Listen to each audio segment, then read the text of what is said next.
Test out your micro and defend against multiple players in variations of this game mode.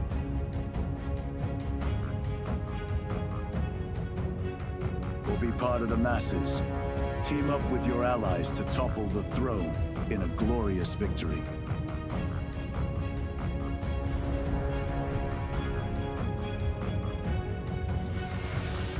AllReasonNoLogic, hosting King of the Hill lobbies, most Sundays. Join our Discord to be part of the action.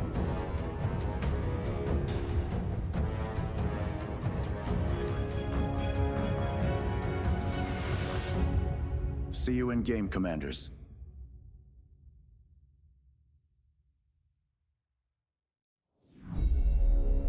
Beyond All Reason fans, welcome to King of the Hill by AllReasonNoLogic. Experience 2 or more teams facing off in epic scale warfare, where the Horde gang up on the Kings of the Hill. Kings start off with an economic bonus. They do their best to defend an onslaught after a no-rush timer expires. Test out your micro and defend against multiple players in variations of this game mode.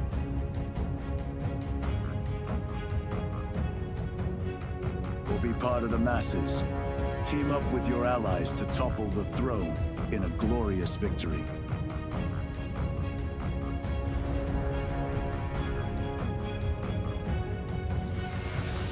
AllReasonNoLogic, hosting King of the Hill lobbies, most Sundays. Join our Discord to be part of the action.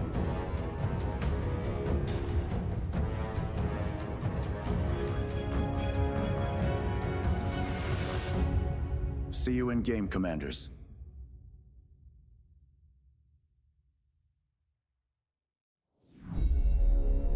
Beyond All Reason fans, welcome to King of the Hill by AllReasonNoLogic. Experience 2 or more teams facing off in epic scale warfare, where the Horde gang up on the Kings of the Hill. Kings start off with an economic bonus. They do their best to defend an onslaught. And we're live. Alright, we'll wait until this switches over. Okay.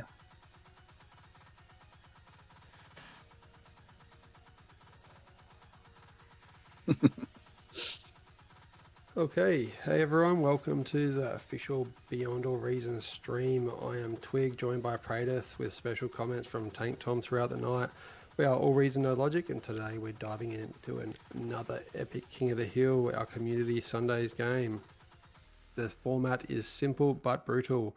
A small team of kings start on the hill, holding a central position with a bonus of resources and prime map position. They face off against a much larger group. The Horde, we call them the peasants to keep the terminology royal. There is a 10-minute no rush at the start of the games, followed by players unleashing their armies to take the hill by force. It's asymmetric, it's intense, and it's one of the most enjoyable formats in bar for us, that is. Thanks for joining us, and we'll get into the action very shortly. And straight after this stream, there's a good chance there might be a DME tournament, so stick around for that too.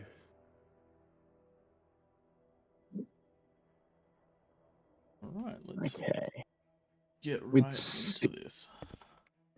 Yeah, I'm gonna jump down here. Did we want to look at kind of getting going with what we've got, or? Yeah, we've probably got a good amount to do.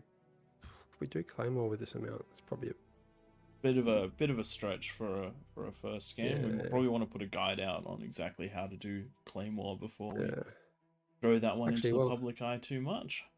Speaking of that, on the YouTube tonight, I'm releasing my old build order for Claymore. So if anyone wants to not have an excuse why not to go King, watch that when we do future Claymore maps. But for now, Do you want to do Throne with this amount of players? I reckon with this amount of players, Throne will work quite well. Let's give that a shot then.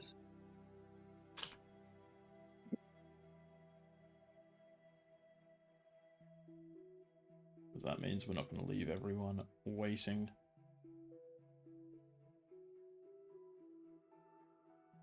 Okay, we are good to go. All right, I'm going to post the rules for Throne this time instead of Raptor Crater.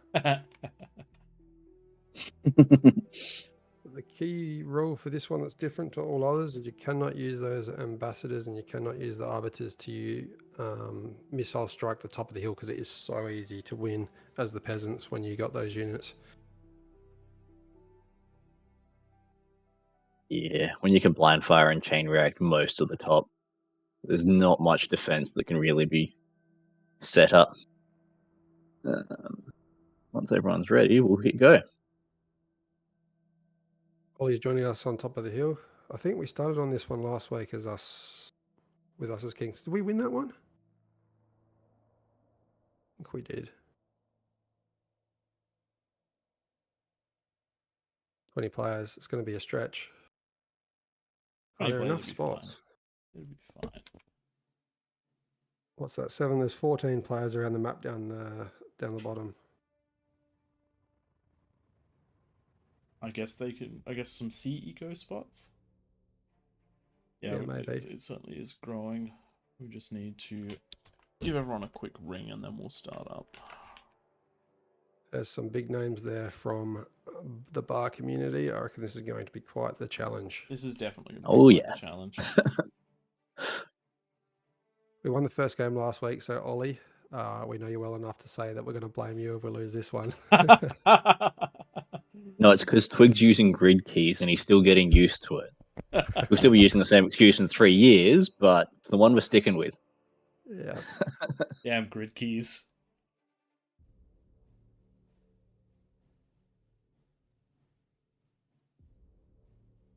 Okie dokie. One more to ready up and we will get going. Let's do it. Go.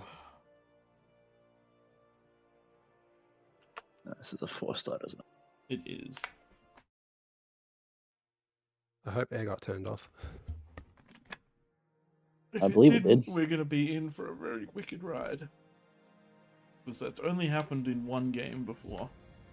No one noticed. I was going to say, I don't remember that. We left it on in one of the games and no one noticed.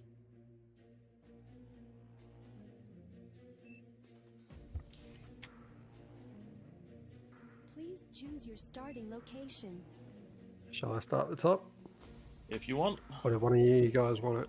No, I do not I'm want happy it. for you to be up there. I am not hate used it. to the top up there. It's definitely metal So- starved.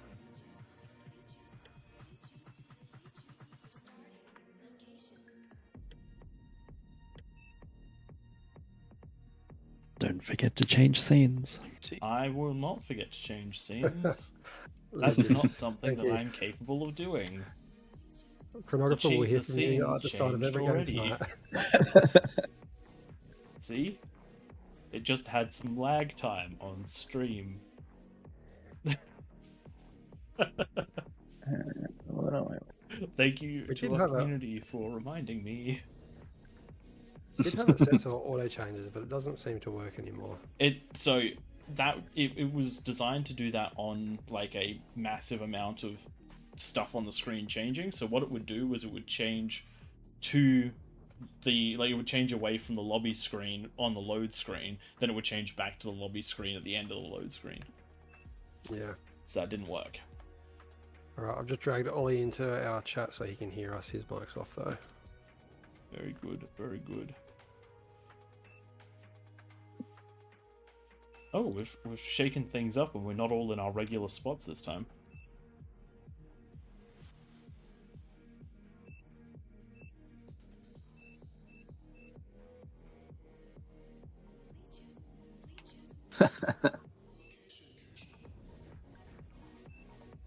Ollie, that sounds like you get to the 9.5 minutes and go, oh crap, units.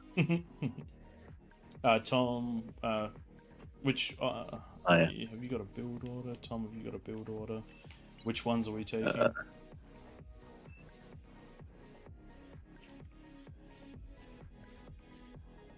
Yep, that means that I'm gonna go this way. Very good, very good. End it.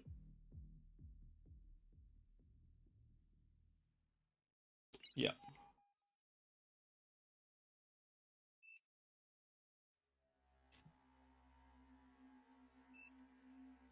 All right.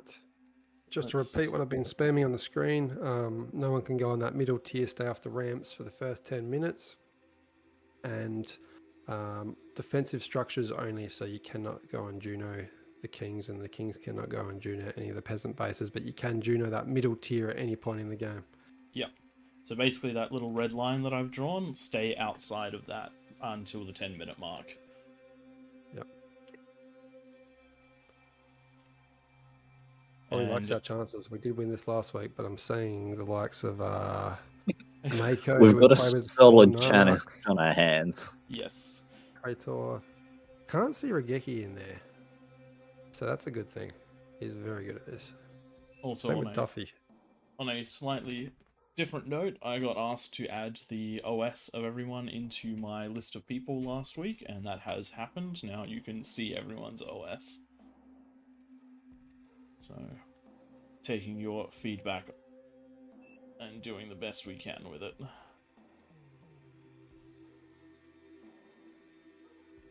Let's force start this, I reckon. I reckon so.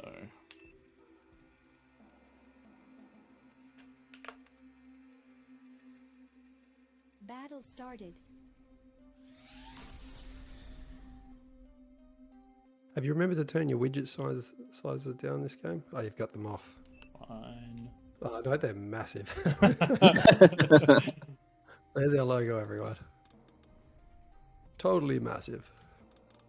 Better. You've been harping on about it for a long time. And finally fixed it. 290.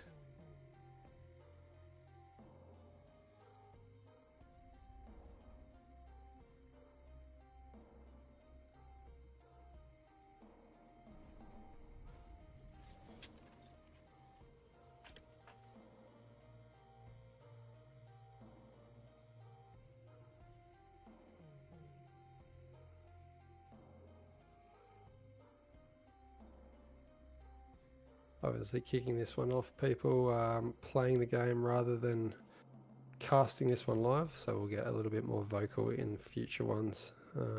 But once Very there hard are to cast at the same time. once there are more people, we will do our best to rotate someone out to cast so that you can get a bit more of a accurate idea of what's going on, and also it means that Low power. I'm power stalling because I'm trying to talk at the same time and I'm not very good at this. Yeah, we'll do our best to give you guys a good view, but we'll also just wait for the lobby to fill a little bit before doing that. Hopefully by the end of this game, we'll be able to swap over to Raptor Crater for some of the even bigger games. It is kind of nice starting with a slightly smaller one to begin the night. Yes. I get into the swing of things. Just start. Yes.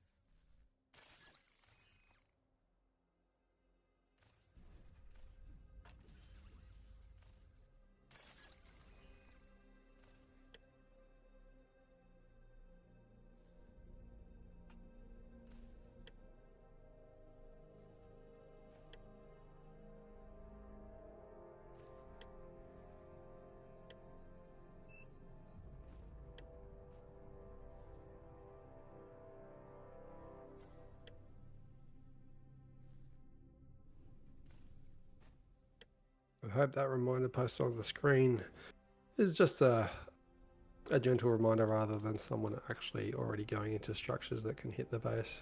Yes. If they're going There's into always those one. structures already, I'm not too concerned because it means they're not building what they're supposed to. This is true. Build order is key in these King of the Hill games. Yes, I've not done one of these in a little while, and I'm definitely stuffing it up.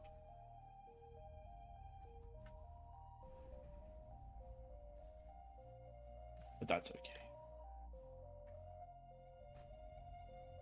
Enemy commander destroyed. Sounds like some communism going on in the background. We do like communism Yes, it does. in game. not such a big fan of it outside of the game, but that's, well, that's neither here nor there.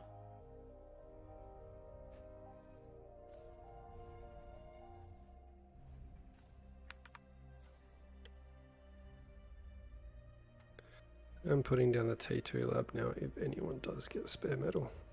Yeah. Joy. What I didn't do was build energy storage, which I always recommend. Energy storage is good unit. Am I feeding everyone T2? I am. What do you do standing here? Make me stuff. If I could get an E boost, that would be amazing.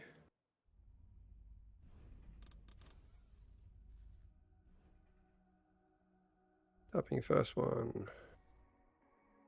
And that one is closest to Praetor. Thank you. That transfer, that didn't transfer. Spam that button. New units. Low power. Enemy commander destroyed.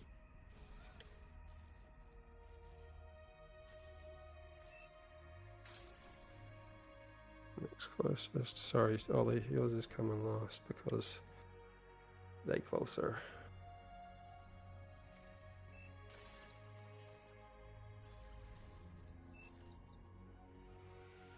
Yeah, I'll still give you this one, Ollie, because I can tap and give it to your two constructors that are on the north there.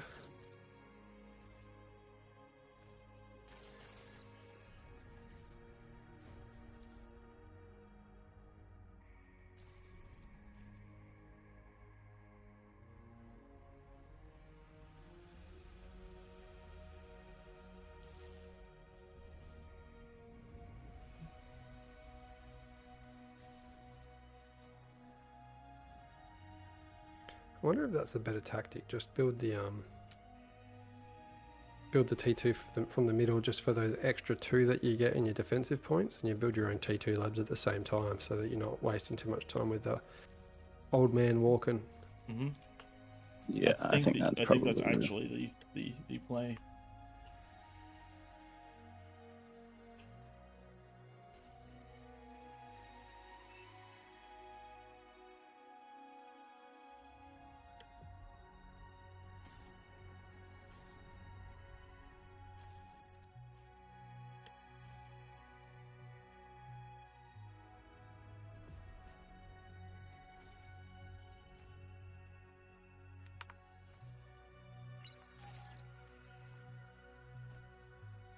I won't forget the beamers, don't worry.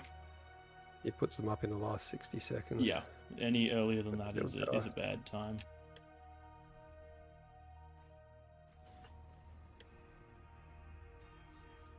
Do I go for an APHIS or just stick with fusions, 2 fusions, and make sure I got units out?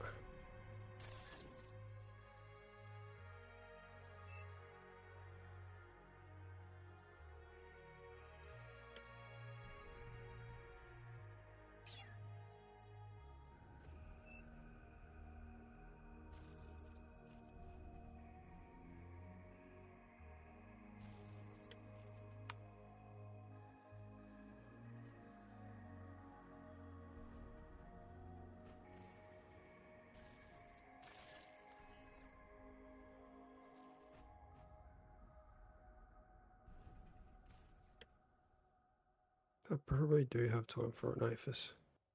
So risky, so risky. We do like the risky plays. I didn't do it last week, so I'll do it this week. Risk it for the biscuit.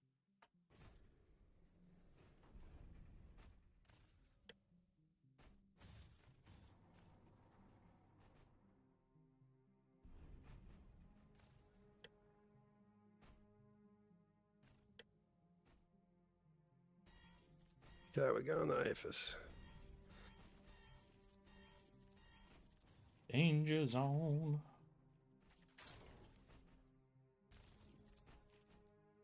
It's one of the very few movies where I reckon number 2 is almost better than number 1. I mean, number 1 was pretty good. Top Gun. Yes.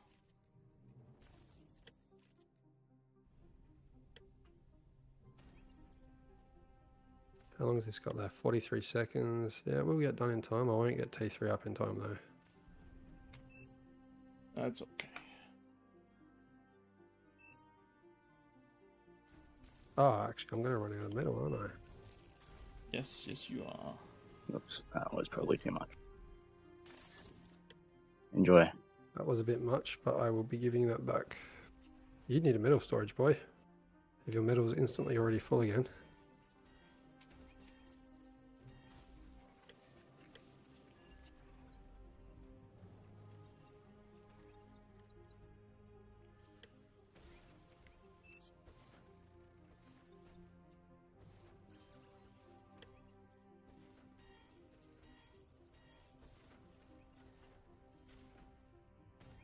Alright.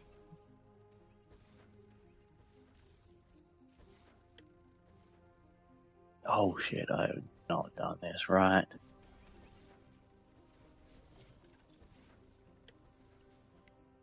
Okay, 1, 2, 3.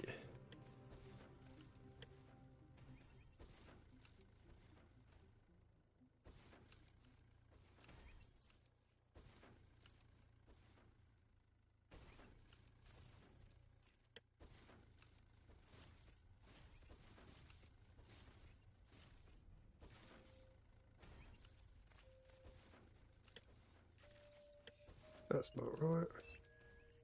Oh shit, time's up. I Time's up, definitely was let's playing with go. my pathing way too much. I entirely forgot about something. That's okay.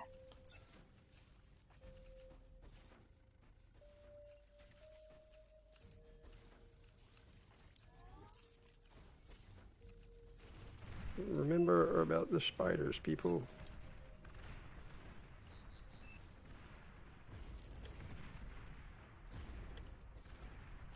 T2 unit detected. I was mildly concerned that I'd entirely messed that up for a second there. Okay, I better get some big boys happening.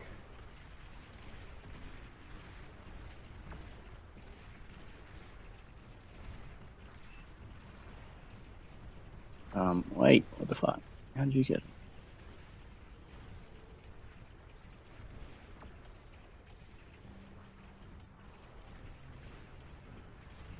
Okay, I'm overflowing. That's not good. Not good. Okay, the spiders are coming across the back.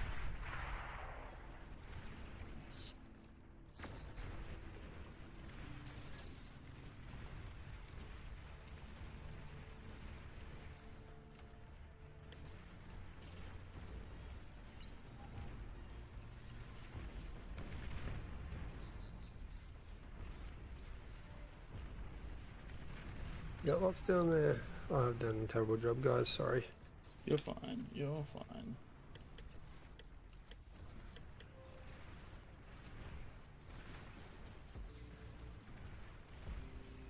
We need more good power.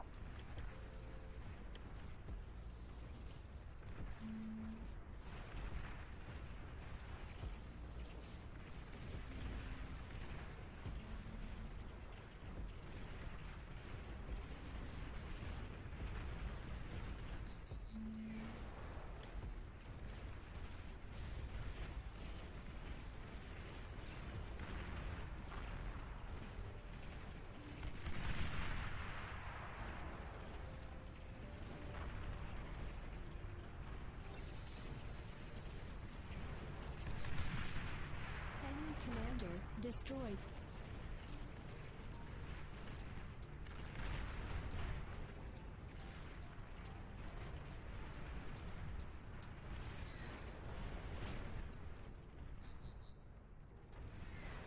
Okay.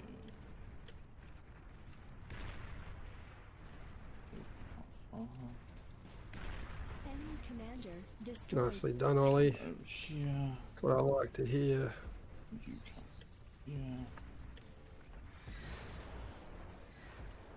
Let's grab a.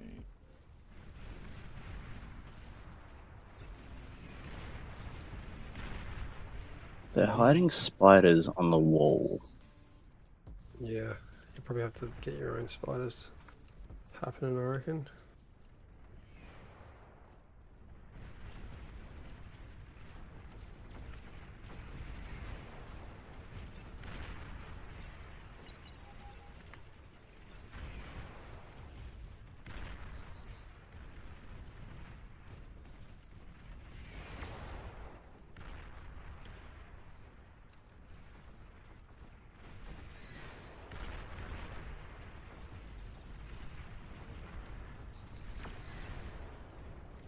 This is fun.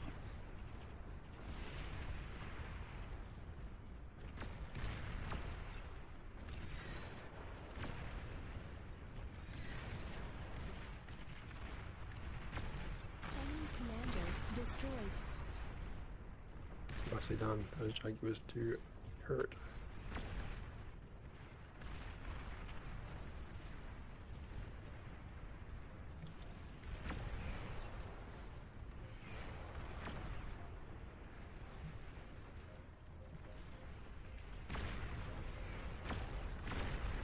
T3 unit Okay, that's not detected. Oh, Kagi.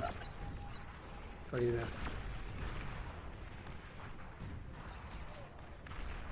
Yeah.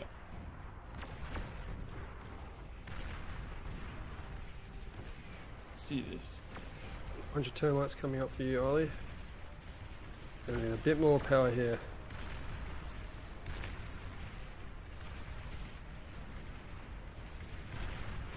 Ollie, drop down a turret, pop-up turret there with that, and boost it. Oh no. Ollie. Not enough defense.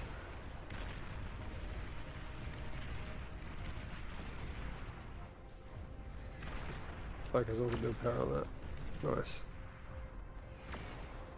With your other constructor over here, do the exact same. Get a pop-up turret. Reclaim it with your... get pop-up turrets the whole way around there. You're falling at your other entrance. Tom, I might need you to help over here.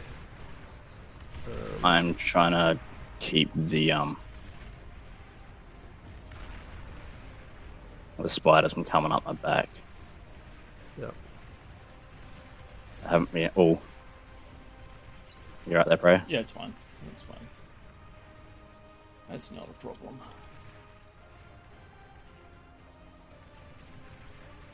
Right here, there's bots.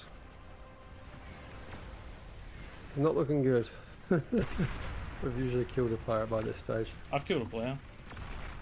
At their main base, like the eco? Yes, yeah, I cleared this entire section once. Oh, that's good. Another Kagi coming up here. Yeah.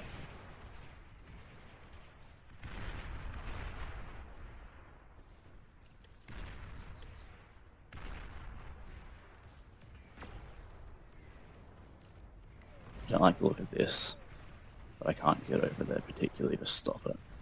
Ollie, if you can, res those termites rather than reclaiming all of them.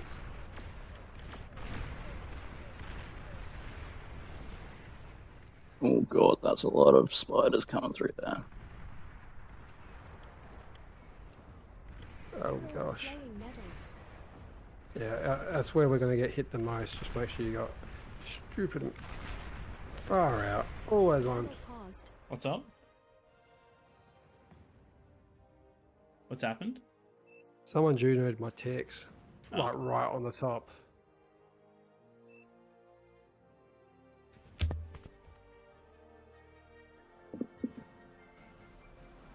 Not just anyone, it's the best player in the game.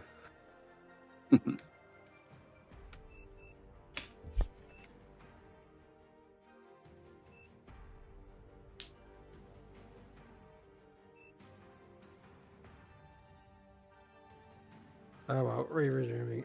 Yeah. It just means all the ticks Battle are started. out of action for a while.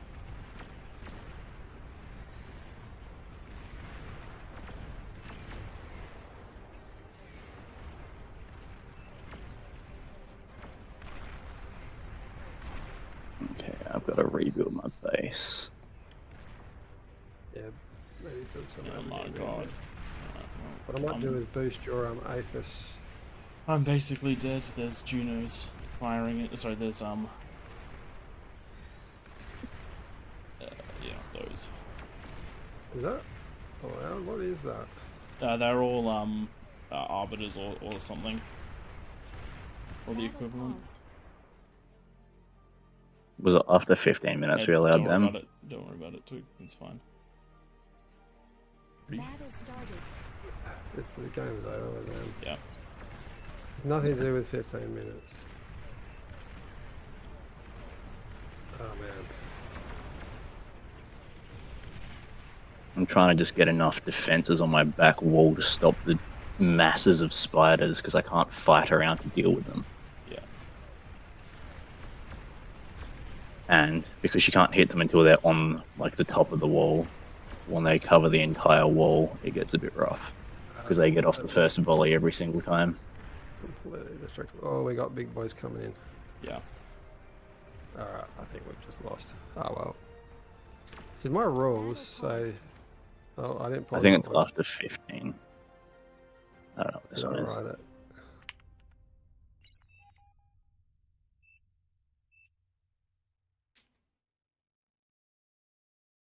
Let's pause this one. Juno's. Ollie paused it. Juno's. Yeah. Alright, oh well. That's right. We might as well run this one out and then Yeah, jump we'll on just- to the next. Yeah. No worries. Did I copy the wrong rules? You may have copied the wrong rules.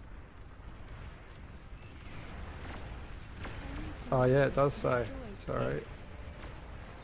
Old rules.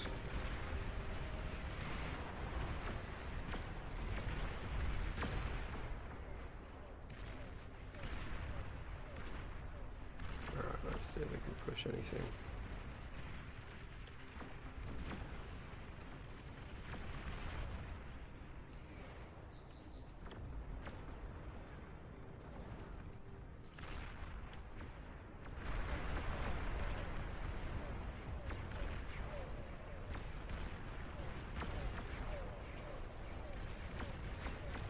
Ah, goddamn! I can't get down there to stop that now.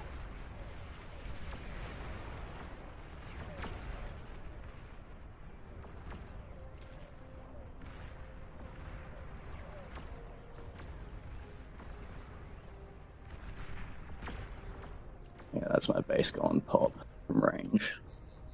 Yeah. I've had so many spiders come up this goddamn hill. Yeah, you gotta remember though, we're up against 20 people, not 16 people, Yeah. not the usual 13, and we've got some very good players as well. But yes, My not being able apologies to for defend placing the against wrong missiles rolls. is hard. We'll get one base here. It's not so bad if you can like occupy that lower section, but An allied commander has died. I didn't lose my ramp, but I've definitely lost my base. Yeah, I'm dead. I've got Quakers firing into my base now. This is alright. If you can push out down that ramp, Twig, that'll hold me. Yeah, I'm doing that now. You gotta hit here though. Enemy commander destroyed. Battle started. Oh jeez, that's not enough to stop this. Yeah. You're overflowing metal. Ticks are in. Nice. Battle paused. What are we paused on now? Round 4. Pause. Ollie. Yeah, it just keeps Junoing. Battle started. So who's Junode? Ollie's got Junoed again.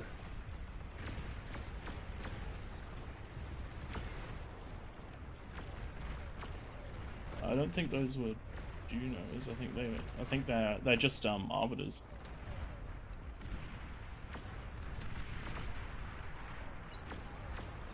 Oh, there's both? Okay. Oh yeah, I do see the cloud, yeah.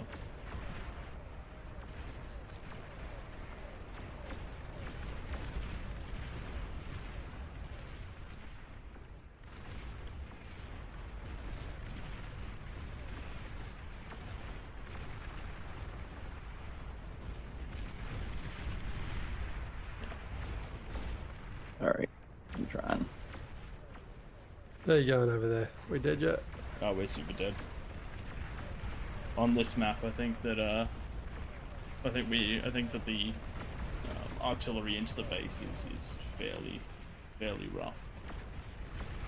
If we've got half a chance of getting off the hill, It's not about never- getting off the hill, because it's the fact that if there's no way for us to easily respond to it side to side. If they just have ones going in and out on each side, there's very little you can do to stop that.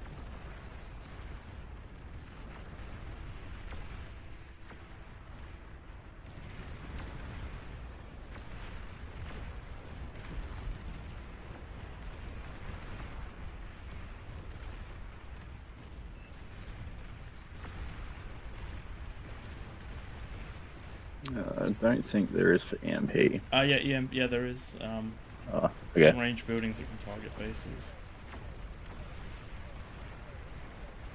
Enemy commander destroyed.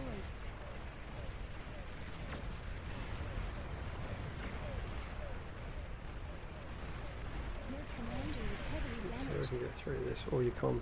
Yeah. Tactical missile launcher detected. Thought they were off.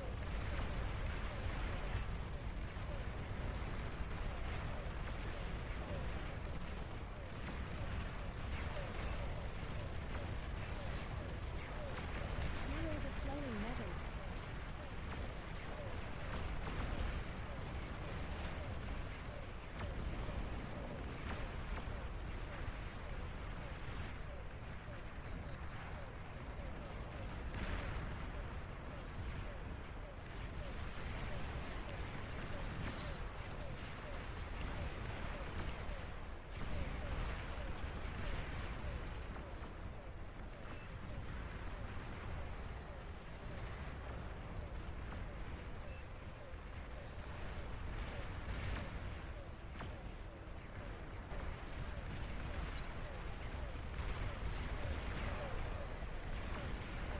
Oh, we got more of these happening. I really should have read my rules first. Yeah.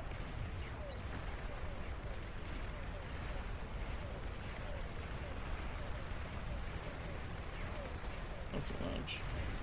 Yeah, the back half of my base is just dead.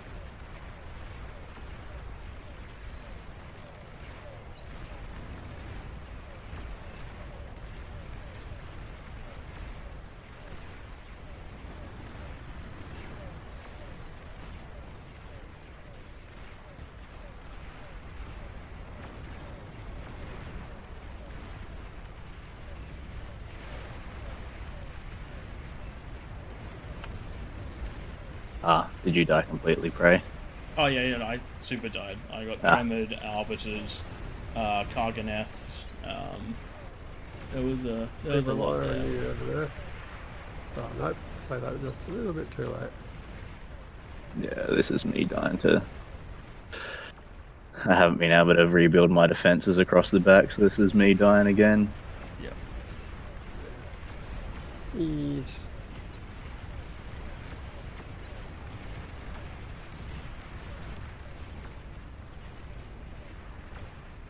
That is all my build power again. Yes. And they... Yeah. I think this is the GG. This is a definite GG. Ouchies. Alright, that's us done. Yeah. Good try. We did the best we could. Bang goes the... I might jump over and say hi to the others for a sec. Yeah. No worries.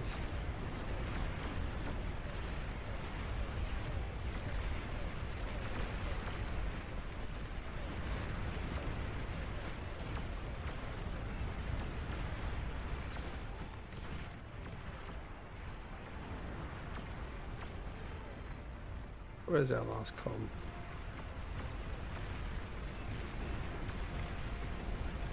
Come find me.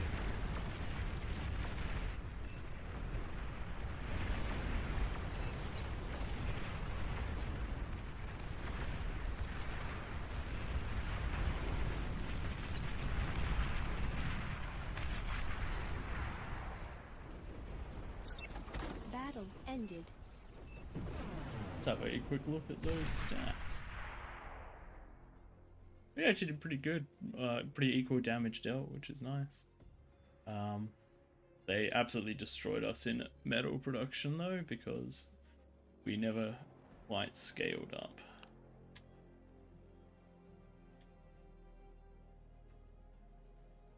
Alright. We have got quite a few more here now. Do we want to Yeah, I reckon we put swap up it over. to Raptors? Yeah. I have deleted the old throne rules now, so I can't make that mistake again. Nice.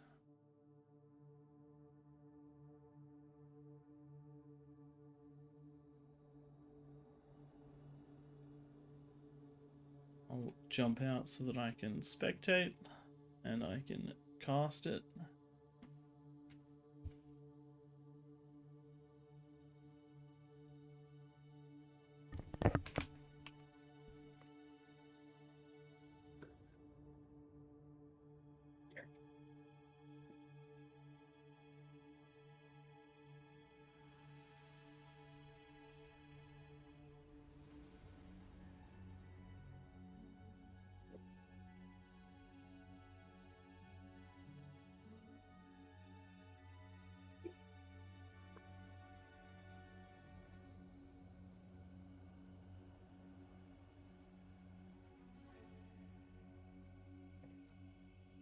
You stay in this channel on Discord, Prey. Yep. We'll move out if we need to. Ollie got Junoed so much that game. Yeah. Okay, I will get the correct rules ready for Raptor Crater.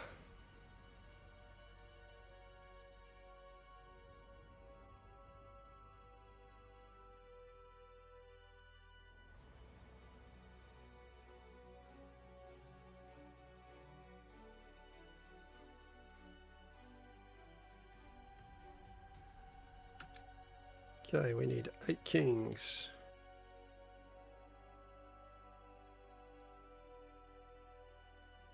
So we need another 3 kings to fit in the middle of Raptor Crater. For anyone who is interested.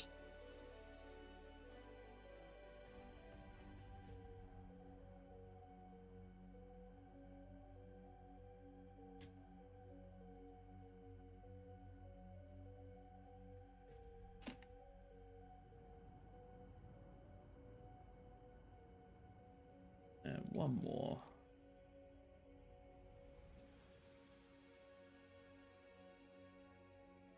There we go.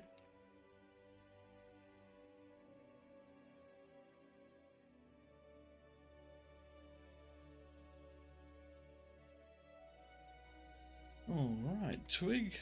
Let's get you readied up. Yep, we got 26. We want a few more peasants.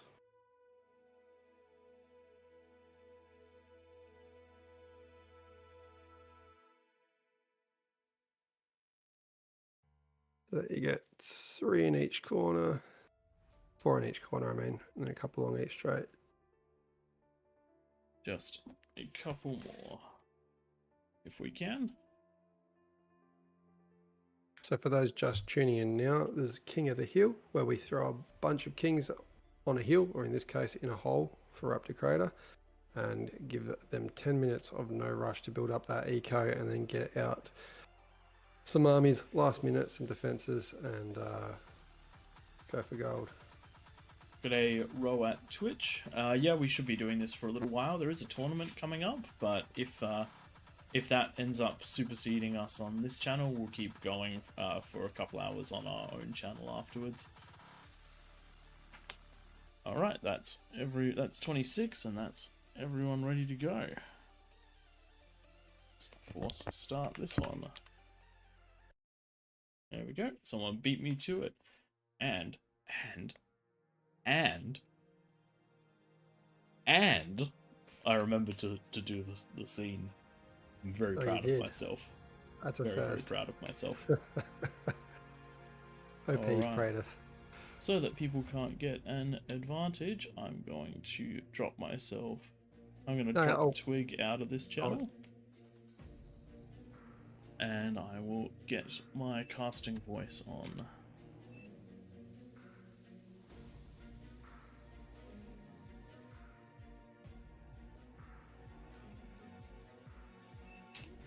Alrighty, everybody, hello and welcome. while everyone finds where they want to play, this is King of the Hill, where we put as many players as we can around the crater, and then we shove a couple of kings in there. It doesn't look like... Actually, we have inverted the map. Thank you to the developers for doing that one. So they are, in fact, King of the Hill, not King of the Hole this time. In the middle, couple of the AllReasonNoLogic regulars, Twig and Tank Tom, going to be spawning in on opposite sides to each other. And then spread out around the rest of the crater are others joining from the community. If you look to the right side of the screen, you'll be able to see all of their OSs. There's quite a mix from some middling OSs all the way up to a 63 who played in the previous game. And 1 on the peasant side. So far tonight, we are 1 peasant victory and 0 kings victories. Let's see exactly what we can go from here. Big thanks to the bar developers while we've got some time while everyone is setting up. Firstly, for making the game. We all really appreciate this because we're all, well, if you guys are watching this, I'm guessing you're interested in Beyond All Reason. Fantastic game, and thank you for facilitating us with this crazy idea we had. Does require everyone to listen to adhere to some honor rules, and there is a little bit of risk to that. But as long as everyone reads them and is happy to go along with them, these go quite smoothly.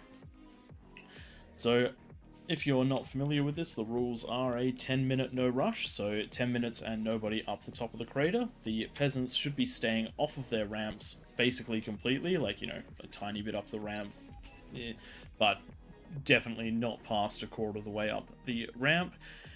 No buildings used offensively, which means do not build yourself high ground artillery buildings or Junos or EMPs, that sort of thing, and target them at the base. If you want to use them defensively, that is perfectly okay, but using them to prevent the kings from being able to do anything, that is a problem. The kings have very little in the way of attack avenues, so if you close them up with things like the Juno, that becomes way too much of a problem. Other couple of things: air is off. With the kings being so close together, it's almost guaranteed that you would be able to annihilate the kings with air, whereas the peasants being spread out would not go quite so well. Beyond that, the kings have plus 45%, otherwise this would be very impossible, and a reasonably good start on this one with 7 mexes, though not the highest metal per mex. You'll be seeing a 1.9 at the moment, but when it's plus 45%, it's closer to a 3. Got some very helpful players drawing the lines around the map so that people know exactly where they should and shouldn't go. Big thanks to our community members that are joining us to play tonight for doing that. And it does look like we've got a forced start vote that's going to be rolling this one through. Battle started. Now let's have a quick talk about what we want to see out of all these players. So from the middle of the map, some players may choose to do a bit of a co-op eco. If they do, we want to see a good and quick T2 lab with the handing out of the T2 constructors. And if not, we want to see a good build with about 5 construction vehicles, lots of wind, getting the mexes as quickly as you can, and trying to get to at least 1 fusion by that 8-minute mark, so then you can transition back into your T2 vehicles or bots. Good thing to remember is that the reclaim from the T1 from the T2 bot lab is basically enough to fund a fusion, so you can eat your lab back for only a loss in energy, and then use it to build that to build a fusion to get yourself ready for that 10-minute mark. Around the outside, we have what are normally 4 eco centers, 1 in each corner. And this is a great thing to do for these players, is to try to share their eco, try to share the burden of T2, because they do not have a bonus, and see exactly how hard they can push, while the players around the ring act as a bit of a buffer, a bit of a defense. Now, you can go full aggressive if the entire team wanted to go full units. This is from the peasants side. It is very hard to stop 26 players, all with 20 to 50 incisors or equivalent, but the coordination on that one is pretty insane, and we all know that everyone likes doing a bit of base building and a little bit of the macroing up to get themselves all the good resources. and play into that late game, because let's be honest, Jugs, Titans, some of the best and most fun units in the game. Having a quick look around, nothing too crazy at the moment. We do have a couple of players that are going to get a bit of an eco advantage because they do have the extra 3 mexes over there, but nothing too crazy. And we do have an empty slot over here, which is going to be very scary. I hope that one of the players back here does make their way down, take those mexes, and help hold the line. Any weak spots can be detrimental because usually you don't defend to the left and right of yourself, particularly by that 10-minute mark. Having a look inside the base, we can see Twig and Tank Tom just scaling their eco best that they can. Couple of build turrets going down, a lot of energy, some conversion, and getting those constructors moving out to get the outside mexes. You want to get those nice and quick for that little bit of extra energy income. Do have a player over here who is pushing up the ramp. Thankfully it is on the units, so easy to pull them back down, but they do need to pull them back down. Now, hopefully that gets cleared up momentarily, but it doesn't look like anywhere else around the map is making that same mistake. But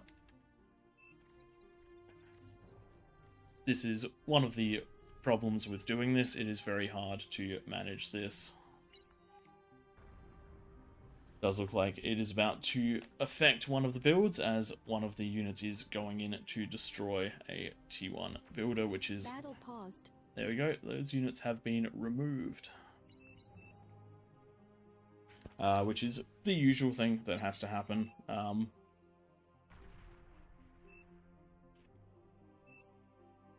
There we go, the player has recognized this and is moving away from it, so all good there, and we should get back into the game. Ollie did have a bit of trouble last time with his base being overly attacked by siege buildings, and he is again in the position with someone who has pushed up a little bit too far. But thankfully in this case it's only a couple of seconds and a couple of metal down on that one constructor. Looking around the map,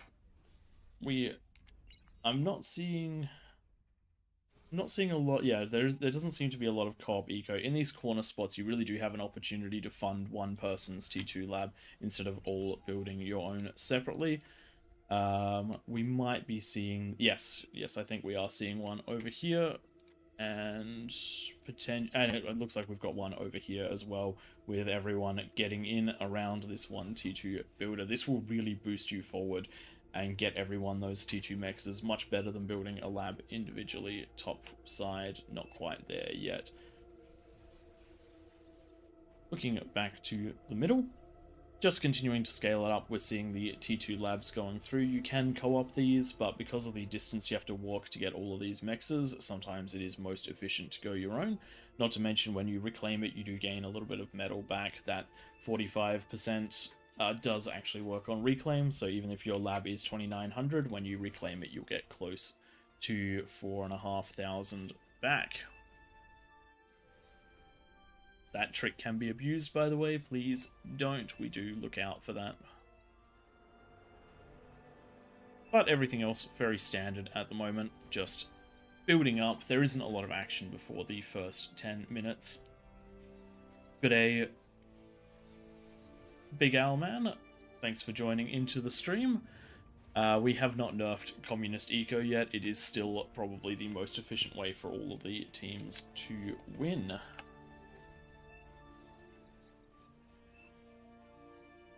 Does look like Nanak is leaving some of his mexes open on the table. We'll see whether that ends up paying off for him or not. Does look like someone has noticed that and is pinging them across the way. Twig, you wouldn't happen to be listening to the stream, would you? Quick focus into this one. This player has built a maze. I love this. I actually love this. We saw this so effectively last game on Raptor Crater. So effectively. If this wall is actually tick-proof, the amount of time and energy it takes to funnel in and how effective just a couple of defenses are in here, absolutely phenomenal.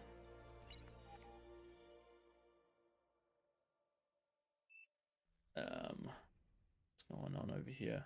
Lots of pinging. I'm not entirely sure what happened there. I'm assuming somebody brought some units up, but that has been dealt with, so no worries there. Looks like we're getting some units ready to go. This player is going the aggressive route, mix of bots and vehicles. Interesting play, but not unheard of. A little bit early, in my opinion, to be going into those units. Anything you put into your eco at the in the first 5 to 7 minutes usually pays itself off, so the unit's not always the best choice. We do want to start seeing in the middle these T2s coming, the T2 metal extractors coming down, as well as some fusions around the map. We are seeing a lot of the T2 mexes going down, but no fusions quite yet. This map is a little bit slower than some of the other ones we play because of the low metal values and how spread out they are.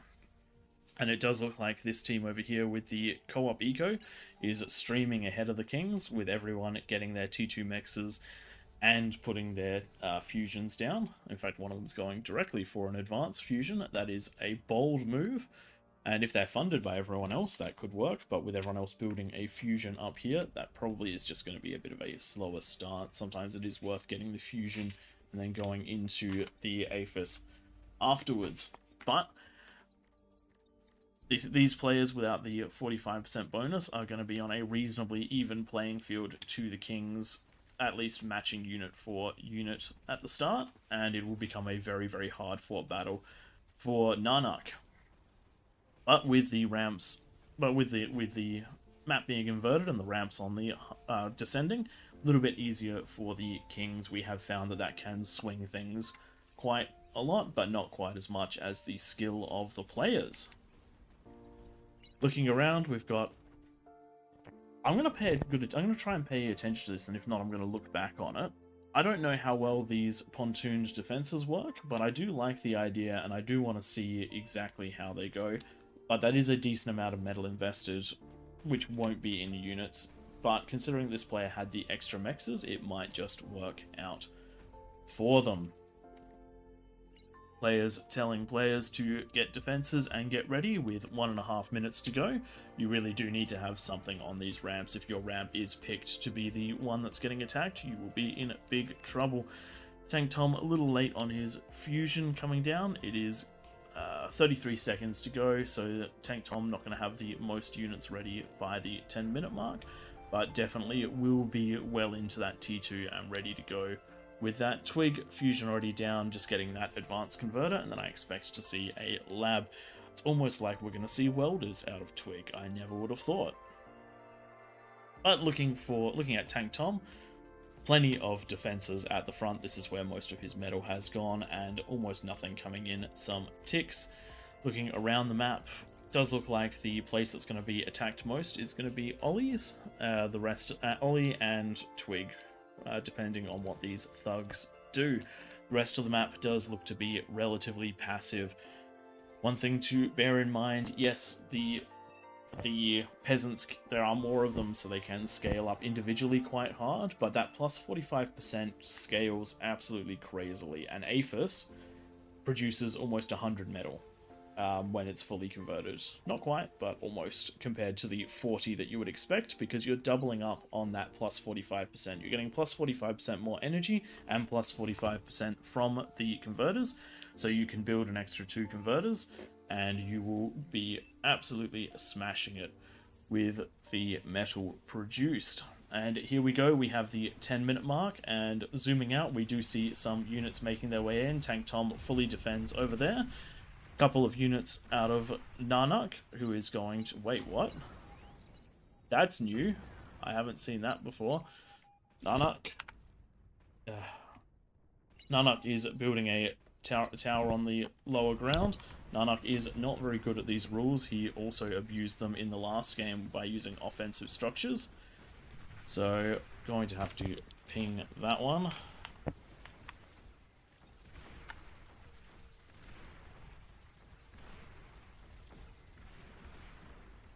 Sorry, I can't talk and type at the same time. But does look like the Kings are holding quite nicely. Ollie did have to defend over here, but the Banisher is doing a good job of pushing them back, and the Twin Guards, backed up by some construction turrets, have made quite a difference in surviving.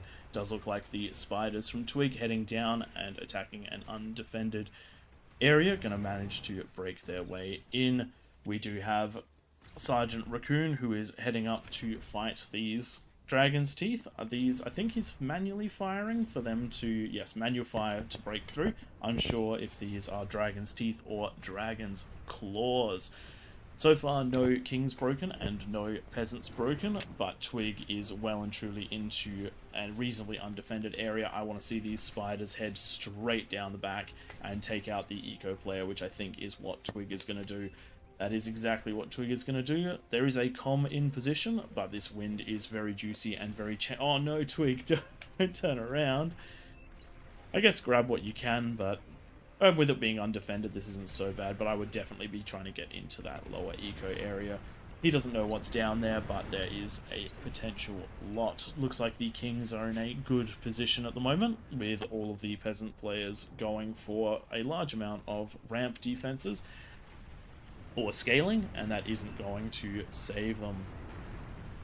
Twig should be getting vision over here of those juicy wins, and there we go, takes out the comm, and now I do want to see him going down there, but it does look like he's going to continue around and try and clean up these players. Lots of damage being dealt around the map, and these Pounders have stopped their attack, at least temporarily. Twig has been made aware of the eco, I believe, and is starting to send his Spiders. Yes, Spider on a fight command, going to try and distract these thugs and let one of them do the work. These units do outrange the thugs, so provided that they are microed correctly, which they're currently not being, they should be able to infinitely skirmish, but that has not happened. Twig back in his base doing the things that you need to do as a king, which is split your attention. Banishers making their way down and fighting into... Ooh, that was actually quite a good move right there. I thought that these were going to take too much damage from the Dragon's Maws, but they have found a hole and pushed through. Remember, T2 units can drive over those T1 walls. Invisible comm is going to try and make its way in. It does need to build up the energy. Unfortunately, the Banisher does know where it is. Is not able to take it out. These thugs should actually do a... nope, the Banishers are going to walk away faster, so the thugs should be out skirmish. Does look like Twig and Ollie have managed to make their first ends row into the top of the map, and the Spiders are going to come in to try and clean this out. Tank Tom has pushed down on the other side with welders. Lots of walls, a couple of towers, but not enough defenses. Still, with these ticks, they are starting to clean up the welders, but the welders are getting plenty of damage in. If Tank Tom was watching this part, you definitely want to try and take out the conversion. That is going to be a juicy explosion, and it's going to make the wind and the fusion reactor not overly effective. Does look like one is trying to make their way down over here, but with pop-ups and lightning turrets, not quite so. Looks like we're jumping back just in time to see these units move their way down into the back of the base and take out the wind. Here we go. Spiders, great units for traversing all of this area, and with this wind packed up like this, it should chain react very nicely. Love to see the chain reacts. If you're interested in how to prevent that from happening, there is a short wink wink nudge nudge on YouTube that is totally not made by us. But this side is now in pretty rough shape. The eco players unable to fully eco and get themselves up and running to help the front line. And so this has become a weak spot. What the Kings need to do is they need to fortify this area and take it over. Big attack coming down over here. They're going to enter into a nice solid wall. These units do outrange, I think they outrange the beamers as well. Does look like they outrange the beamers as well. And this, on a very interesting firing arc, can't quite manage to make their way over. Spiders traversing the rest of this area and moving on to skirmish from the side. Ticks giving vision, but once the ticks are dead, you're going to have to rely on the radar spots or the last visible seen spots. the player in the bottom here does manage to clean this up, but with no D-gun energy, this could actually turn into a dead comm. Doesn't look like it's going to quite happen. One missile volley does go in. Oof. Oh, if it hadn't climbed up onto that hill, it would have been a second missile volley. I actually reckon that that might have been the difference, but the spider does make it away to fight another day. Looking around the map, we do have the continuous grunt push starting to head down here and a transition into T3. We've also had a big push up here that has broken the defenses but hasn't broken the players yet. We need to see some units from the players behind to help control this and also get the reclaim. Reclaim is going to be absolutely huge here. Twig pushing around the side though, and these pop-ups doing a great job of defending. Unfortunately, actually they are targeting the spiders. I think they must be doing that manually, otherwise they'd be targeting the ticks, so good job over there.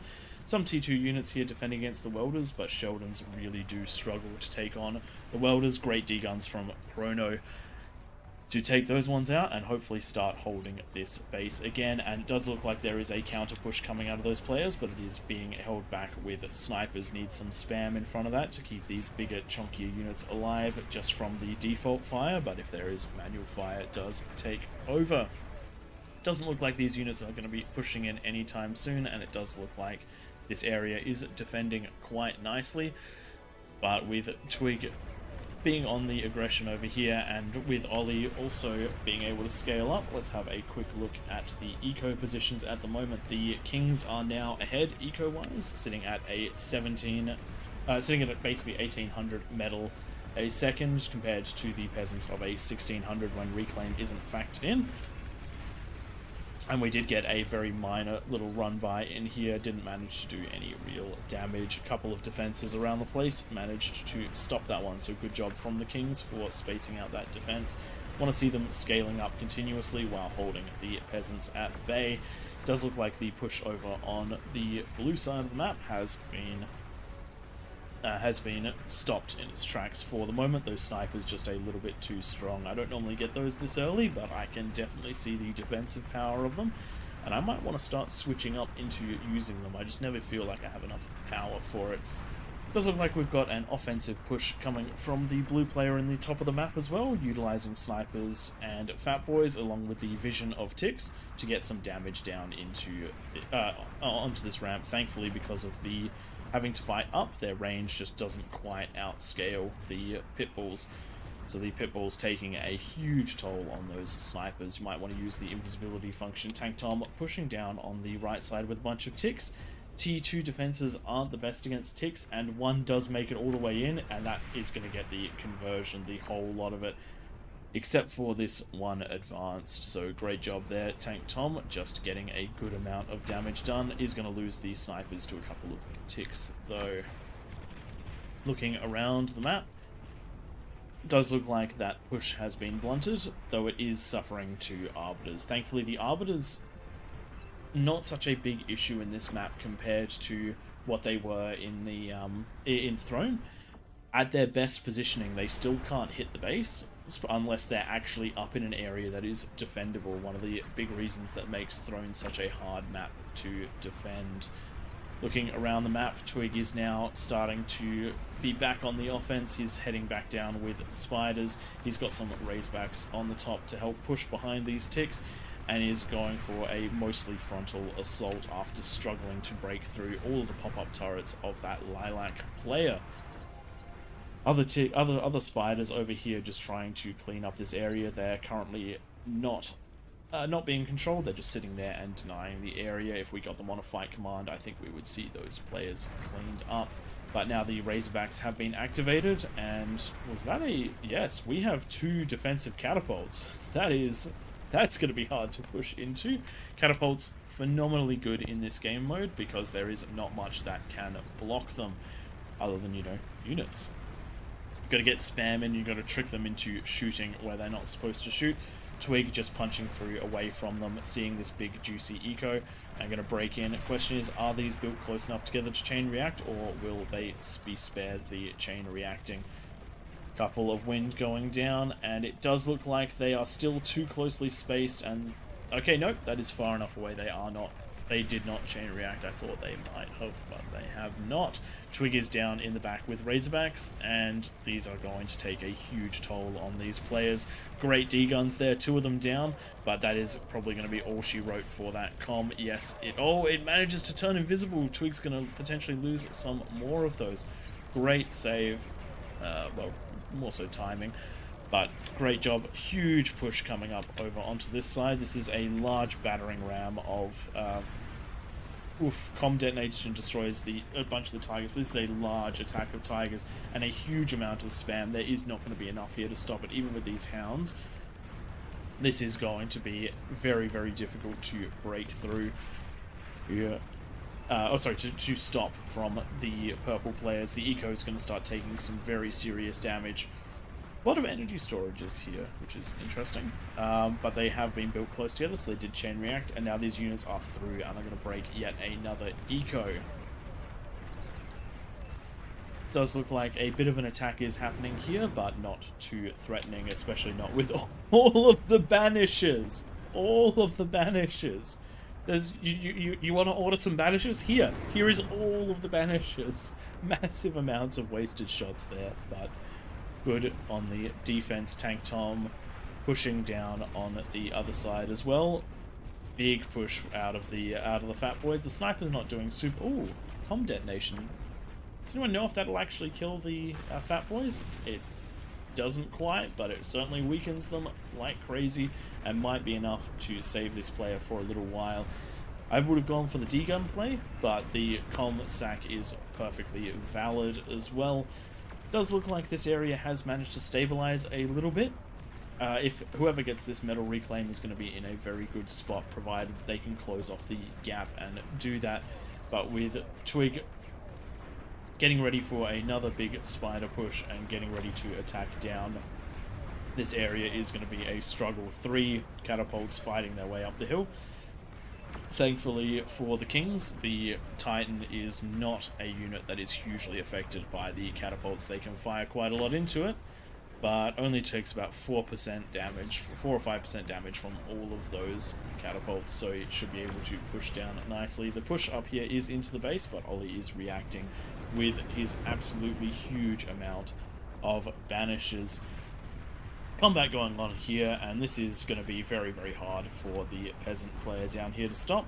They have got the catapults raining fire down onto the defenses. You need some spam to force them to auto-target something else, and then you want to try and pick them off with vanguards or other such units. Invisible comms and snipers, very, very strong here. Twig is using vanguards, which is... but they're... Actually, they actually do quite well against the Mammoths. I didn't know that. But those are going to start sieging this area and prevent these players from continuing to scale up. The purple player is going to try and grab a lot of this reclaim. They have pushed the ramp back. We do need some sort of artillery, which is coming up in the form of tremors, to start fighting their way down. But this player has activated with their 5 APHIS, and the green player is about to activate as well with theirs too. But the Banisher push is coming out of Ollie. He's headed up to this part of the map, and this is so much firepower.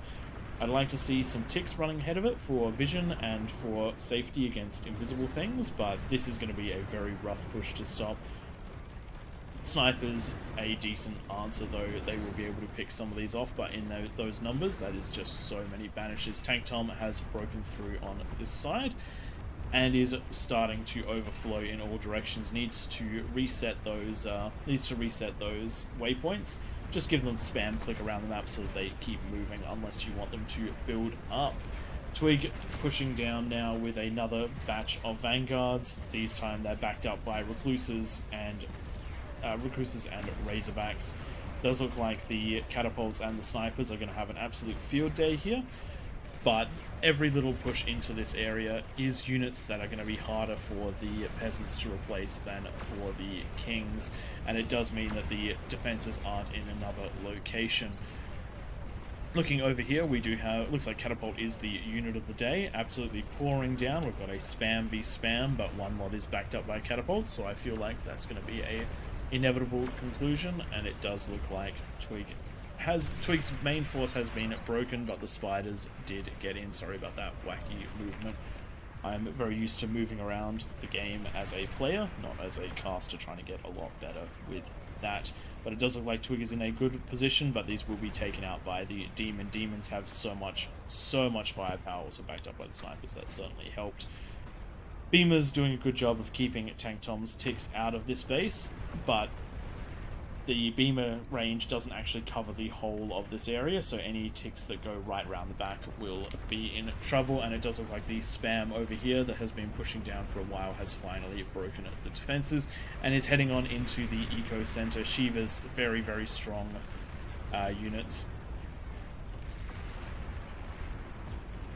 We've got Esper commenting about the artillery not being allowed.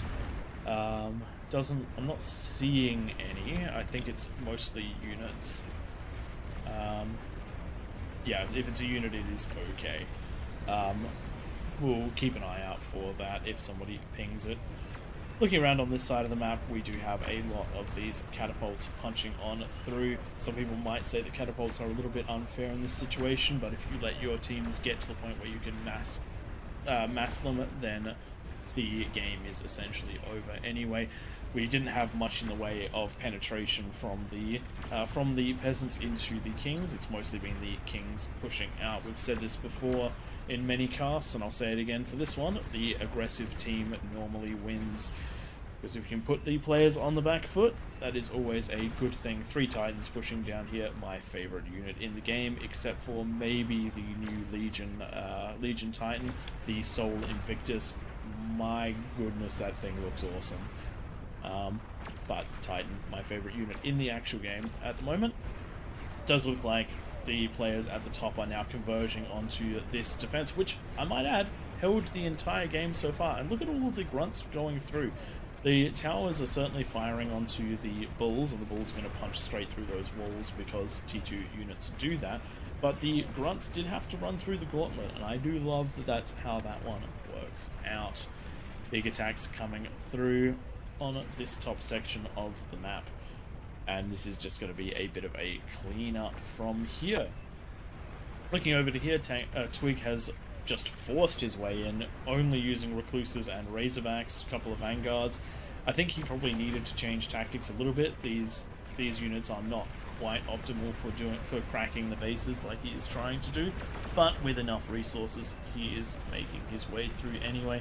And it does look like the catapults have managed to break their way through over here and are now just slowly pushing their way through. They do need to try and break that green player if they can, and the peasants very much so on the back foot at this point. Got to try and get in there nice and early with some units to mess the kings up. If you remember, at the 10-minute mark there were plenty of defended and also undefended ramps. You've got to take the wins where you can get them. The king's eco is always so clumped up together, it can be hard to stop a chain reaction. If it's late in the game, it can be very hard to stop a chain reaction if you can break in, but currently a bit of a struggle for the peasants just trying to hold on. Does look like we have a resign vote coming in from the peasants. They have been overwhelmed and they are feeling it.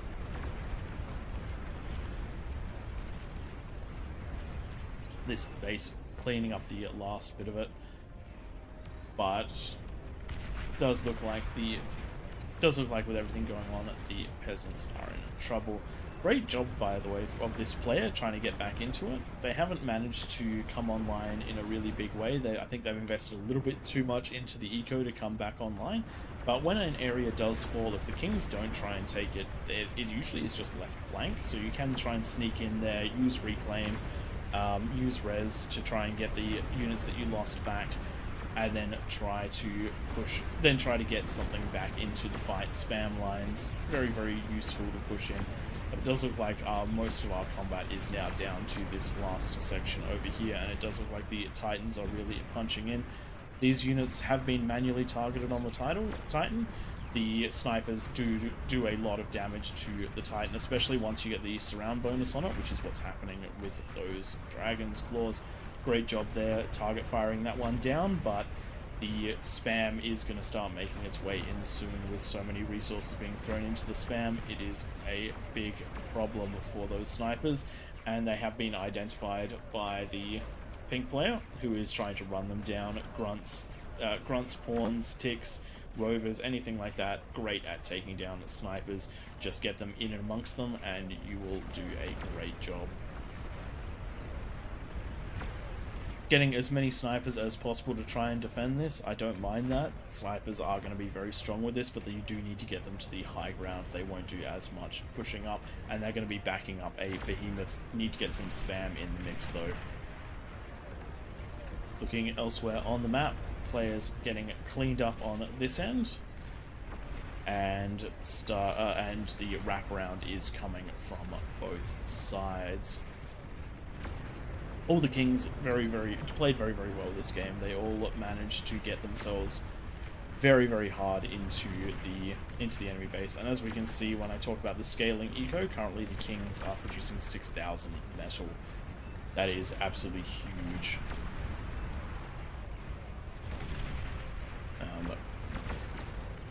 But as you can see from these corner positions, holding out is actually very possible from even with this much stuff coming, provided that the eco players from the Peasants team actually are sending units and are getting into the fight.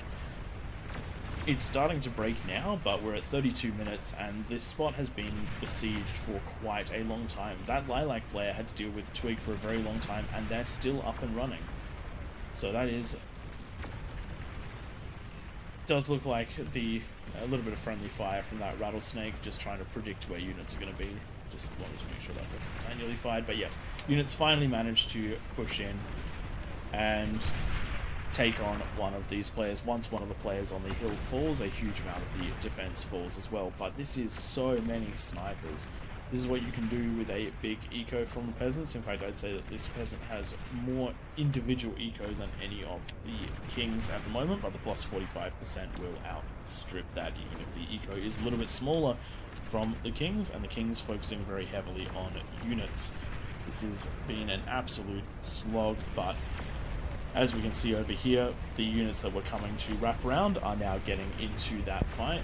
Unfortunately, the Shiva's a little bit ahead of the spam at the moment, so taking a lot of extra damage from the hard-hitting units here, the Vanguards, the Snipers, the Titans, but there is so many of them, it is going to start wrapping up, and because they had to pull back, that has meant that the front has fallen and this side is getting pushed into.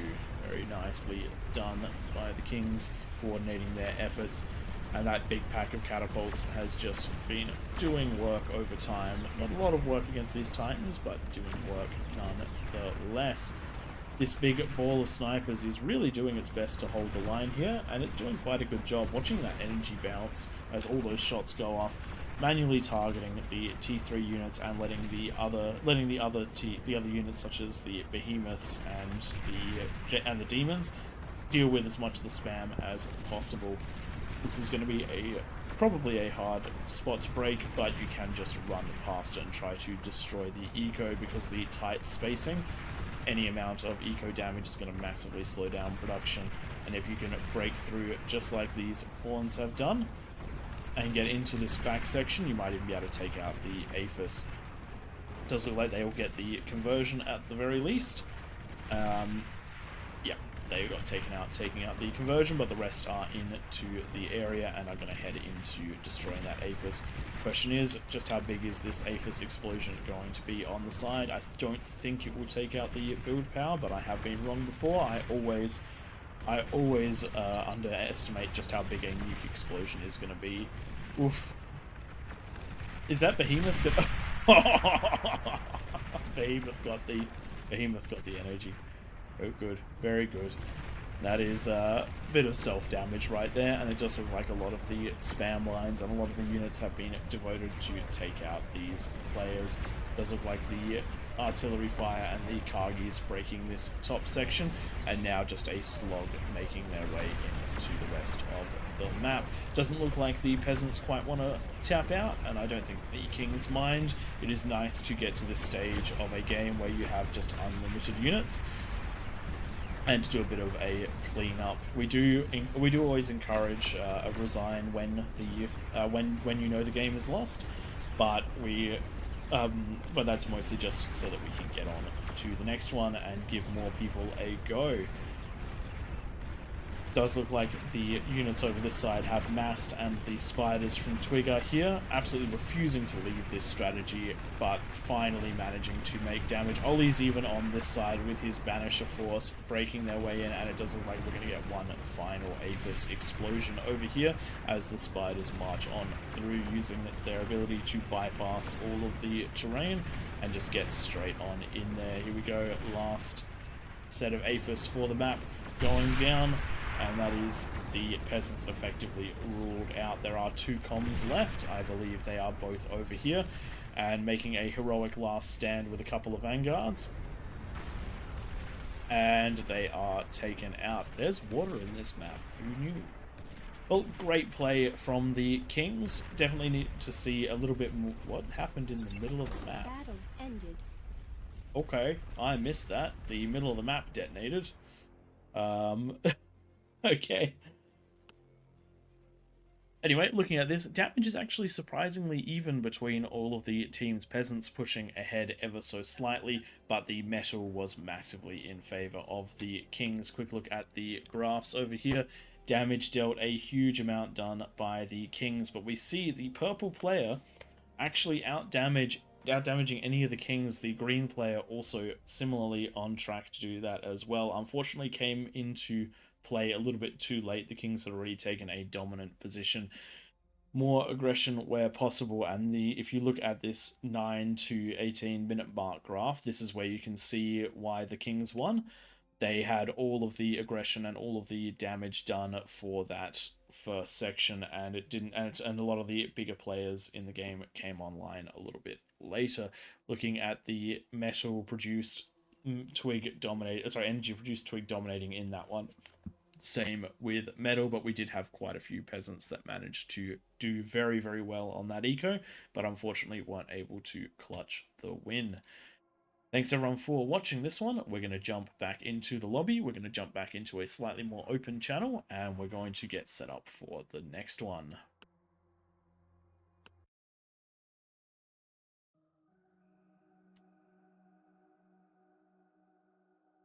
Alrighty then, that one went quite well, with a little bit King dominant, but without any aggression from the peasants. That's to be expected.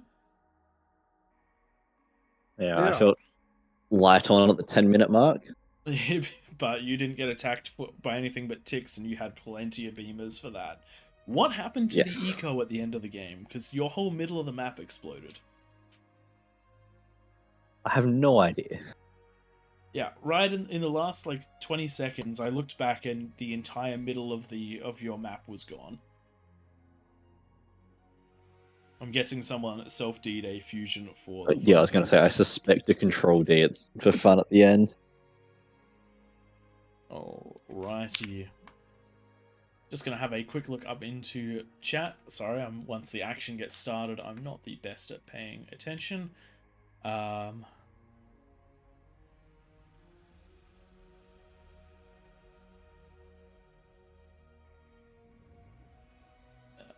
Twig and Tank Tom, you want to jump on in while I rest my voice for a moment?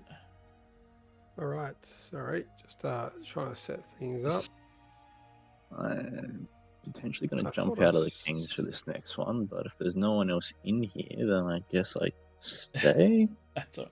So, Alexi, the players in the middle have a plus 45% bonus, and yes, the disadvantage is there is a lot of peasants around the outside. The peasants are usually they have a slight advantage when it comes to winning, but it does come down to a lot of aggression. If you eco up too much and let the Kings eco up, the players with the plus 45% will almost certainly win. Yeah, if it goes quiet for a while, you start to get concerned, because that generally means that there's going to be either a T3 push or an ungodly amount of spam on the way. And the nice thing about this map is that the kings do actually have a little bit of time to react to things, because even if units get past the ramp, there is that no man's land before it gets to the eco centers, and because it's so open, it's quite easy for the players on either side to swing in and defend. A little bit different with Throne, where once there's a cliff separating the no man's land and the kings, very hard to move your units around and react to things quickly because you have to go all the way around or up and over. So this is a much more team oriented version of it. And with this one, if the peasants can get into any location, because all the ecos are generally together, past the 15-minute mark, there's a very high likelihood if you can take out a single energy converter, you'll pop 2 or 3 players worth of economy. Everything go boom, and that has happened to me before as a king. Someone slipped into the lane next to mine, and because their eco went pop, there was the perfect avenue into the middle of the map, and that meant that every player went pop. Thankfully, though, after only 3 players went pop, the rest of the team rallied up and managed to defend, and it turned into a really hard-fought game. But the Kings managed to prevail after destroying their side of the map. They were able to swing down and help the other. The peasants let off the gas a little bit too much on that attack and ecoed up instead of pushing the advantage when half the map was open. Do need a couple more kings in this lobby. We do need at least 8 kings and no more than 8 kings, so exactly 8 kings if possible. And if possible, I mean 8 kings. There we go. It's starting to fill up. Tom, I'll get you to sign those last few bonuses. With what you were saying about those resources in the middle, I don't know if anyone saw my base in the last game. I did build most of my aphises out once I felt kind of secure that my side didn't have enough units coming against me that I could lose that front. So it was like a backup eco base. Always smart in this game mode. Yes, do need to separate your stuff, and also once you get into that sort of high economy part of the game as kings, just litter defenses through everything. Just put pop-up turrets everywhere, even just LLTs, because we have seen this game won and lost because of a single damn tick. Yeah. Yeah, like it's pretty fucking. It's like Leroy Jenkins going in, no hesitation, just trying to do it by himself, and it works though. That's the difference. At least Yeah, when you find a gap, you keep on running. You either make it or die trying. All right, one more king. One more king. Do you want to chuck the rules in the chat again, Twig? Yep, I'll do that.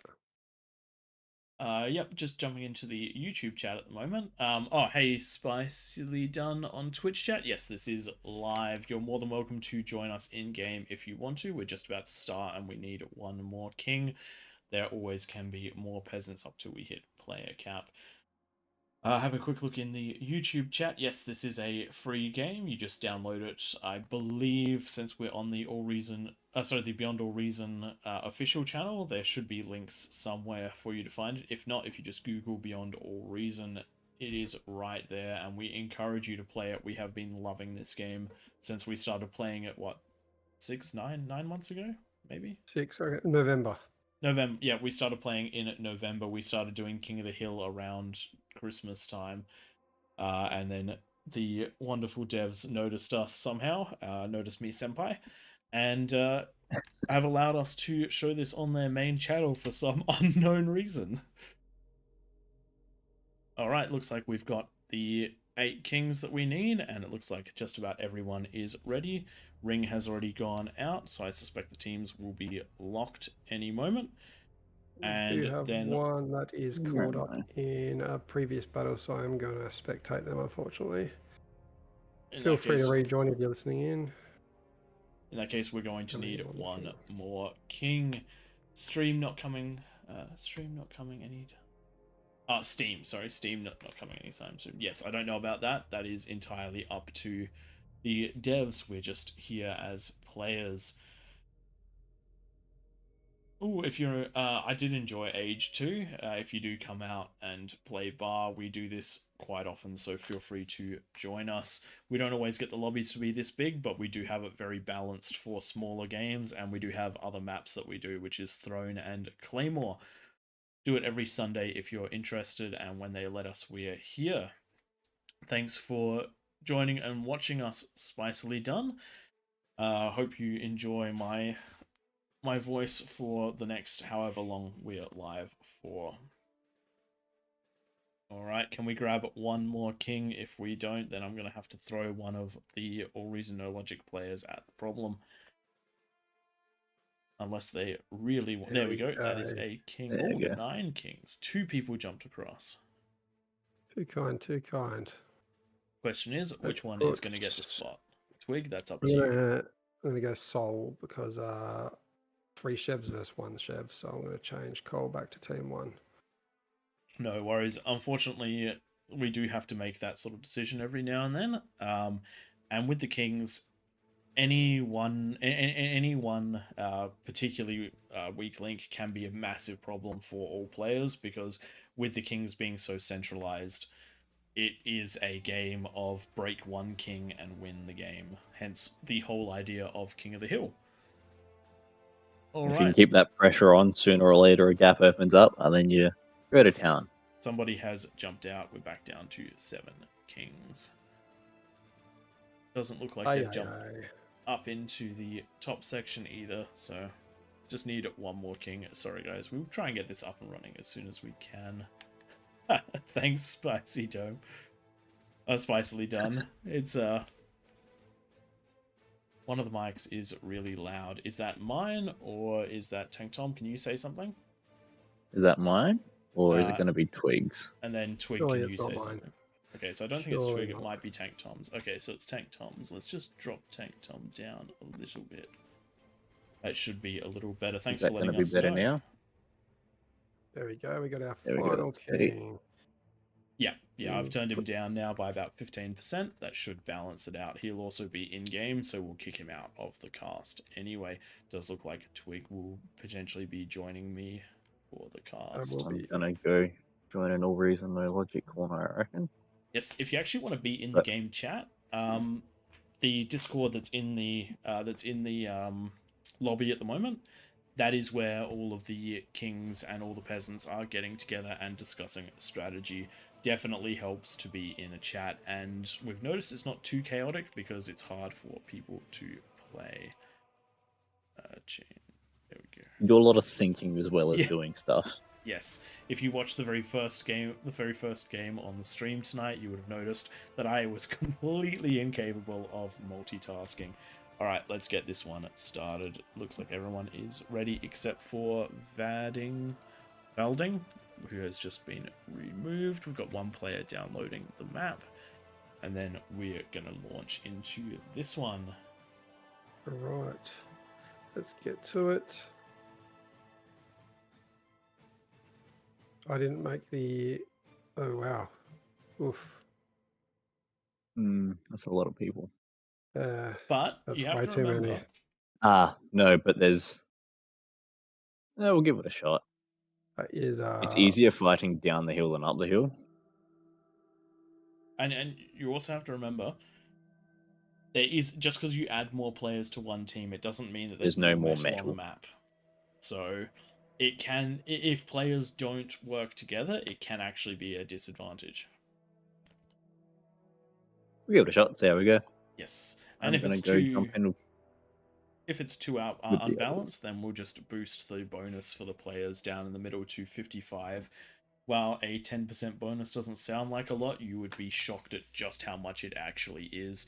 It's the difference between a fusion and an aphis, and the difference between an aphis producing 100 metal after conversion and an aphis producing about 140 metal after, 130 metal after. Cool. I'm going to leave you guys to it. Yes. I'm going to jump over to the other channel. I'll catch you on the other side. All right, and look at this, look at me go. I am a professional. We have swapped over scenes and we are into the game scene, not the lobby scene. Nicely done. You do something 20 times, it becomes habit, so another 18 games to go and you won't forget again. What happens if I forget once? Does it reset, or do I still just have to hit 20? I just remember that from gym days. It's like if you go to the gym 20 times in a row, it becomes habit, and you miss it if you don't go. Yeah, it's definitely true. I hurt my back earlier this year and had to break that habit, and it was very hard. And now that I'm getting back into it, it's hard to form that habit again. And my wife had a baby, so I'm never getting back into that habit. You need a home gym. In fact, you and I live pretty close together. We could probably organize a home gym together. That'd be nice. Yeah. At yours. Are you saying you need to get away from the wife sometimes? Those are Uh, dangerous she's words. lovely. I have an amazing wife. And I wouldn't be making those jokes if you didn't. Alright, let's have a quick overview of the rules for those that are new in chat. So this is King of the Hill. We put 8 players into the middle of the map, and then we spread the rest around. The 8 players in the middle of the map are our kings, and thank you for the devs for helping us set this one up. We couldn't have a lobby this big without them, and we would not have a game at all without them. This map has been inverted, so unlike regular Raptor Crater, which is a crater, this is actually a hill, and the objective of the kings is to destroy their opponents. The objective of the peasants is to do the same. We may see some co-op eco, we may see a lot of people going it in on their own, but there are a lot of players around the map.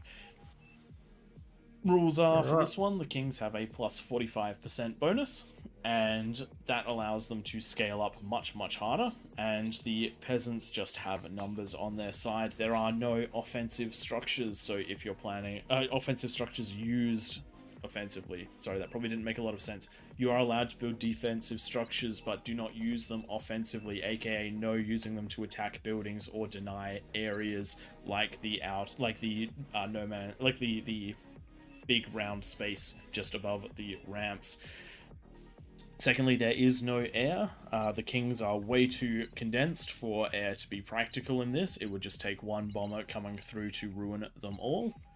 And stay on the outside of the ramps until the 10-minute mark for both sets of players. Twig, have I forgotten anything at this point? No, I think you've covered it all. There is a lot of stuff happening on the map. I'm just trying to make sure everyone's sticking to the rules. It's Yes. So for those tricky task. watching on screen, I'm drawing a white line to represent where players are allowed to go and not allowed to go. So if you were to extrapolate that for the rest of the map, that is the area that you are not allowed to go in. So if you're going to join us, please make sure that you stay off of those ramps for the first 10 minutes of the game. After 10 minutes, it is open season for attacking, but still no structures used for offensive purposes. It is way too easy to get yourself a couple of what are the rattlesnakes, is it? Yeah, Way too easy to get rattlesnakes by 10 minutes, and it just makes the game impossible for the kings because they get denied entire areas. In comparison, units can be used to push back and forth and ebb the flow of the battle. Just a quick look down on the teams. If you want to have a look on the right hand side of the map, we have a whole range of OSs on both of the teams. And with any luck, this will turn into quite a balanced battle. However, with 44 players, this is going to be quite rough on the kings. If there is some issue with balance, we do apologize. We are doing our absolute best to do this on the fly, and we seem to scale up bigger and bigger each week. So thanks everyone for joining. Real range of the OS in the middle. We've got a few in the 40s and 30s. AOA Easy, Meow and Meow, XMF, the Pan, and then it skips the 20s totalies and we're going down to the teens and the single digits. Like you said earlier, I find these King of the Hill games are lost by the kings if you have a weak link that lets the units through, because you punch through one of these 8 what do you call? Not a quadrant. What's it called when it's 8? I got no idea. Octagon? Octants? I don't know. Actually, I think it probably is octants, actually. You can tell us in chat. Just a quick question up from Jamie Leo in chat. Sort of offense-defense. Both teams are going to be on the offense if they want to win.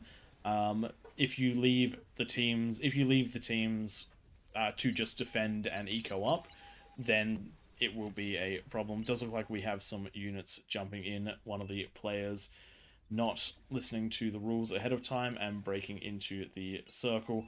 Thankfully, we do have some It's mods dissolved. in chat, and those units are love now gone. So everyone who's watching, please do stay on the other side of the ramp. We really do appreciate the mods that are around here to help with those rules. Does make it much cleaner. Always at least one in one of these games. It's straight. They're wanting to walk straight from the Shire straight into Mordor. Do not collect no the rush ring. rules. Do not pass go. The rules there for a reason. You're not going to get very far. These mods are just going to clean you right up. But yes, and if anyone is overly concerned about that in chat, you got to remember there's 40 people in the lobby, and also there are so many languages. Just look at the flags running up and down the Battle started. running up and down the side of the map. It is very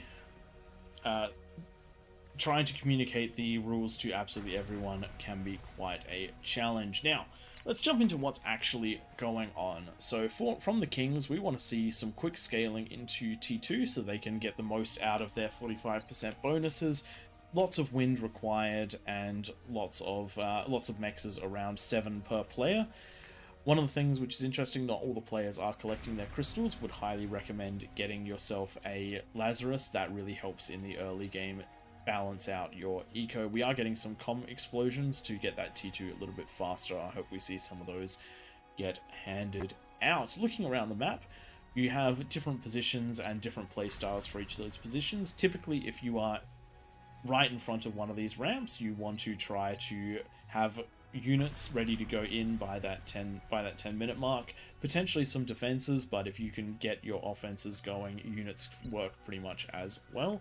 If you're in one of the corners, one of the 3 players in the corners, always recommend to do your best to work together to get that T2 lab, distribute T2, help your friends on the front line get their T2 up and running, and try your best to get as much eco down and to get T2 ready by that 10-minute mark. You want to be able to fight the middle of the map's T2 as soon as it presents, and you want to help assist the players around the map.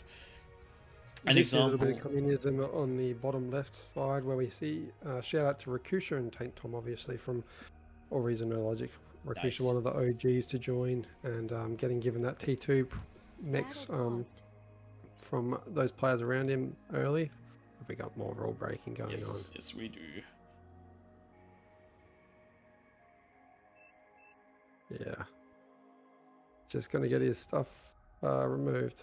Yes. Battle started. Got to bring your stuff off of the map. Just gonna remind everyone.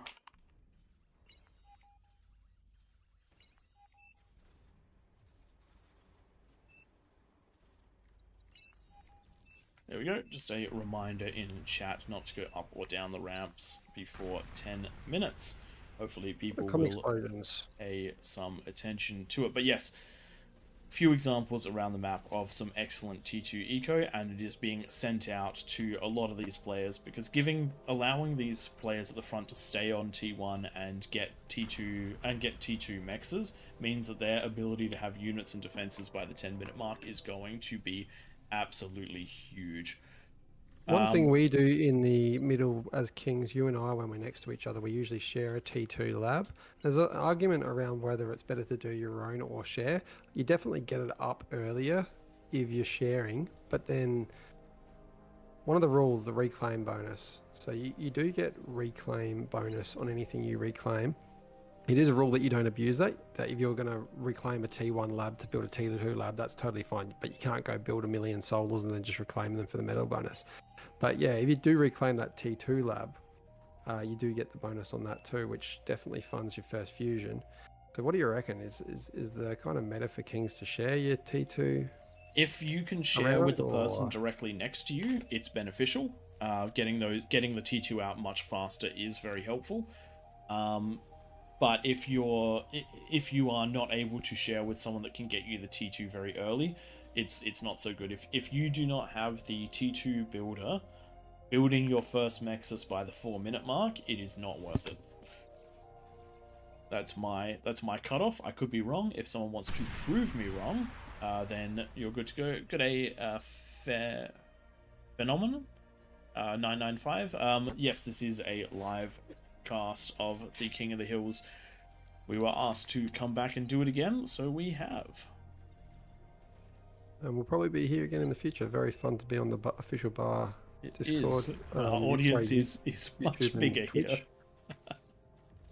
So, alright, jumping down, this is someone I actually want to have a good look at over here. Chrono and Pro worked together to get their T2 Eco, and they already have a fusion by 7 minutes, and they're going for a risky second fusion. Not a lot of metal in the bank to do it, but if they can get away with this, they're going to have a super strong economy to start with. So good on them for working through this. They've got their T2 Mexes up. That's classic as well. Yeah. Classic. Oh, classic as well. Highest OS, second highest OS in the peasant team. Yep. Hexu. Haven't heard of Hexu before. Yes, lots of T2 being handed out around the map, which is very different to what we had last game, where a lot of the players got their own T2 labs. And I think that with the additional players around here, that might make all of the difference. It could be very, very difficult for... In the bottom left, here's a good example of what we're talking about. Rakusha did get that one of the first T2 labs for a peasants team up on the map, but what he's done is he's been handing out to everyone, so just completely he's built bound up so with far. time and just sending them out one at a time to all these players, not getting onto that fusion, and it is 8 minutes 15. So I dare say the tactic's going to be he's going to ego after the 10-minute elapses, but everyone else around here, I don't see any units. 90 seconds to go. That should be a lot of extra metal because of that. I actually really do like that play. The getting T2 out to your team in this, absolutely fantastic, but the team has to utilize it. At the moment, there's a lot of eco going down and not a lot of units, and it needs to be a little bit around the other way. You've got to let you've got to let, say, the two green players here eco while Rakusha hands out the T2, but then the players in the front defend. But with so many comms, it might be hard to push out. With 60 seconds to go, looking up at the Kings, you can see plenty of defenses coming up from the yellow and pink player. No other Kings, or actually both pinks. No other players really getting that many turrets up, but we can see now Cream getting the construction turrets down to assist with very quick building of a bunch of what are these called again? I forgot. Scorpions? Scorpions. Whereabouts on the map are you looking? The pan. Down Ah, here. yeah, the pan. So I've made this mistake before where I've gone into T2 defenses instead of the T1 defenses, and they do a lot worse than T1 defenses against spam. So getting the grunts, pawns, ticks, rovers, etc. up there. I got absolutely run over by one player in one of these games. Luckily, I had a very competent team that covered my ass, but my eco was wiped. I lost everything to incisors just because I went T2 defenses.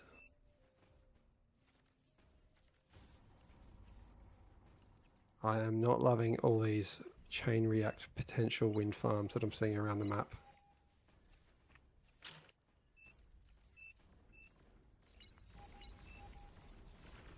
Does look like we have a king that is trying to build themselves 100 gauntlets. Not sure exactly how well that's going to work, considering that the 10 minutes is up and we have a grunt push. Oh, we have a pawn push that is going to head straight on in and punch straight through those small amount of defenses. Is going to run into a few Centurions. Centurions very good, but the player making the correct choice to just avoid them and find another place in.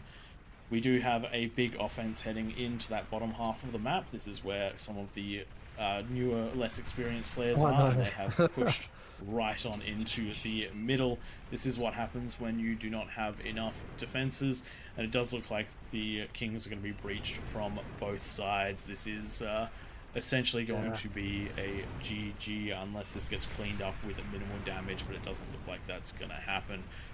So a lot of people are going to say it's because there's 40 peasants out there. But no, this is not many units to deal with. This is the Kings did not build units, so Red Yes. had a few T2s up. What was quite amusing is the dark brown player Shantic unit accidentally degunned a bunch of the Pan's units, thinking that they were attacking him, but they were coming over to defend. Oh dear. Well, this is a problem, and yes, even with 40 players, the total offensive power heading into the middle of the map is not particularly great. It was a group of pawns. It was 2 groups of pawns, some ticks. None of this stuff, all of this stuff would have been quite well stopped by a couple of Jags or Fiends, some Beamers, something along those lines. Does look like the Kings are getting a little bit of a boost right now, as the mods are trying to keep this game from falling over straight away. I would ignore the income at the moment, as currently it is plus 14,000. Plus 1.45 million metal income for the Kings, but they do not have much in the way of build power to fight this, and we do have a huge amount of offense coming in at this top section. We've got Mausers punching through with Jags, some spam lines, and many other units. We even have some Twitches on the high ground taking these T2 medals that they've been allowed to take. Oh wow, we're definitely getting those leaks, and it's always the small units that are sneaking in. Yes, and even though we've got some fat boys defending up in this top section, so many of those shots were being fired into just a single tick. It is amazing just how efficient those units can be when utilized correctly. Kings doing the absolute best they can to defend. If they can get the build power up, and if they can get the vehicles and bots up, they may still be able to defend this. The Pot's still doing well in his lane defending. XMF managing to hold their lane.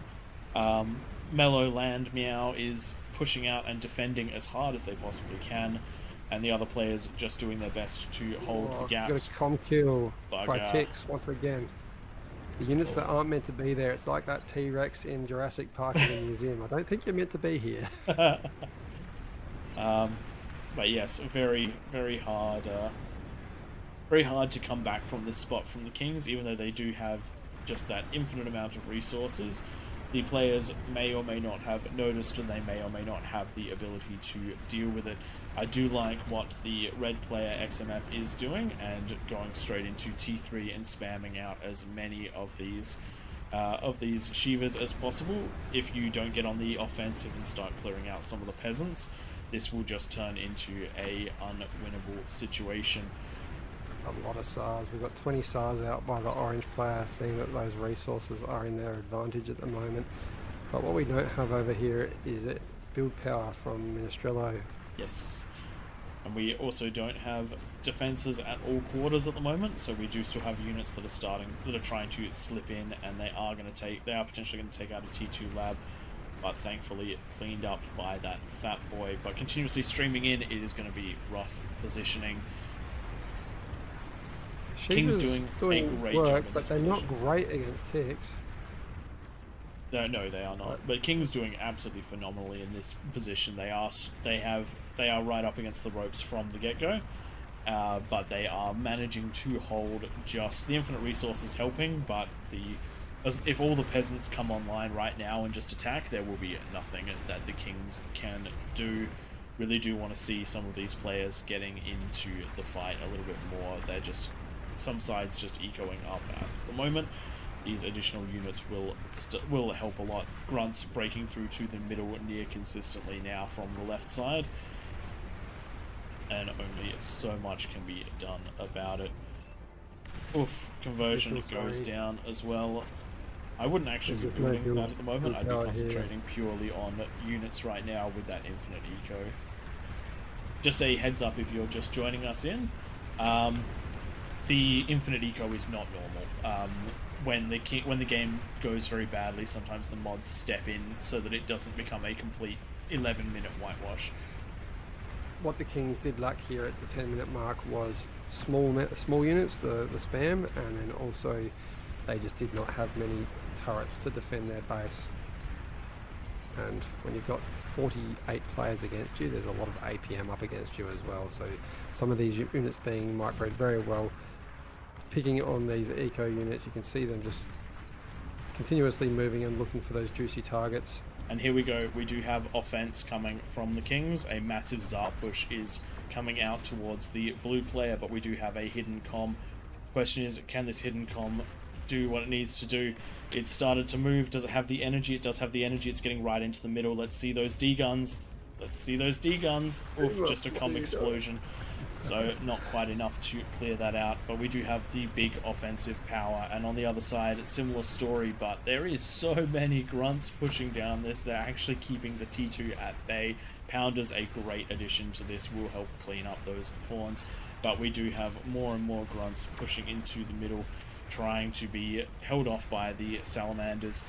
This game has turned into complete and utter chaos. I think that the Kings are totally reliant on this one piece of eco-infrastructure in the middle. And if that falls, it's going to be game over. And if they try and take their foot off of the pedal to try and get themselves some additional eco, then they're going to be in a terrible spot. Good D-guns out of Viking Child trying to clear up these Tsars. One that does survive, but it is going to have to fight another Tsar going into there. Orange has really taken over this game. Meow Land Meow has done a great job of scaling up this build power, and if you look at the way the build power has been spread out, it won't chain react, which is really important in this situation. Yeah, wow, 201, and I think we've got some Scorpions to defend XMF's economy, but we need to build them in the middle where the real economy is at one unit, although no one probably knows about it. Nice and sunk in that hole. Is this winnable? I think this is quite winnable now for the Kings, unless that one unit disappears. I think that the Kings have been helped along quite hard by that infinite resource, and they have managed to wouldn't be surprised if they make it take away at some point, but yes, if they take it away, there is just no eco. Yes. But it does. It is at least an interesting scenario. But yes, at some point that will either need to be taken away or the Kings will likely win. Though we are getting some very strong players starting to come online in the corners. Massive amounts of units just starting to pour in, and the Tsar pushes have been held, and they are being stopped by Banishers, Quakers, and other such units. So the push out has effectively stopped in a lot of areas, but the T3 push out on the bottom side is running quite strong. Does look like they're going to get into the base. Oh, that's so close to a chain reaction. All of that wind only got the one shot on, so it didn't quite chain react. If one more goes into that wind, if one of those wind explode, yes, there we go. There's the chain reaction we love. All of the winds popping off into each other. If you are interested in seeing how to stop that from happening, there is a short on YouTube I can recommend you. Just search AllReasonNoLogic on YouTube for that one. There's about 20 shorts there, just some basic tips for newer players and those that need some reminding of the silly stuff you can do in the game. Yes, but looking around the map, these Tsars are doing a great job in pushing their way out, but there is no spam accompanying them, there is no radars, so they are forced to fire at a pretty close range.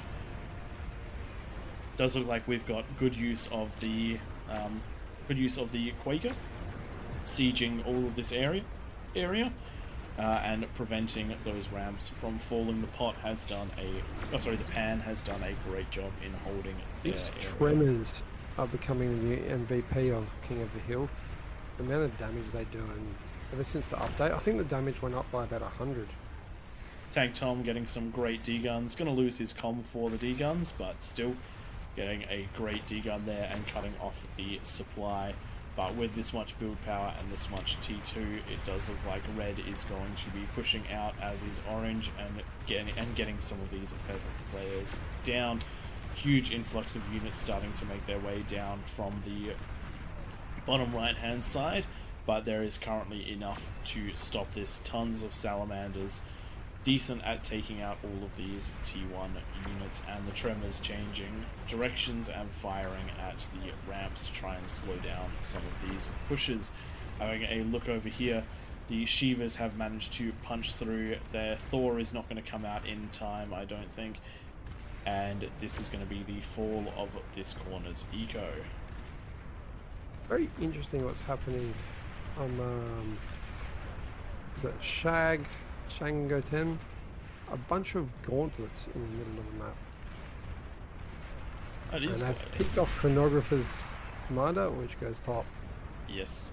The I infinite cannot see resources are gone from the center of the map, by the way, so the Kings are Very back good. to running under their own steam, and they do not have the energy to do this. So what is left? So as long, if the peasants can beat what is left, this should stabilize into a much more even build. And it does look like the ticks coming out from the shared eco up the top here that managed to of classic have pushed their way, are pushing their way in. There are some defenses to contend with, but I think there will be plenty of holes. So the peasants just need to hold on and survive just a little longer. This is good that it's been taken away. The army value is very much in the favour still of the red team, so they need to play a little bit defensively with what they've got left though. Red probably could send a bunch of resbots to reclaim an absolute bucket load of metal down the bottom of the map. We've got over 30,000 down there. And Japan, wow, just absolutely annihilating everything with those. I heard you like the rain. Oh, wow.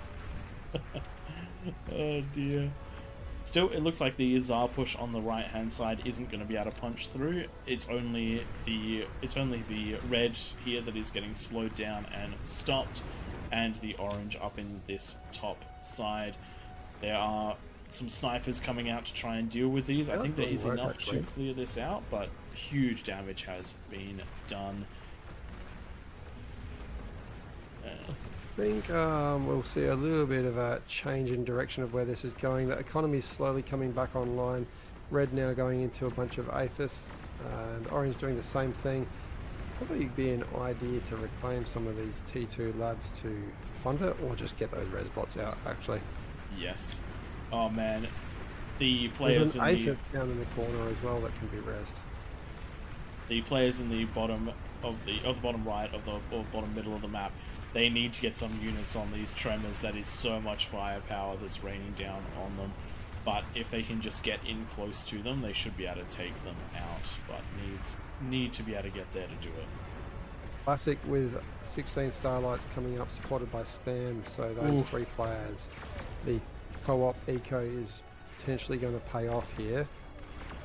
And it's going to be a matter just of a few nice chain reactions through all this build power, and all we need to do is get to those three APHISes that Orange has.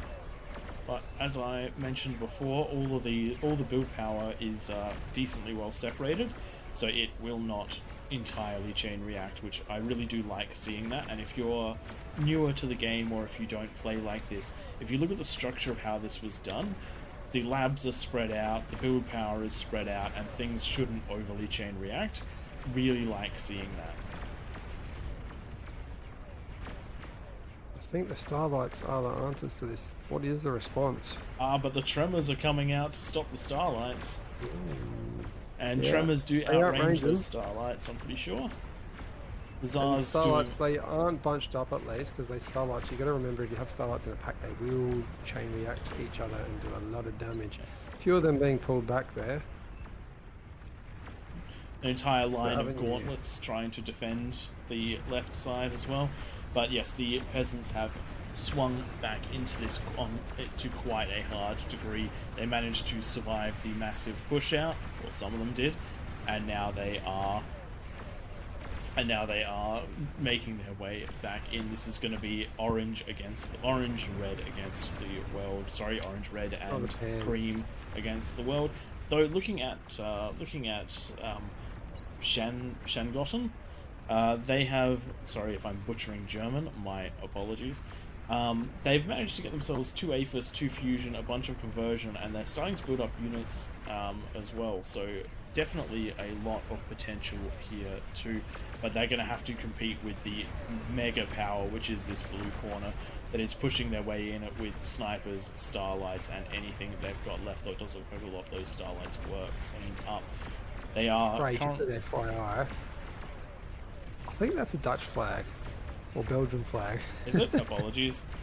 You are German, you know, by heritage. In case you didn't know. Just to remind you. I'm not the best at this. So, something which is happening here, the starlights are just firing into the units that are so close to so much build power. They're not concentrating their fire, and they're not actually able to put enough damage in that it isn't completely repaired before their next shot.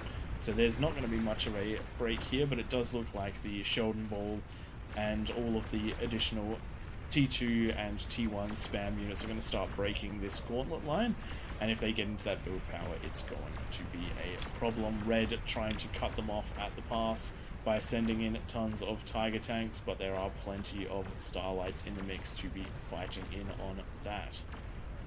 I think this team definitely got a little bit too comfortable with that unlimited eco in the middle. Surely they didn't think that was going to stay there the whole time. We do have definitely a much needed unit. Yes, it did. It certainly put them back on a moderately equal playing field, but they are still at a metal disadvantage, and they do have a lot of fields to cover. We've got, and the Res army is coming through to gut them from behind. The eco is actually still pretty similar to what we see in games. They're about 50% in disadvantage at about this stage of the game. It isn't that dissimilar to that usually, anyway. Probably because half the map of peasants is dead. There we go, mass conversion down for the orange player, and that sinks their economy by 600 or 700 metal. And this was all done by reclaimed units and a couple of vanguards. Going for the Aphis boom, we'll see exactly if they can, but they're currently getting tremored. Huge damage done by these tremors. Tremors and Zars MVP of this particular match. Does look like the Zars will manage to get the damage done here onto them if they actually choose the right targets to fire. Vanguard, one final shot, takes down that Aphis, and it chain reacts big chain react onto the Maroon player, loses all of their build power and their conversion. So now we are just down to the conversion of the Pan and the red player XMF. These vanguards retreating. They were picking a fight with a bear in its own den, but knowing when to back out. Everyone got to pushing keep their them strength over to the biggest risk. Got to try and keep all of your units intact as the peasant players, because it is always harder to remove. But we do have a 3 times, actually about 2.5 times eco advantage to the peasants.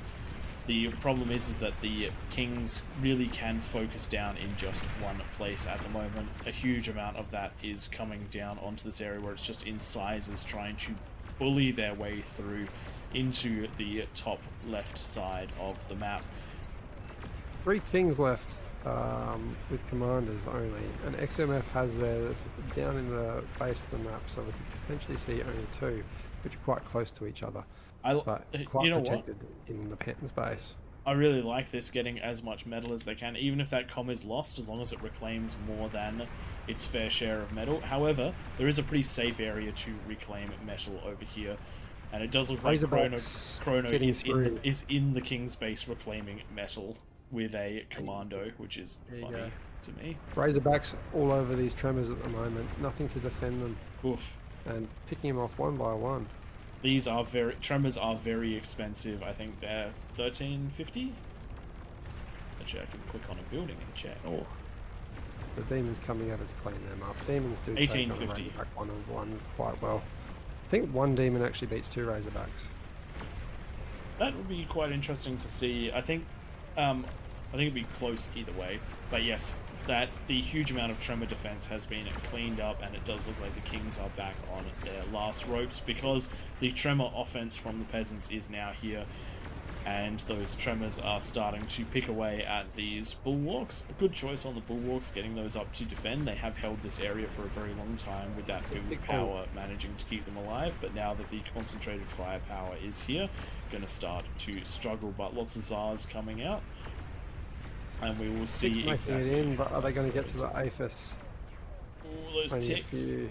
And this is what I was talking about with defenses scattered throughout the base. If you can get enough defenses scattered through the base, you can prevent this. Does look like those ticks get taken out by the one remaining gauntlet and I think it was a pop-up over on this end. Good job with those scattered defenses. I don't know who's going to win this now. This has become quite close, yeah. It should be the peasants. Definitely helps the Kings don't have the full circle to defend anymore. Yes. I think if the peasants were to send some stuff in to get more... Actually, whichever team over here at reclaims more. Razorback attacking the pan, and we're up Uh-oh. around the Eco Center.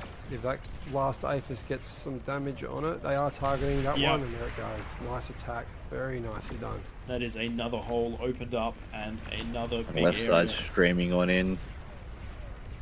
Yep, top side of the map, we've got that gauntlet that saved the APHIS still, that's just been taken out, and now all of those grunts are on that last APHIS. There is still a bunch of pop-ups to defend, but so long as they position themselves just right, doesn't manage to get the APHIS. Good defensive angles right there, but more units streaming on in. What I can't see out of the Kings is a counter-intrusion measure system, so we could see some stealth tanks used at some point. You know what? We haven't seen that all day today. That's crazy. Normally these games are heavily influenced by a counter intrusion. The Razorback coming through. There are a lot of Scorpions coming up, so very much need spam to go in with anything here. But if it can stay outside the range of the bulwark, it may be able to get just enough damage, because that Rafus it's in the red. It's going to get it. It's definitely going to get it. Doesn't chain react nice though. chain. It has to push Get in. the next one.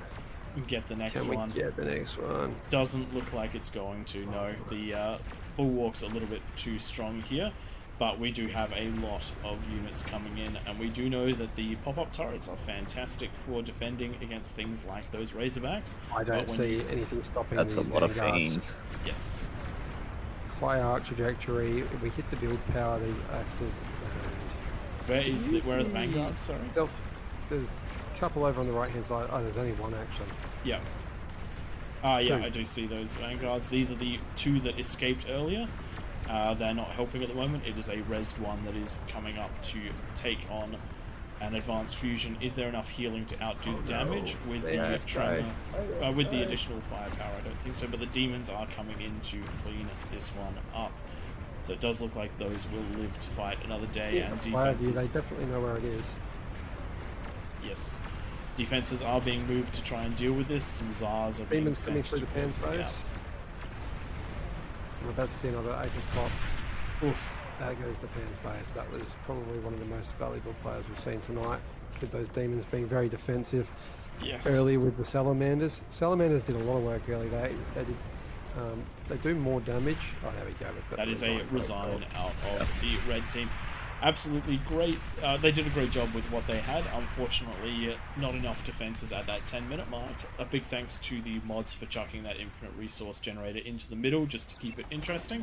But phenomenal work from the Kings to recover that, but even better work from the peasants for not letting it overwhelm them and managing to scrape out the win anyway.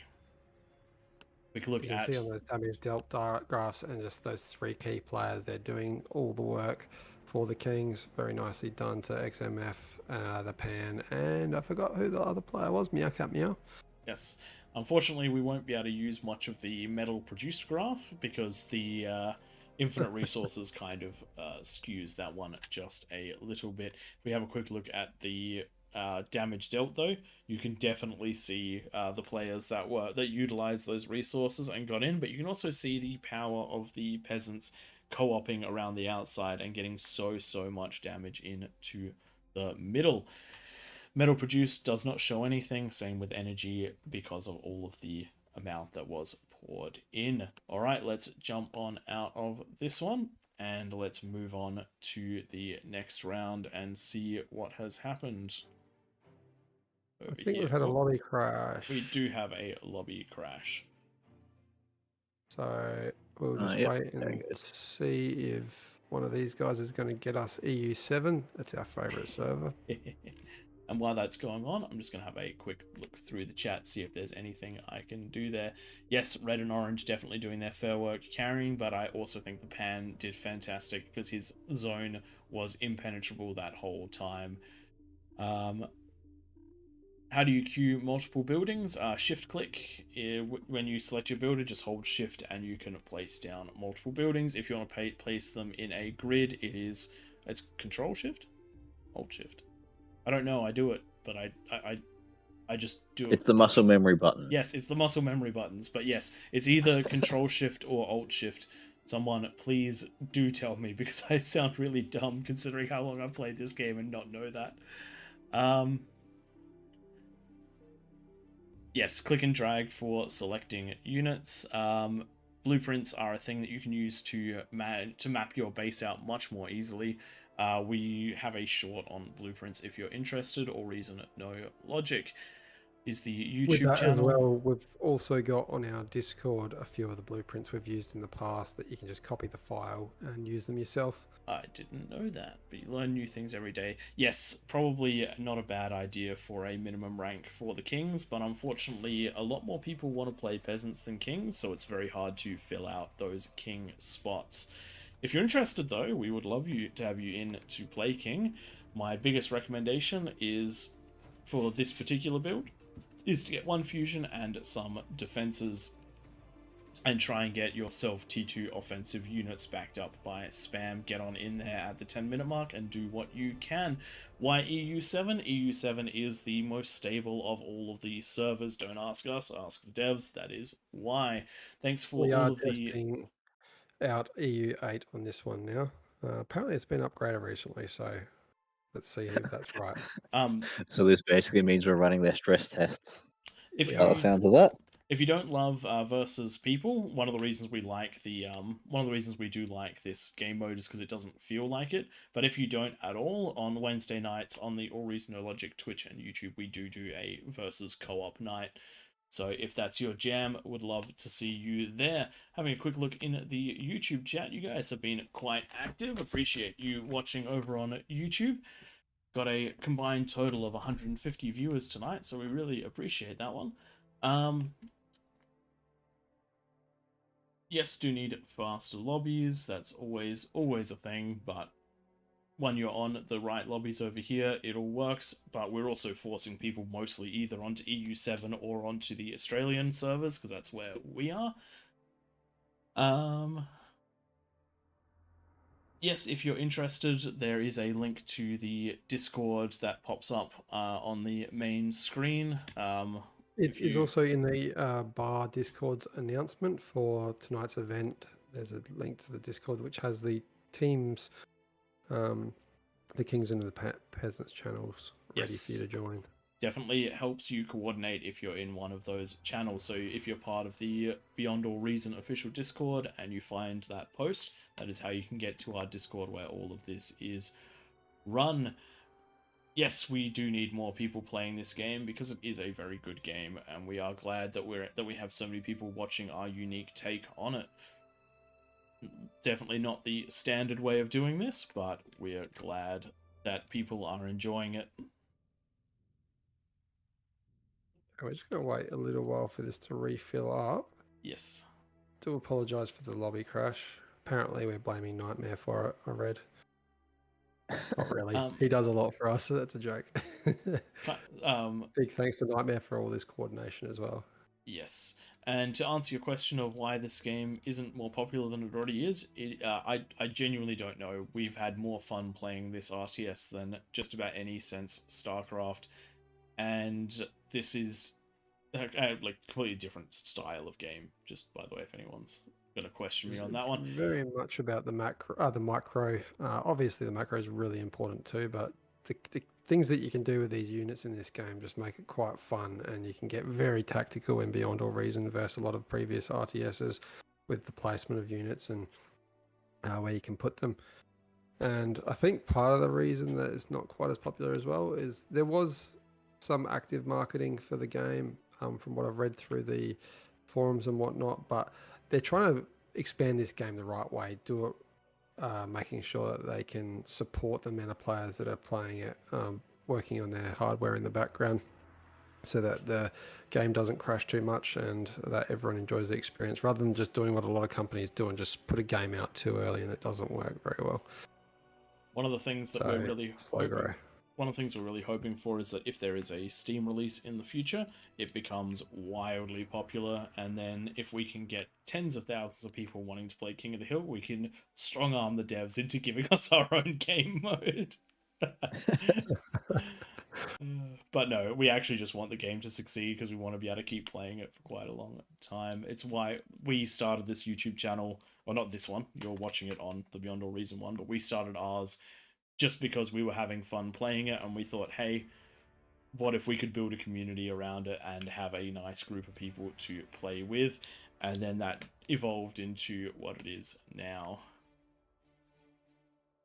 Someone was asking about whether we've done Navy maps. We've tried a couple of times to do Navy, but the balance on it is interesting. Very much work based on the physical map, the way that you can defend areas. And Raptor Crater works so well because those ramps kind of create a buffer zone and a lot of choke points that are able to be defended. Throne works as well, quite well as well, but just not for this many players.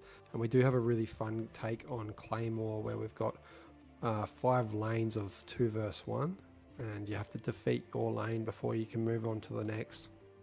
Obviously, that one only works with about 15, 16 players, though. And yes, Bar does feel like a passion project. I think it's one of the reasons why we like it so much. When there is so much attention to detail and so much...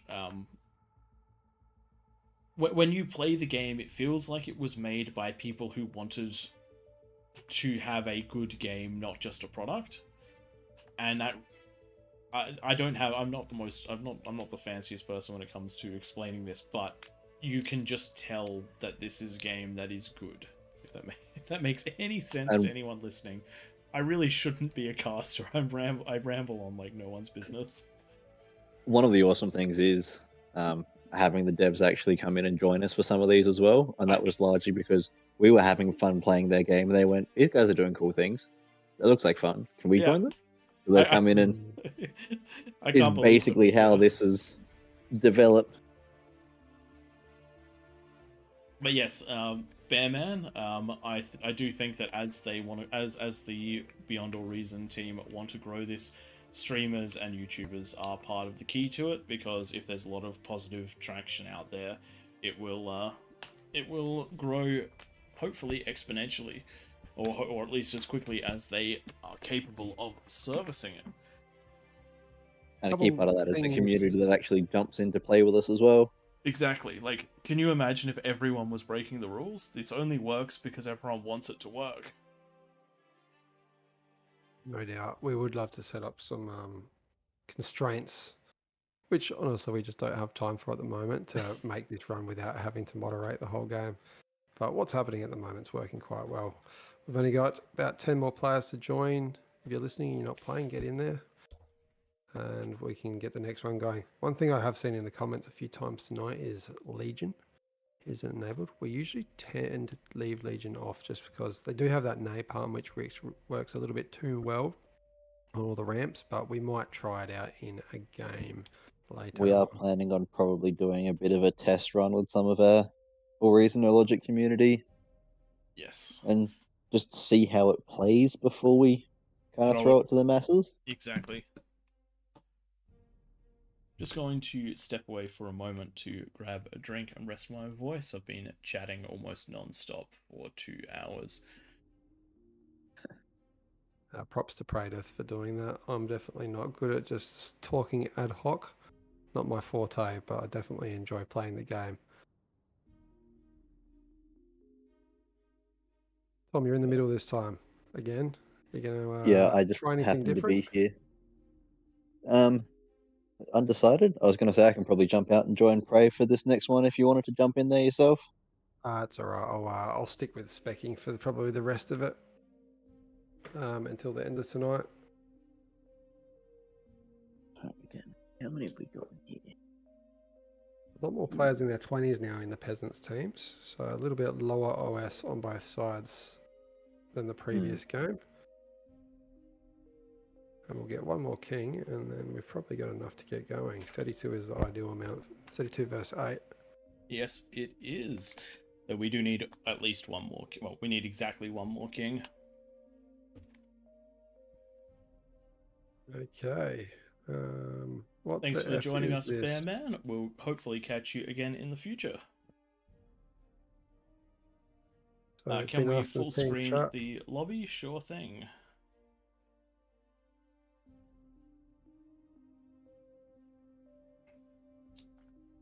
Posting the rules in the game, just to repeat to everyone that's joined. There's a 10-minute no rush, airs off, no structures that can hit the enemy's economy. You can build defensive structures though. We like to keep off the ramps for the 10-minute no rush. And a little one that a few kings have figured out, there's a reclaim hack. I'm not going to tell you what it is so you don't do it, but no reclaim hacks for those that know what that is. Co-op eco is allowed and almost encouraged these days, otherwise you'll find yourself as a disadvantage. If you are the peasants, you don't want everyone co-op ecoing though, otherwise you're not going to have enough units at that 10-minute mark. And here we go. We have got the players posting the rules one more time. And let's get into it. And if anyone is in the YouTube, actually everyone who's in the game should have the link to the Discord, so good to go there. And I don't need to swap scenes over because someone asked me to do it to show the full-sized lobby, so we're already sitting on the correct scene. Full screen gaming, boys. Do I have anyone who's with me this? I don't think I do I? You are a king then, I'm guessing? Yes. Then get out of here. You're in the wrong channel. Can't listen to us cast it. What's wrong with you? You're cheating. You're Hacks. I'm just cheating. going on mute some bits. Look, let's just be honest. For the first little part of the game, what secrets are gonna be revealed to you? That there are 8 players in the middle and 32 players around the outside taking up all of the metal spots? Oh, the horror. Pretty much. The absolute horror. And see, if just remember, if Tank Tom wins this one, he cheated. Sorry. Breaking news. This is really big, actually. Tank Dude and Tank Tom next to each other in as kings. Let's pay attention to these two. Tank Dude, thanks for playing. It's nice to see a Canadian in the middle. I did get that flag right, I swear. You did? Can you tell what all the flags are? Pop quiz. No, I'm not doing that. No. I will offend everyone because I recognize the Australian flag. I recognize the American flag, the British flag. I've been told that I got the German flag wrong today. There's a French flag German in here, and that's as far as I'm going. For you. I think we've got a Polish, a German, and a Dutch king as well. A couple Dutch kings. All right, let's throw Tank Tom out into the King's chat, and we will catch you, and we will start getting ready to cast this one. You can see the players there in the middle of the kings dividing up in a nice circular drawing. Who gets what mechs? Very precious. You don't want to miss out on any of those. With that 45% bonus, they are each bringing in 2.8 metal per second, which really does add up as a king. 45% bonus kind of means you're going to get to that 2 fusion stage at the end of the 10 minutes, whereas for the peasants to get there, you almost definitely need co-op eco. I mean, look, I would say that historically having more than one Dutch king could be a problem, yes. But thankfully, this isn't historically, this is now. They're going to work together, and we're going to see a king's victory led by the Dutch. So, oh, we've got noughts and crosses going on. This is one of my favorite things that people do. I know it's silly, but it's just giving people drawing tools. You either end up with inappropriate images or things like noughts and crosses, and I really appreciate the noughts and crosses. And it does look like we had someone cheat in their noughts and crosses game, so it does turn out that you can put a O above the top left corner. Who knew? Alright, let's have a quick summary. Twig, which rules have you already mentioned, just for those newly tuning in who want to know a bit about this game mode? We'll go through them as I've just posted them in game. Rule 1, no rush timer 10 minutes, so peasants stick to the lower ends of the map, stay off those ramps. Kings have to stay off the ramps as well, starting on that top circle. No structures that can attack anyone's base, so only defensive structures. That means pretty much the only place you can Juno on this whole map is the ramps. The Kings, no reclaim hack. I said I'm not going to explain that in too much detail, just don't do it if you know what it is. Co-op eco is allowed. Rule 5, and encouraged. Build eco anywhere after the no rush timer elapses. One of the things I like seeing on this is when the Kings or the peasants destroy like an area, they go in with a bunch of res bots and like res a fusion or a factory and start building a second base out there. Rule 6, the most important rule of the game, have fun. You break that rule, you're out. We ban very, very harshly for that. If you don't have fun, we ban you for life. Very few life bans. I find it quite amusing going through the bar's Discord and reading all the bans that happen, some of the things that players do in games, tisk, but some of them are a little bit amusing. Did see someone get banned until 3025 actually. They're banned for 1,000 years this week. Alright, so let's have a quick look at what we want to be seeing from the middle. We've got players that have started on that 1 mex, players that have started close to their 2 mexes, but essentially everyone in the middle will get 7 mexes if they're divided up equally, and we want to see a quick rush into T2 and then into a fusion. A good amount of wind to do that transition is anywhere between 30 and 70. The wind is still useful even after the transition to T2 economy, but the speed at which you get those T2 constructors out can be quite vital. If you have a look at Tank Tom's build over here, one of the first things he does with the 2 builders that he has available to him is to send those out and down those streams so that they can collect those juicy 2.8s that are all over the place, and soon he'll hopefully send one up to the top mechs. Would like to see a Lazarus or a Grave Robber out of him so that he can collect some of these crystals. They do help to stabilize the first part of the game quite going away nicely. Quickly to the other Kings though, to the Kings reclaiming all of those very quickly. As a peasant, there are a few trees on this map around the corners and in the middle, top and bottom. It does really help to get a Lazarus or a Grave Robber out just to get the energy pumped up for the first couple minutes of the game until you get enough wind or solar power happening. Oh, we've got an invasion. Somebody who did not listen to the rules. Happens every game. That's alright. Accidents happen. By accidents, people just ignoring the rules. Alright, what else is happening around the map? We've got 1 king win and 1 peasant win on this map so far. Who do you reckon is going to win this one? Or who are you going for, I should say, Prey? I always go for the Kings because it's the position I want to play, but it's very hard to tell before that 10-minute mark. I reckon I'm going to root for the peasants this game, mostly because Tom's up there and he's my friend, so I want to see him lose. I mean, and to be fair, he's also purple, so if the Kings don't win, I'm going to be very disappointed. The colours are doing that thing again. It's blue on my screen.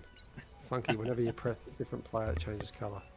We did a replay a while ago where the one, I can't remember what the mode was, but every colour shifted, so it made it very hard to tell what was going on through the whole cast, because a player that started red would become pink and then yellow, and it was a good time. My God, people, we try and call you by your names, but about 50% of them are impossible to pronounce.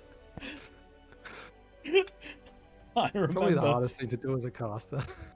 I remember way back when, in old Xbox days, my name was like XX dash something something clan tag then like one random word misspelled because it wasn't available, and then the whole thing repeated over and over again. So I don't judge you for it. But we do get some very good ones in there. Every now and then we've seen some absolute riots, though I'm waiting to see a John Cena, though I don't think I ever will. Alright. Fiddling with some good macro there, putting the Lazarus on wait commands during the reclaim, making sure that he's never overflowing or fully reclaiming that commander so he can take it back again. 1% left on that. I definitely would have accidentally misclicked and had no commander for the rest of the game. Yes. You got to be a little bit careful though, because if you build power too close to this, it will be a problem. A couple of the kings forgetting to build the last max. Purple got 2 left. That's not purple. It's let's call him by the name. Tank Dude. Tank Tom's friend. Tank Dude. Not building the last 2 maxes. Skip the Master also missing 1, and Death Killer missing 1, but may go over to it eventually. And while we have Death Killer going straight into grunts 5 minutes into the game, so it might be going just for the mass amount of units. I haven't seen that out of a king and the King of the Hill. Usually we see that out of at least 1 or 2 peasants every game. Someone just building a ton of units and then attacking after a while. I am worried that they maybe will attack too early, so I'm just going to put a reminder into the chat. one of the things we have seen before was someone went all the way into ticks from about the 3-minute mark. I can tell you from a mathematical perspective, don't do that. You can get more ticks by going into that T2 and getting those T2 maxes, then starting to build your ticks at the 7-minute mark. You will get significantly more ticks. But yes, we do want to see aggression. The team that is most aggressive is usually the team that wins. Having a quick look at one of these corners just to talk about the strategies for the peasants, for those that aren't particularly used to it. If you are on the front lines, aka one of these positions here, we want to see you we want to see you trying to get a decent amount of eco and some units and or defenses. We prefer units, but we know that people like defenses, and we're not going to tell you how to play. But if you can hold that ramp for as long as possible to allow for the T2 to come in from the people behind you, that is the best thing. From the people behind you, co-op eco is the absolute jam. Trying to help everyone get to the T2 eco spot, handing out those T2 builders, and then supporting with T2 units once you start getting attacked by T2 units. That's what we want to see. Each of these corners can become an absolute juggernaut of eco, but if they don't come online early enough and the players in front of them fall, then that is a problem. Holding the ramps is the easiest places to hold because the units will be filtered in. There are some exceptions like spiders. We do want to see some of those. Got our first fusion coming up in the middle of the map, just starting to be built now.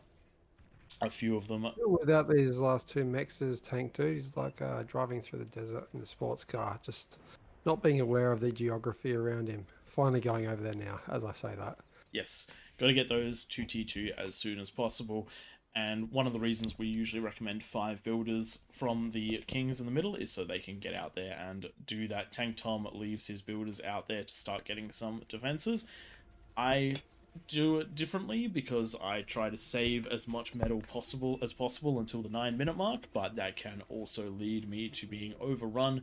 2 minutes 10 seconds to go, and we have a nice group of units defending from Death Killer, but not a lot of eco to back that one up.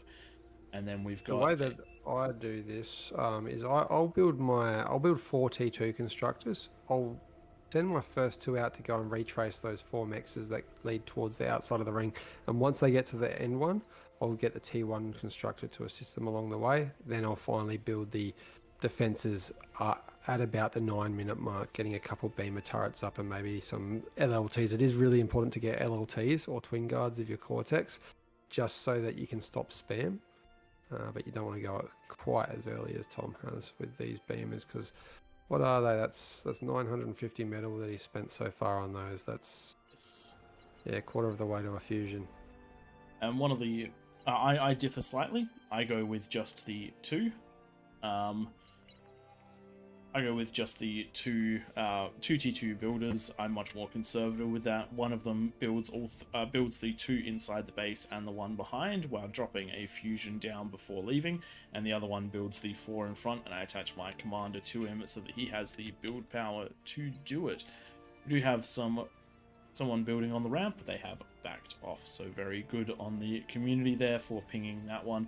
We do appreciate anyone in game who tries to assist in making sure that the rules are followed, because this is entirely based on the honor system. We can't use the no rush timer that's built into the game, because otherwise it would only be the kings who are restricted, not the peasants. They'd still be able to go all over the map because it's based on the start boxes.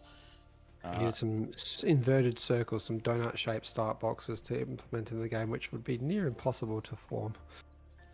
Well, just very, very difficult. We've got units coming out of most of the players now. Approaching that 10 minutes. I'm going to post go. Yes, go, go, go. We've hit that 10-minute mark. It came up on us much quicker than expected. Let's see what the players do. Oh, we've got a big tick attack coming in from the left side peasants, and there's only two twin guards, a couple of twin guards. Can you imagine they're doing? Yeah, can you imagine if they went up the other ramp where there's only one LLT form? So it's a bit of a lottery. If the wall hadn't been there, that wall actually did really good. It stopped that from happening. We have got a couple of ticks that have made their way in this bottom side, unable to get the mexes. But the biggest attack is coming from all of these incisors on the left side. Someone has been listening to us, someone has played with us before. Incisors can be super strong early in the game. Unfortunately, a bunch of their strength comes from multiple players doing it. Imagine 4 ramps of 50 incisors all next to each other crashing down at 10 minutes. Very easy to achieve and absolutely devastating. Incisors are decently tanky and they are decently damaging. Just this small group is punching right in. Looks like they might get a mex depending, but if I were them, I would keep punching through for that build power. Very lucky that there is... Tank dude just putting the Scorpion down with that build power that's right next to it, and is going to be enough to take him out. Does lose a few of those T1 converters, but not to worry with T2 in the background. Actually, no, that's a different player. Does look like conversion happening. Does look like Alexis has managed to find an undefended ramp and is going to take well and true advantage of that and push through. Actually, based on some craters, it was lightly defended, but this player going into T2 with only a handful of mexes, not quite enough to get themselves up and when running. You do start on these sides, the left and right hand side of the map, you do need to stick with that T1 and just make sure you're defending for a bit longer. If you do greed, you are going to be the weakest link. So I do like, if I'm a king, to go in either the position that Skip the Master or Alexis has, because you're only against 2 players if you just stick to your 2 ramps. I did a really poor job of that in the first game tonight. It took me forever to beat mine. Spiders wasted. So many spiders wasted. It was egregious. Egregious, I say. It was fun. It was actually really good to watch. Keeping the action there. I was just thinking about you. The bottom right ramp. We are seeing a mixture of butlers and Lazarus's healing and reclaiming. Do this. If you are a peasant, do this. Throw a couple of these into your army, keep your units healthy, back in and back out, trade efficiently against the kings, because as an individual player, you will be at a metal disadvantage compared to your king. So if you trade really efficiently, then you can do huge amounts, and you can steal all the metal that they shoved into units just by playing this outright. Do this if you can. 3 players here doing this. It's 1 player, Aspira, is doing all the healing, and then we've got 2 players, one with the Fat Boys and one with the Hounds going in. Very nice coordination. We've also got on the next ramp a bunch of the rocket bots, the Arbiters, doing their thing. They are retreating a little though because there is danger. This is what's important about holding those side positions. That's currently the strongest and weakest point in the map. We do have a push with a bunch of ticks on the left-hand side of the map as well. Ticks mixed with the Hounds, and we've got the commander up there building a bit of a defensive position up on the ramp. I do like to see that. Fat Boys really are a big threat though. But we do have a Pulsar now in range. Tank Tom You know, that's not the first time I've seen Tank Tom to lose his commander. I think I've never seen someone lose a commander as much as Tom does. He's known for it. I would love Yes. to have a compilation of all the times Tom's commander goes down. If yes, anyone who's joined us for a while or who used to know us from when we got started up will know exactly why that was so funny. Sad up to that his I name missed it type. though. His namesake, Tank Tom, he likes to tank his commander right into the enemy's fist. Having a quick look up around the map, a couple of pushes down that have not been overly successful, but it does look like the 4 T2 bulls are going to have enough power to punch through that warden, and this is another hole in the top left side. Sorry, top right side. Does look like they're going to get the T2 lab. Support really does need to come from the players behind at this point. They're focusing on getting an APHIS up and a fusion up, but what they actually need to do is help hold that line. You do have to take your foot off of the brakes sometimes and try and get this dealt We do with. have Some a ghost ghosts coming out, which has had the rework. They only stunned for a few seconds and not being microed. not being microed, and the comm out of position, so these are going to get in. And these wins are definitely too close together. They are going to chain react, as we can see right there. All they have to do is hit the conversion, and the entire lot will go. There we go. And so close to the conversion over here. I think the conversion will detonate as well. There it goes. All of the wind down, and that is so much investment that that has been taken on by essentially 4 bulls. Just a couple of units could have prevented this. You do have to balance that eco scaling. This is one of the hardest spots to crack that is now cracked. Straight into the tremors. I would be cancelling the tremor and going into the likes of a salamander at that stage of the game. But Bearman, at least knowing about the D gun available, his comrade up on the hill illusion. If you didn't know that, just hitting D and then firing within that arc. That is the most powerful weapon in the game.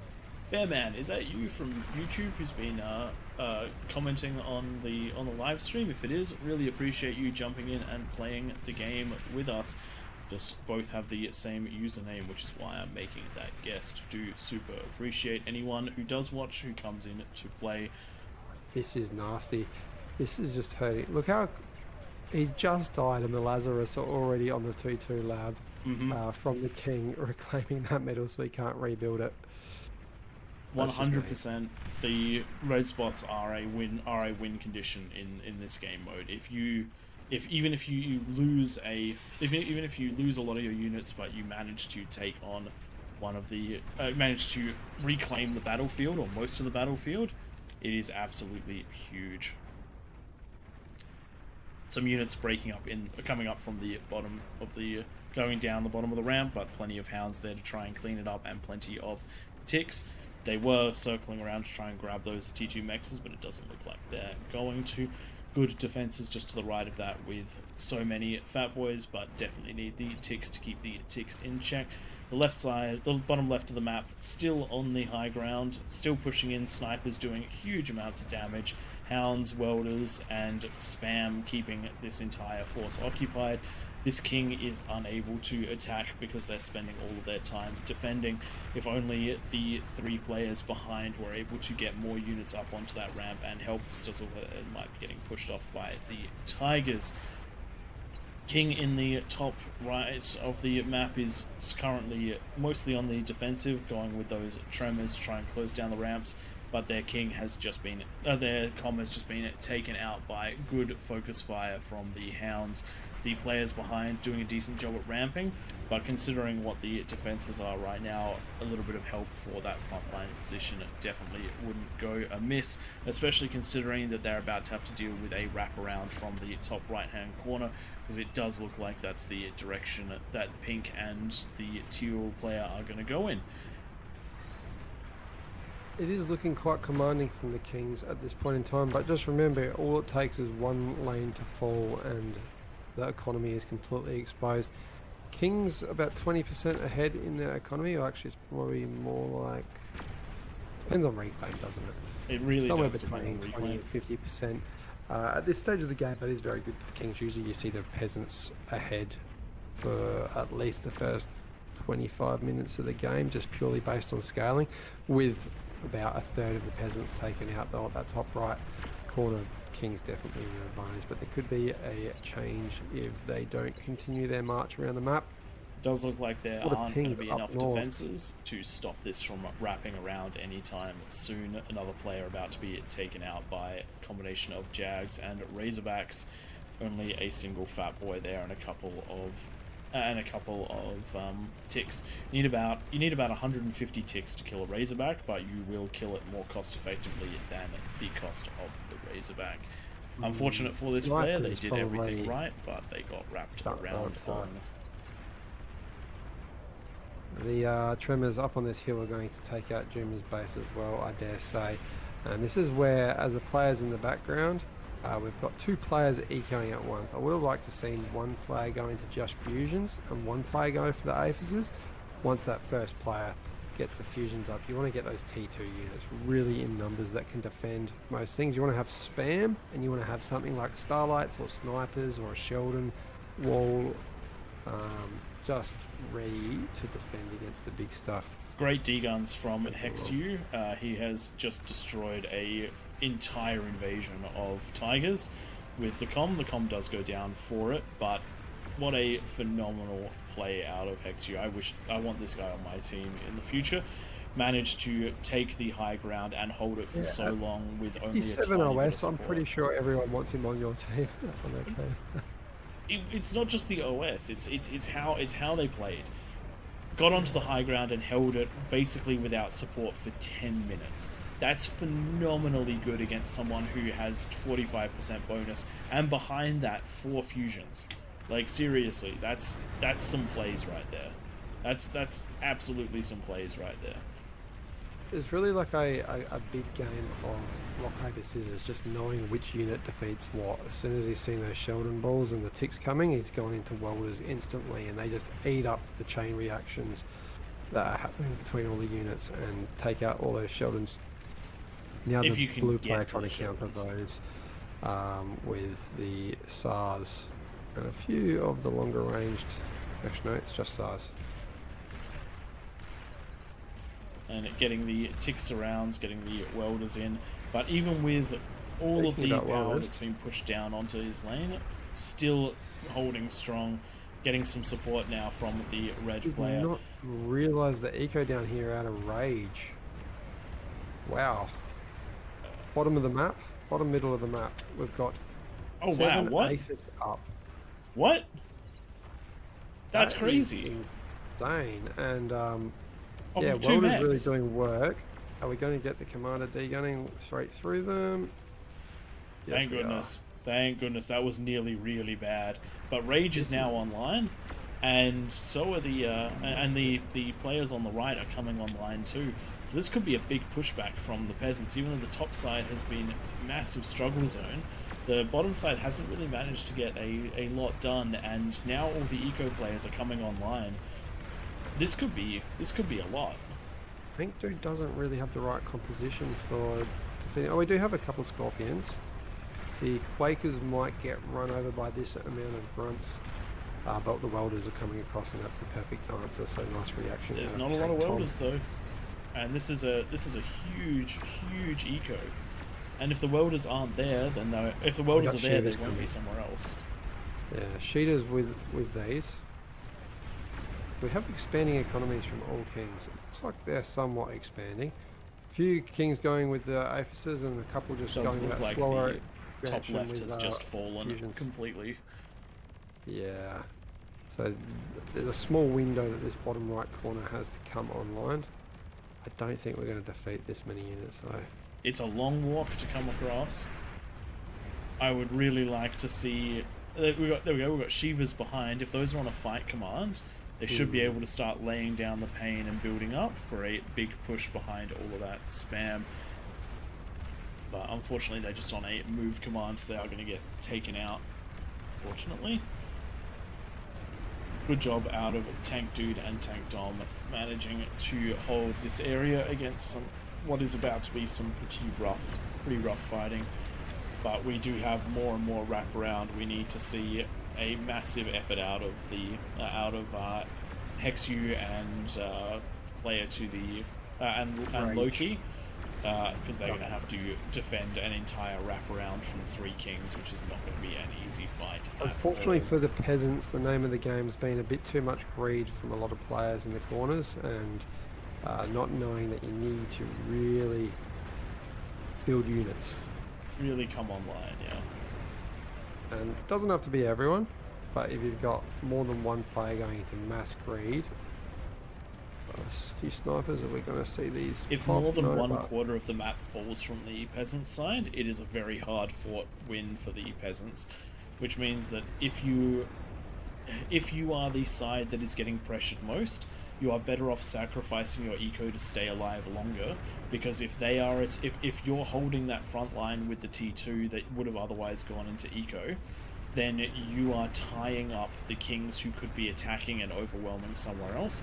Once one set of kings are free, they can team up and destroy the rest of. They can team up and start destroying the rest of the kings, as we're seeing happening with so many, with the front line still needing to be defended by this bottom left corner, but that just does not leave anything for the sides to be defended with. Trying absolute best to get defenses up, but they're just not going to come up in time, and that's all of the eco that is holding this left side together. Really a race between Hexu falling and Rage getting enough online. Did have an opportunity there where Tank Dude had their commander on the front line. If it went down, it probably would have taken out all his defenses, but just snuck away and did the right thing, took their commander back to get healed. I don't see the peasants coming back from this. That is half the map gone, and the pink player is redirecting their spam to counter. It's not that different, though, between the teams. That's still quite impressive. Problem is that the kings are on the offensive, not the defensive. And when the economies are equal, the player on the defensive has an advantage in killing units, because they'll usually have long-range defenses like pulsars and whatnot. But it leaves the player on the offense free to do whatever they like behind it, whereas the defensive players can't quite do seeing Rage build a catapult or two.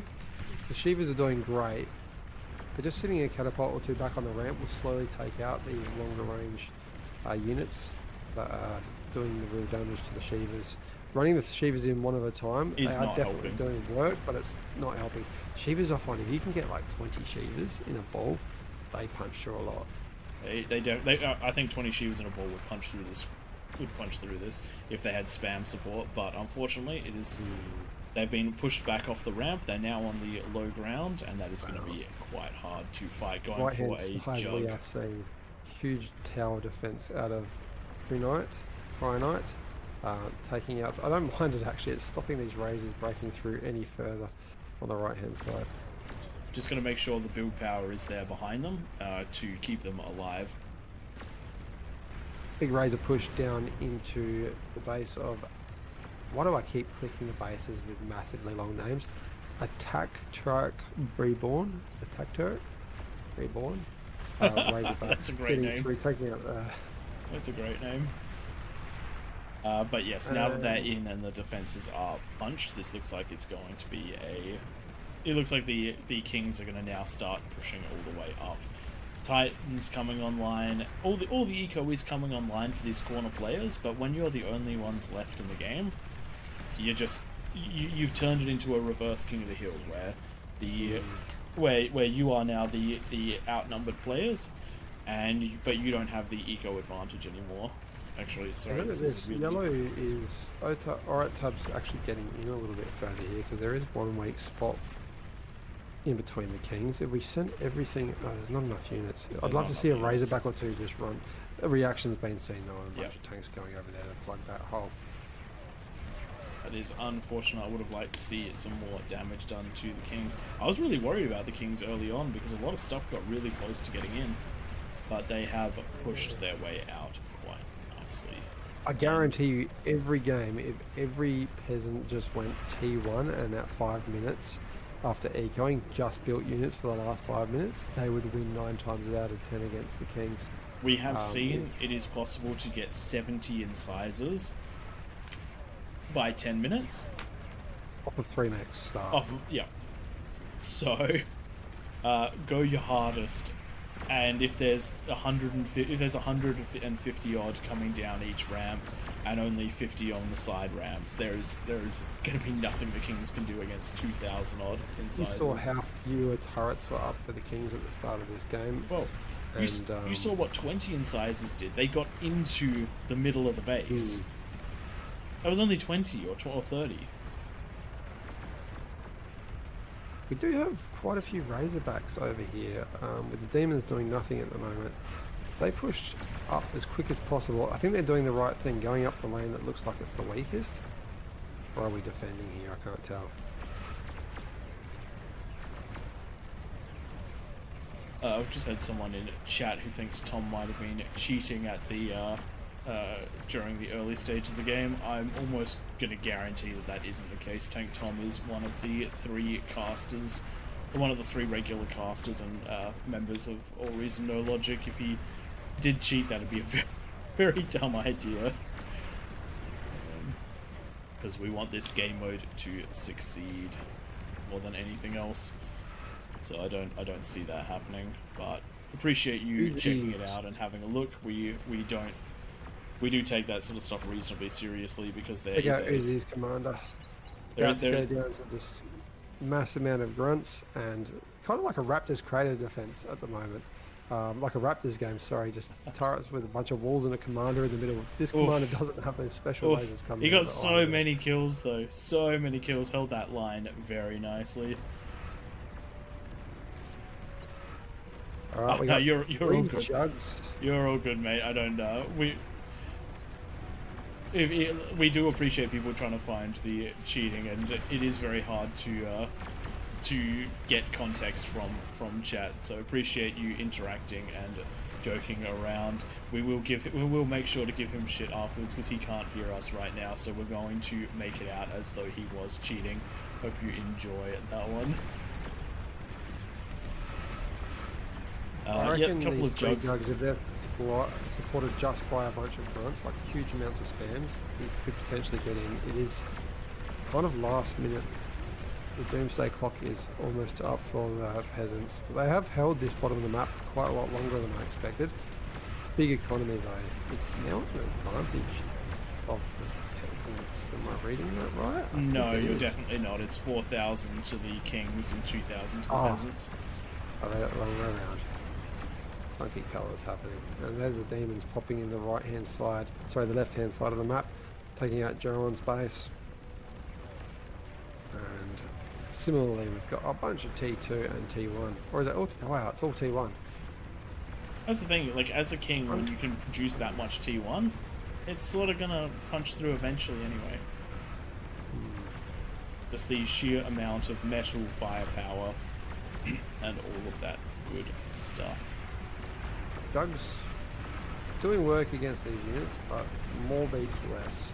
And as strong as these are, they will slowly go down with how many Titans and units are coming through.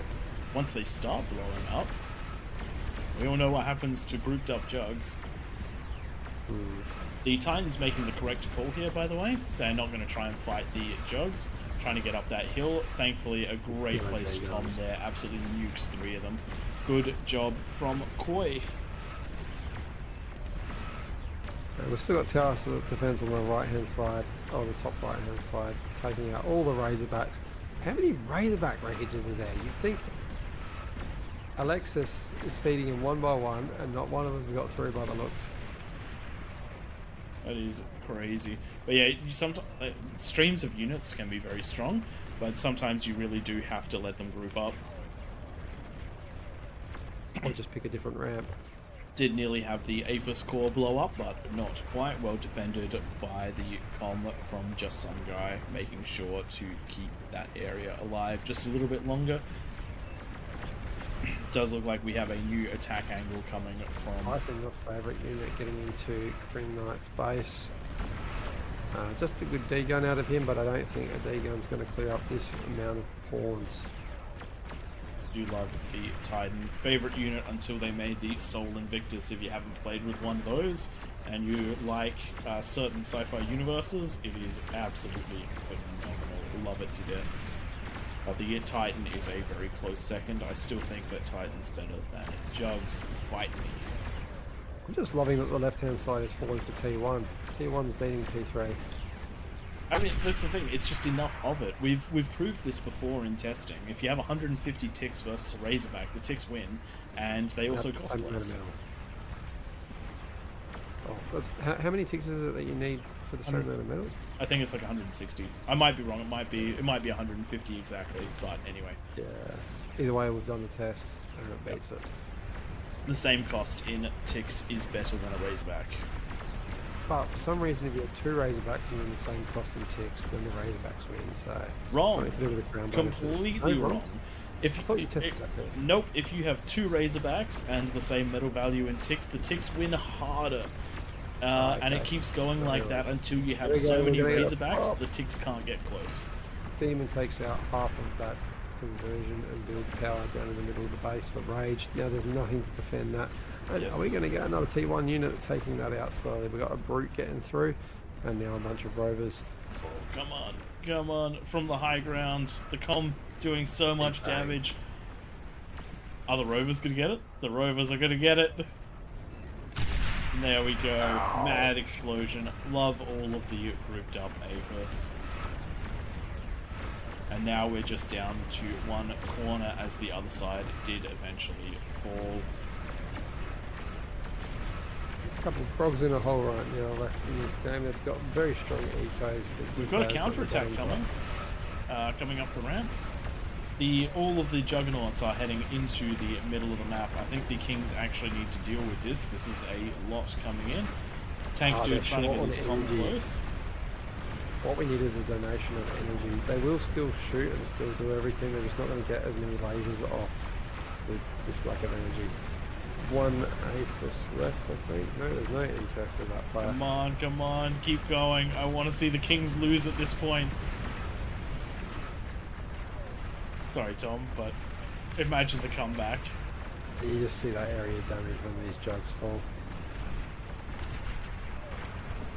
The jugs are going down, but they've punched in deep. They've punched in very deep, and What is player view? Like, you can see a bit of build power to the side there. every time they explode, they're clearing the way for the next one. And only one of them needs to get into this middle section. Welders are doing a lot right now, and that pulse is taking out a lot of damage. I'd love to see them separated. That's some eco down.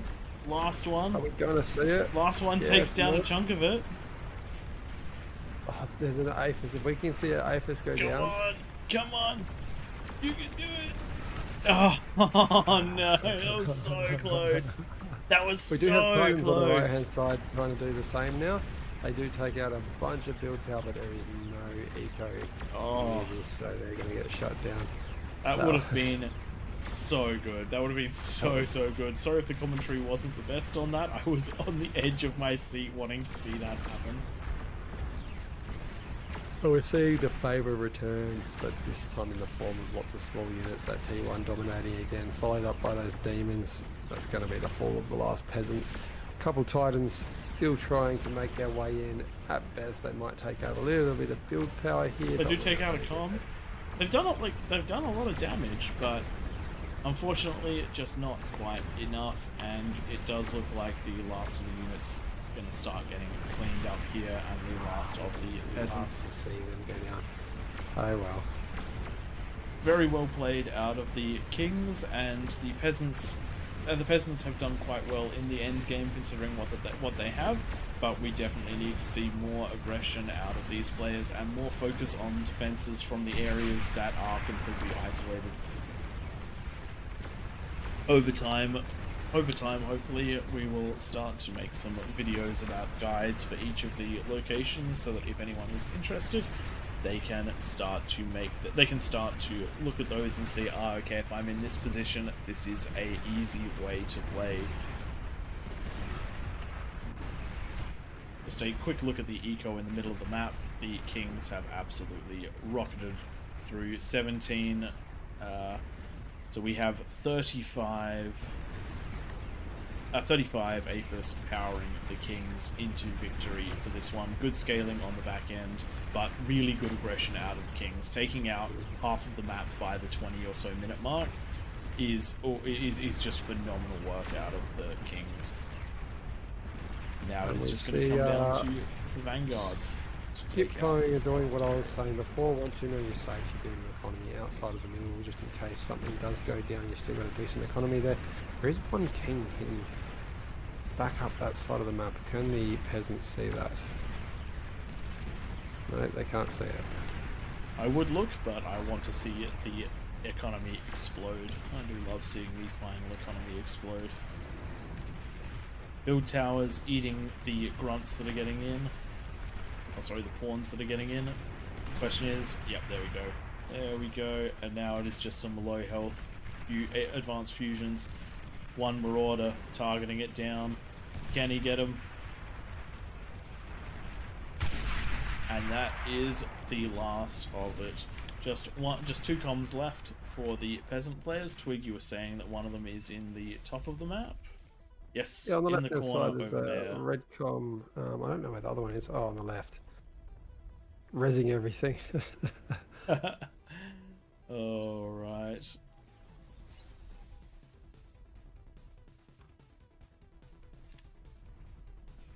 Let's. He's getting microed. We're gonna see a D gun go off. No. No, does not have the energy needed to build the wins. Where is? I actually don't know where the last com is. Oh, there we go. There's one, two. There we go. Bang, That is bang. the last com. GG. Great play out of the Kings. Let's have a quick look at those stats. Damage actually higher for the peasants. The peasants, for the first time in a loss, have out damaged the Kings. So really good job there. Looking at the metal produced.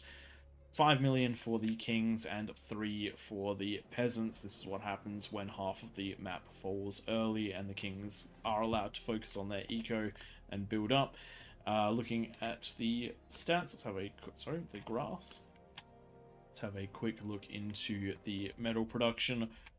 The pink player absolutely dominating that. Fiddler at OS 54, you would expect their eco to be superb, and it was. Tank Tom and Tank Dude just focusing more on the actual fight. They were in the area that was in the thickest, the Look at longest. that line from Rage for the metal produced and energy I know, produced. right? A peasant coming in first and second for that eco.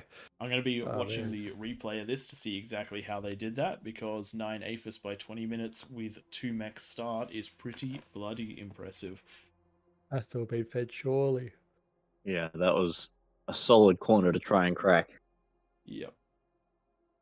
You And didn't then even crack it with cheating, Tom. Oh, man. Oh yeah, actually, yeah, we were going to ask you about that.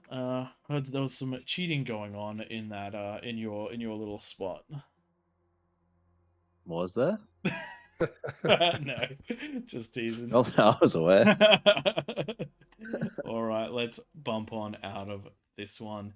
It's getting I think we got close to time the for one more. yeah, getting One close more, to the you end of the reckon? night for us, so we're going to do one more and then close it out. Does look like That was a lobby... good push they had at the end there. I was very grateful that I air gapped my conversion to my build power, otherwise that would have chained a lot further. Yes.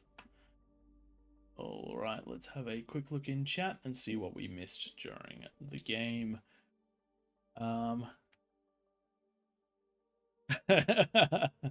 Chat is suggesting that after your cheating escapades that we should swap you out for Tank Dude. You're both purple, both have tank in the name, and so we might look at doing that. Tank Dude, if you are hanging around and listening, hit us up on the Discord. We'll look for we're looking for applications to replace Tank Tom. Was he higher OS? Do we want him? I mean, let's be honest. Tank Tom doesn't play ranked, and when he did, we went on a losing streak. So I wouldn't take his OS as gospel. Yeah, those jugs. If those jugs and the Titans had gone together towards the middle, they 100% would have cracked the Kings. There was enough stuff there. That was a terrifying push with 6 jugs. just looking over here. Thanks for the GGs in chat. We appreciate everyone focusing along and interacting. Volume is a little bit low. I'm only seeing that from one person. Let me know if that persists. I'm still not the most professional person ever. The tireder I get, the more I lean back in my chair. So I've probably just moved away from the mic. I'll see if I can do a little bit better than that for you guys. Looking into the lobby itself now. We've got some new kings that have cycled in. Let's get them some bonuses.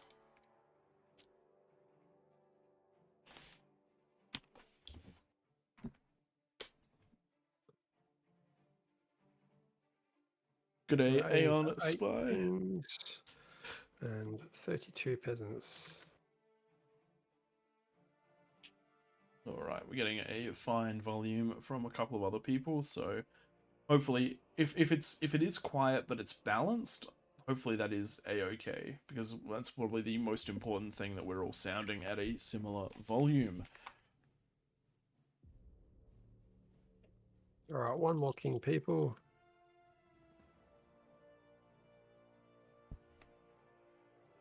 Who's it gonna be?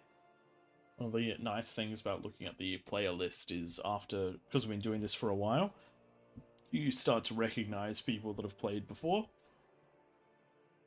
Means that the game mode has been fun enough for them to jump on through and try again. So really appreciate everyone who has come back and is playing this again. Come on, people, one more. We've got some support in the chat for Tank Dude. Ratusha. There we go. An All Reason No Logic veteran right there. Played these pretty much since day one, so hopefully he gets some good builds in and is a good showing. Tank Dude jumping down into the king spot again. We're getting some serious support for Tank Dude in the chat. The next replacement for All Reason No Logic, if he's good enough, we might end up with Tank Tom and him taking over for me instead. All right, let's pop that ring command in the thing. There is one player who is currently sleeping. Alexis, I believe you've been in a previous game, because I've definitely said your name out loud before, hoping that we don't have to spec you to get the game running, because we do appreciate the people that are enjoying the game. And also a big thanks to everyone who's currently watching.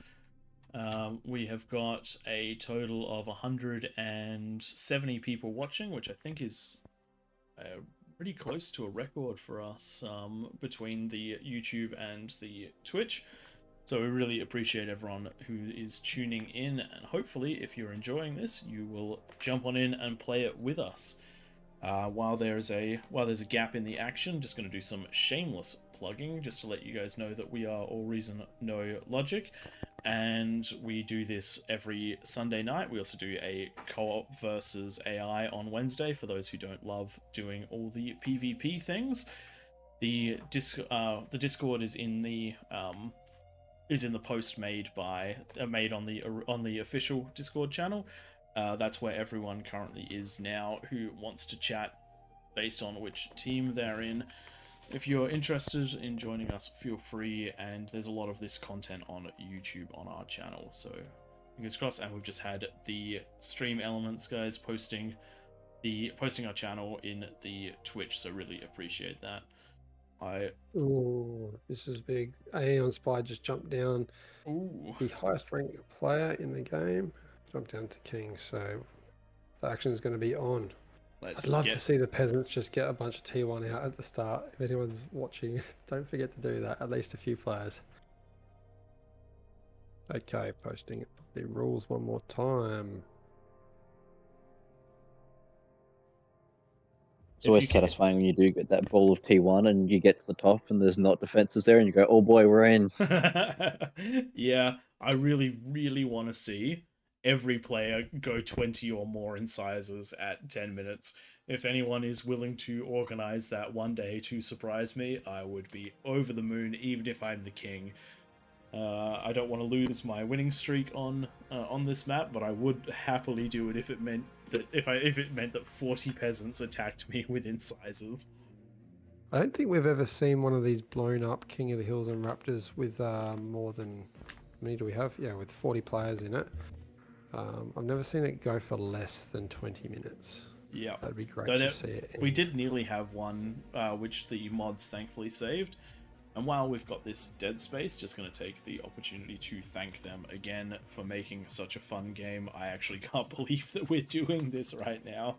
So, really appreciate all the time and effort that they're putting into making this streaming possible, and for making the game, particularly those joining us in the Discord at the moment, and those joining us earlier in the night. It's been an absolute pleasure to do this for you guys. So we've got three AllReasonNoLogic players here to cast this last game, and let's be honest, they praise the best at doing it. So you probably got to still hear his voice the most. Oh, please take over. Support. It's been 3 hours. I have no voice left. You must save me, please. This is training. Please. You're the voice of King of the Hill, and you're becoming a professional. All right, we have Rakusha on the bottom lane there. No one really coordinating for the Kings, though, where they should start. So, 2 quick questions from chat. What is the time limit? No attacking until 10 minutes. And the 45 boost is a 45 boost to just about everything. So it's a 45% boost to your energy, a 45% boost to your metal, and a 45% boost to your conversion. So it doesn't apply to your build power, but applies to pretty much everything else. Oh my god, it'd be so good if it applied to build power. That'd make the Kings crazy. Then we have to rebalance the entire thing again if we did that. Actually, yeah, please don't change it. This is and because you can't give build power to only one side, because I think we've looked into that. It vaguely rings a bell that we've attempted to do something like that before and then went, it's too hard. We're just gonna run with what we can. Yep. Just looking. Look on the left-hand side corner. We've got all these lines being drawn. Give me your metal. I will provide T2 to all of you. And this is how you should do it. Legitimately. Like, 100% legitimately. If these players funnel money into getting T2 and that player hands T2 out by, like, the 3-minute mark, these guys are going to have so much metal to play with. Interesting. Chronographer's just posted that the Kings now have 40% less heal. The map has been somewhat flattened out. What? Yeah. How have you done this? Are you a wizard? Doing chronographer things. Yeah, it is a bit flatter. That was something that we mentioned in one of the recent games when I was out with the other guys. That just flattening off the hill a little bit probably evens up that uphill downhill kind of benefit. Big shout out to Chronographer. He's one of our coordinators at AllReasonNoLogic, along with Wanira, another common name in the game for us. Chronographer very good at doing that little coding behind the scenes and getting games set up with all the fancy little features, playing with the geography and the environment. Very much appreciated. Yes, we need a 4-start going on this one. A couple of players not yet readied up, but everyone's taken a position. We would not be in the position we currently are without the community that has built up around us. So a big thank you to everybody there. And if you want to meet them, Wednesday's great night to do it. We're always in chat just doing silly stuff with AIs. Also, when Wanira hosts a versus AI game on, I think it's first thing for them, it's Saturday nights, European time. We don't know, we're asleep whenever that happens. Yeah, it's the other thing I was going to say is if you jump into the Discord, it's not uncommon that there'll be people playing most nights. Yeah. All right, that's for us, so for you, for most of you anyway. Let's jump into this game. As per usual, let's just give a quick rundown of what is going on. The Kings in the middle of the map, their job is to destroy the peasants. Peasants around the outside of the map, their job is to destroy the Kings. There are only 8 Kings. There are as many peasants as we can possibly get. The Kings get a plus 45% bonus, and carnage ensues. There is no attacking until the 10-minute mark, so stay off those ramps.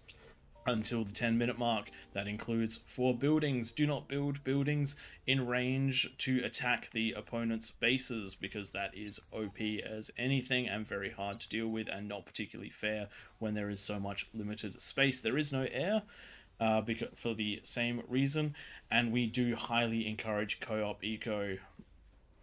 Without it, Especially when we've got this many people. Exactly.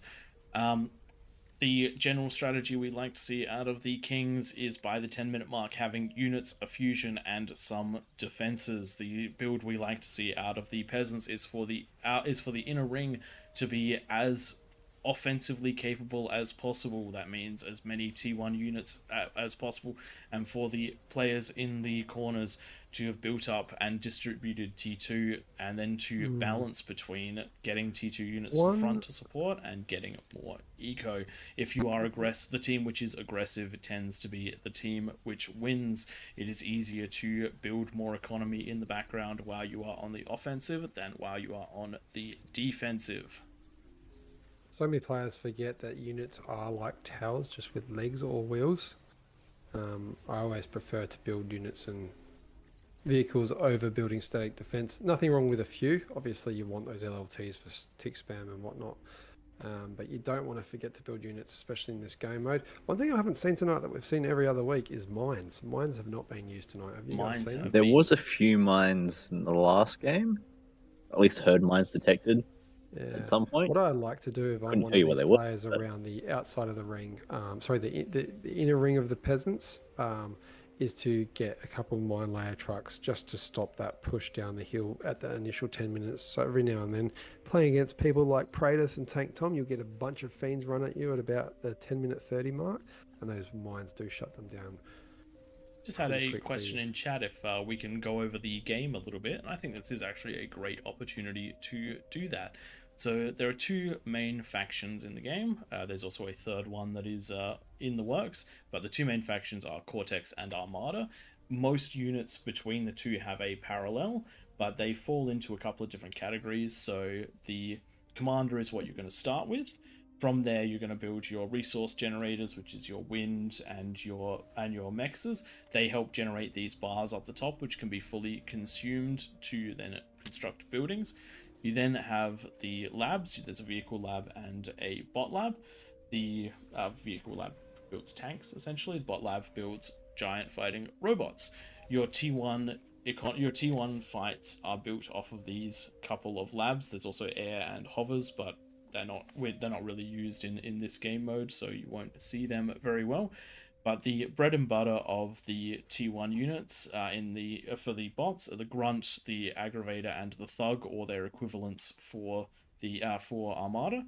The Grunt is a fast, high damage but low health unit. The Aggravator is a decently ranged, slow firing, skirmishing unit, and the Thug is a tanky, medium damage unit. The equivalents from Armada do very much so the same thing. That's where you see some deviation because there is a little bit more. From the tank side of thing, you can sort of see a very similar role coming up from a lot of these units, with the Blitz being the fast attacker, the Stout being the tanky, being quite tanky, and the Sheldon being long range. There are also some missiles thrown in, like the Janus and the Whistler, which can be high reward but lots of micro.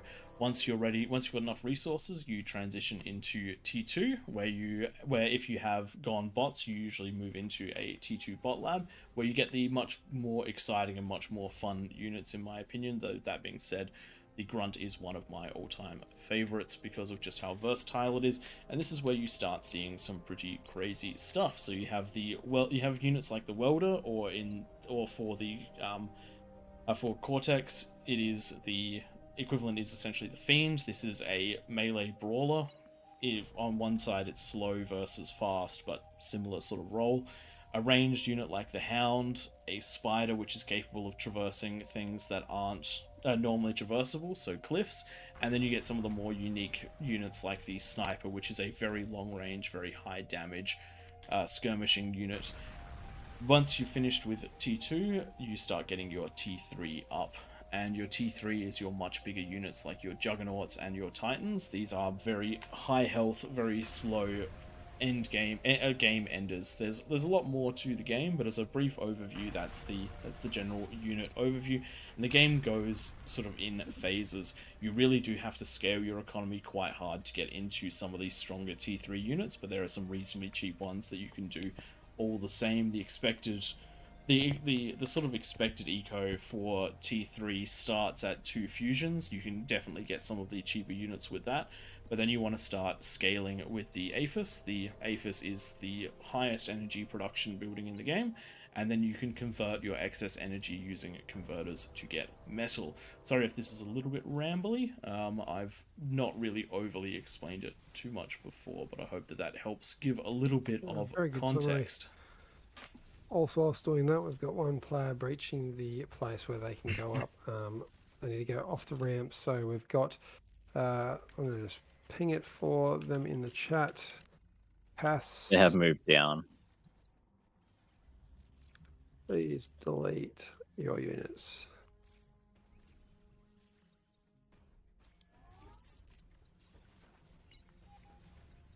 This is this maybe game one of the mode. mods is there. In fact, we've got quite a lot of players that have pushed up onto those ramps. Maybe we just need a quick pause if somebody in game can hit that. On the ramps, I'm not as concerned by it, but definitely up on the hill isn't okay. Yes, we do not have a player in game to do that pause at the moment. Yeah. And yes, as we have learnt, the last game of the day tends to be a little bit chaotic. He's destroying his stuff. Interesting way to do it, but you can Q Control D. Yes, it is okay. But yes, the other players that are well and truly onto the ramp, not doing so well. So Battle paused. Alright, slowly getting to that. Like Trey was saying before, with your T2 units, that's where you really start to be able to have your team compositions and things come into play. With T1, you've basically got fast, low health, decent damage. Your range, slower moving with rockets, and then your chunkier, slower moving vehicles and bots. And then once you get to the T2, you've got the much more flexibility where you've got your light and fast. Command to relaunch my chat? I did paste it somewhere. I'll quickly look it up for you. Thank you. It is /LUAI. Sorry, LUAUI. Yep. Base reload. This will just look weird for a second. And now I should be able to... There we go. Right. I'm going to just ping to Cass one more time. He's put all his bits back now.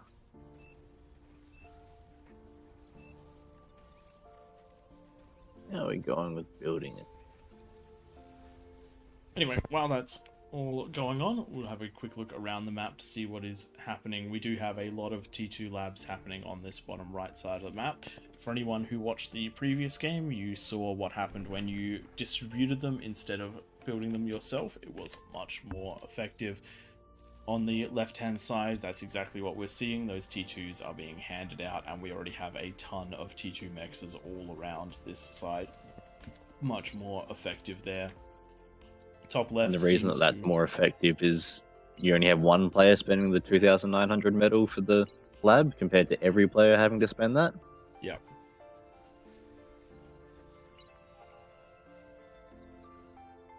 And then on the top left is sharing, and top right is not. And we've got a fusion coming down there on the eco centers. Does look like we might have a bit more defenses on the left and right side this time compared to normal.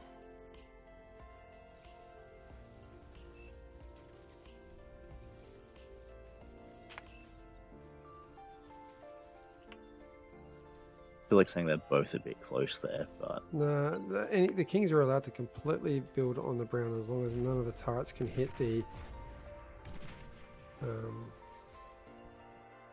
Yeah, everything off that ramp should really be deleted. Yes, oh well. everything on the ramp should be deleted.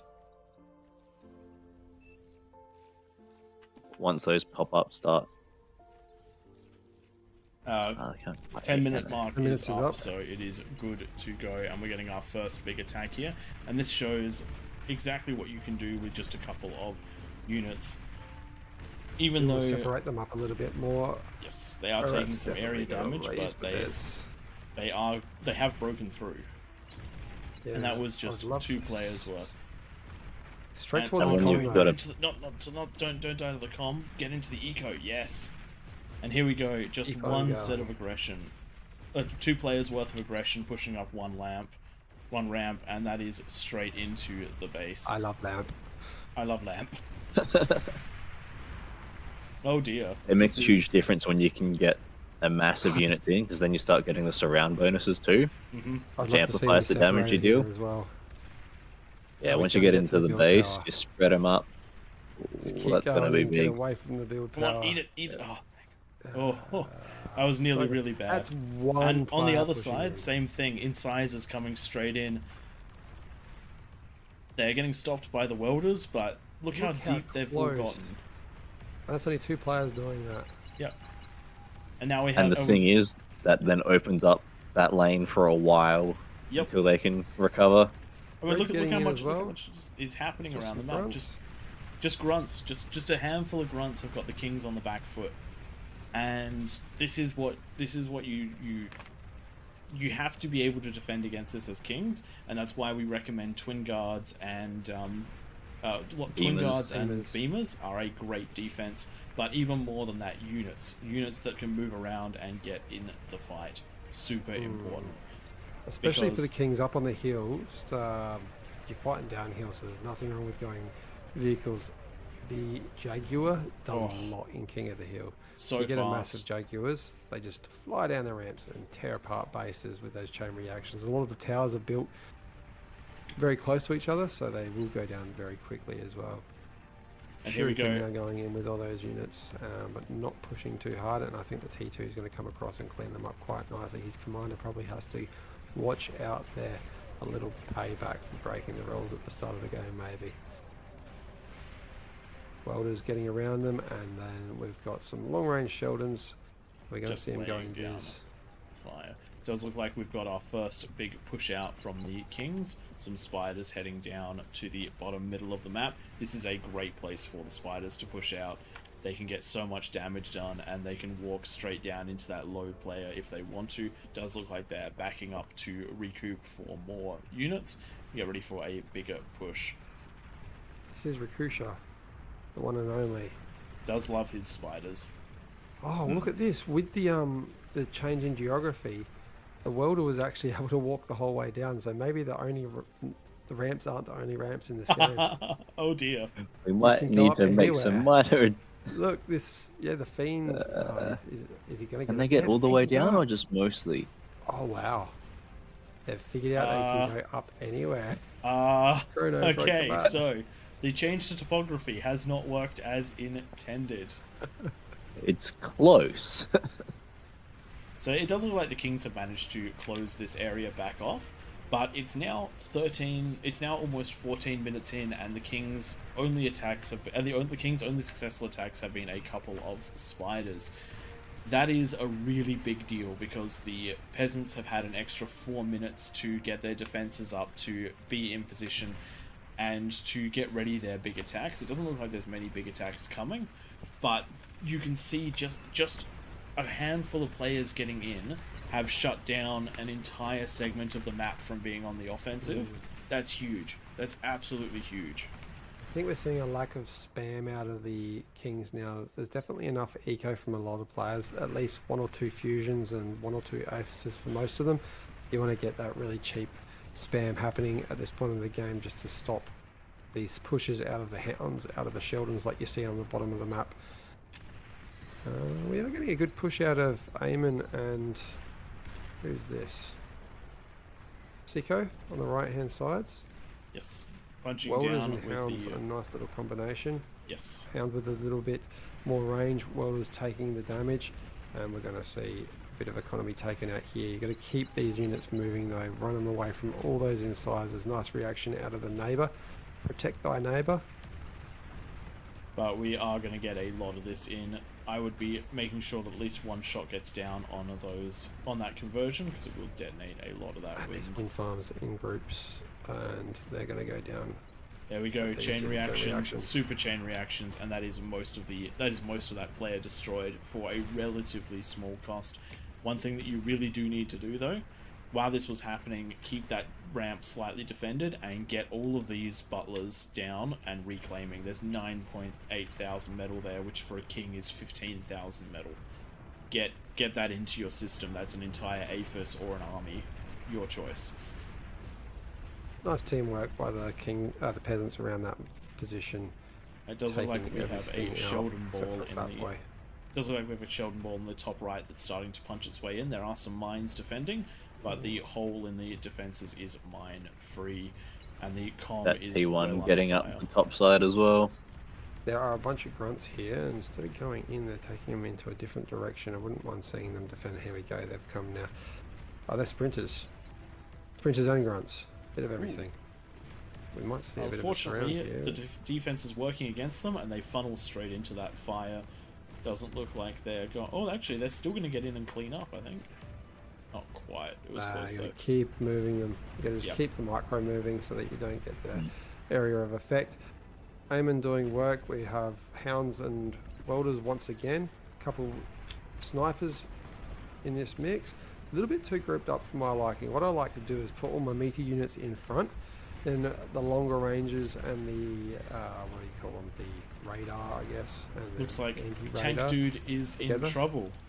A bunch of sprinters heading Oh. straight into his base. Thankfully, there's a whole series of Dragon Wars to try. That and comm goes clear- down. Oh, It actually was. That was perfect. That saves the base. that was great. When you get into those situations where your comm's going to die, you throw them into the army and do the most damage you possibly can, because there's a good chance you might save yourself. That was a huge expense. That was like that many sprinters was several thousand worth of metal, all taken out here and giving him a chance Zippo's to. trying to get as many back up there as quick as possible to abuse that hole that's been created. Yes. That's what you want to do. You want to find the weak point. If every player down this bottom left-hand corner saw that happen, send all your T1 up there and spam it as much as possible. At the same time, on the opposite side of the map, the blue player, blue on my Punching screen through. anyway, is getting through with those T2 units, and not a big response. You can see too much eco happening in the background from both Yep. the corner players. Once again, one player, sure, go heavy on eco, other player, greed a little, but put out some units. While that is happening, something I just want to point out: the red player that was almost eliminated on the far right side, just a couple of red spots is getting this entire setup back up and running. This is the importance of keeping this area locked down and reclaiming that stuff for yourself. As a king, you must hold the ground that you took. You must get the reclaim, because otherwise it goes back into all that, and all the units you got go into the into your opponents. And a great way of dealing with it is just some tick spam getting in there, because we're about to have a comm potentially wreck this army if it runs in, and if not, it's gonna blow. That was painful to watch. That was painful to watch. I still can't get that other game how someone had like 5 APHIS by this time. As a Look, peasant. I think you can do, as a peasant, I'm pretty sure you can do it if you're in one of the corner positions and you've got 6 mechs. But yes, absolutely crazy to try and do it in that other one. I'm going to be watching that replay to work out exactly A how real they strong push did it. happening again on the left hand With side. marauders. Snipers, Mm. where's the marauder? Oh, yeah, wow. This side needs Taking some out serious those spam support. labs. And this is something which you have to do Sprinters as a going king. again, this time no commander in between. Are we going to get them? We've got them in a bit of a wider, separate them. The ball's Oh, taking them dear. out quite quickly. You wanna There's a lot of just set them defenses straight at here that. spread around, which we do recommend. Does look like they are going to get cleaned up. So great job with that defending, but this is each time they're getting a little bit deeper, and the defenses are falling a little bit harder. do want to see the peasants up there getting the reclaim, which they are. Actually, they're rezzing a lot of it. A little bit of extra. Yeah, the peasants are doing a good job of occupying that space up on that middle tier. And as a king, one of the things that you need to consider is what's happening to the kings around you. I'm not going to say that you always will. If you watch me play, I can become very oblivious. But you really do need to help defend and push push back against something like this, because if one king falls, you all fall. You can win your entire corner of the map, but if you don't help the king that is struggling the most when they need the defenses, you will be in big trouble. And we're about to have a set of snipers crest this ridge and be heading towards that middle of the map. Some rolling bombs. Once one king falls, they tend to basically route from the inside. I heard you like spam with your spam. There's a lot of spam. Where the spam's coming from, though, we're seeing it being given right back with WASD, W-S-A-D, W-A-S-D. Does look like the Dark Blue King is cutting off that spam, but it is not before enough has made it into the base to start crippling the economies. And once the build power starts falling, it just turns into a domino where that side can defend itself less and less and less. They've been doing some good work with some spy bots down there, and that line of vehicles looks like it'll hold for now. I love that the res bots are just putting these balls back together again. Yeah, yeah. I mean, look, I tend to opt for reclaim, but if you're watching this, you're seeing just how effective resurrecting it is, because these guys are in. They're pushing deeper and deeper and deeper. The build power is starting to go down. The snipers are almost in range of the fusions. Yep, the snipers have the run of this. There we go. There we go. Mass reaction right there. Nice chain reaction. A couple % left on. This could be it for the Kings. We get one shot out of that. Oof. And it goes down. And That's this is Kush's economy down. There are not enough units there to defend this anytime soon, because the attacking units are snipers. They are banishers. They have Zars. There is T1 in front. Even though Razorbacks are coming out at a very rapid pace, this is going to be very hard to repel, and the eco is now dead even between the two sets of players, when actually not quite. The Kings are still slightly ahead, but the Kings are on the back foot because of the aggression coming in, and with 2 players down, that means that the bottom players are now free to head on in, and it does look like we have some activation. Oh, big explosion right there. That was, I think, the Tsar that did that, maybe? No, it was the Banishers. I think it was the Banishers. That one. And that is a huge swing down. That was a quarter of the King's eco knocked out right there. So, unfortunately, the players have done the best that they can, but there just was not enough support for the King's defenses, and they are now going to start bleeding more and more from the back foot, and the offense has to stop in order to stop the Kings from falling completely. This is not irrecoverable. We have seen a game where the Kings have managed to recover from this position, but this is most certainly hard. It will come down to what the peasants do more than what the Kings do. If the peasants slow their roll and eco, then the Kings can come back. But if the peasants keep the attack going and just do not relent, then the Kings will fall.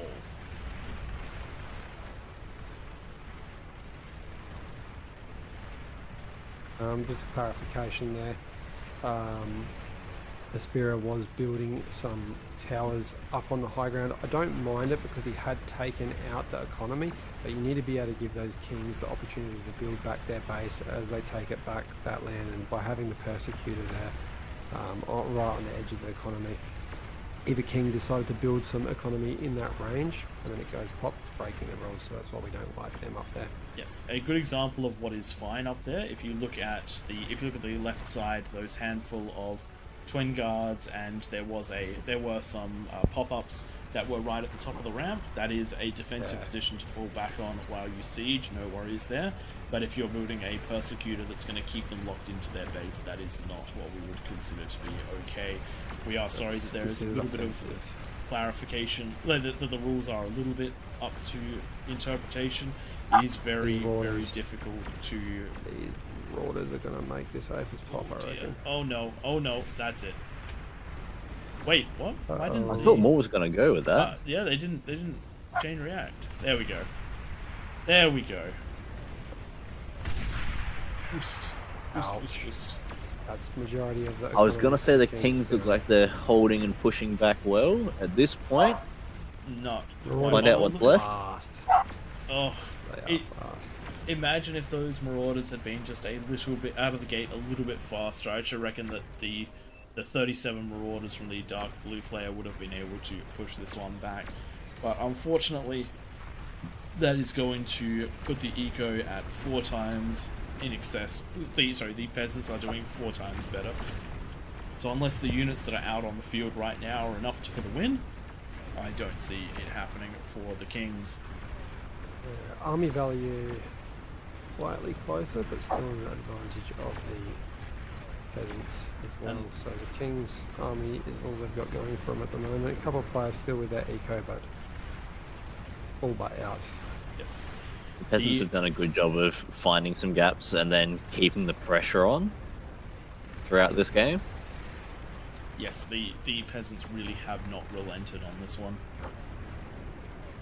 And we've got some Tiger tanks. A little bit of a less common that we see in this game mode. Pushing in if they can find that APHIS. Is there visibility on them? Yes, there is. They're going to hopefully be beelining it straight for that APHIS.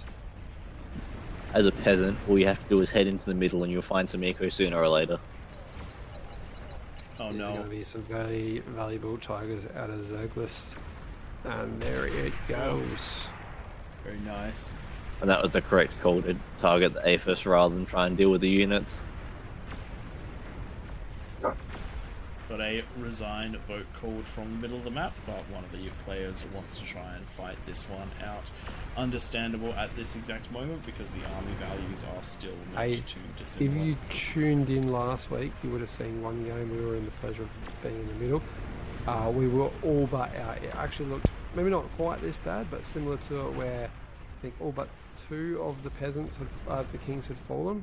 I had about half my army left and none of my base left. Somehow came back and the answer All was 3 of us we lost just resurrected basically everything. all of our bases. Hmm. Thought we were done, but basically, Resbots and commanders. Classic. D-gun.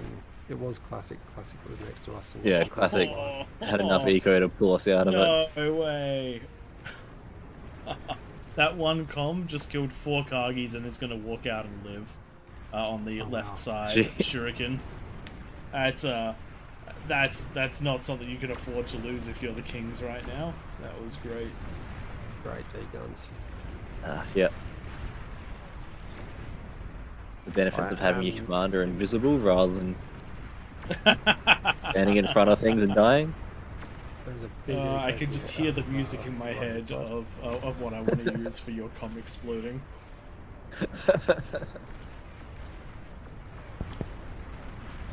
Just had a quick question in chat asking if this is a hill or a hole.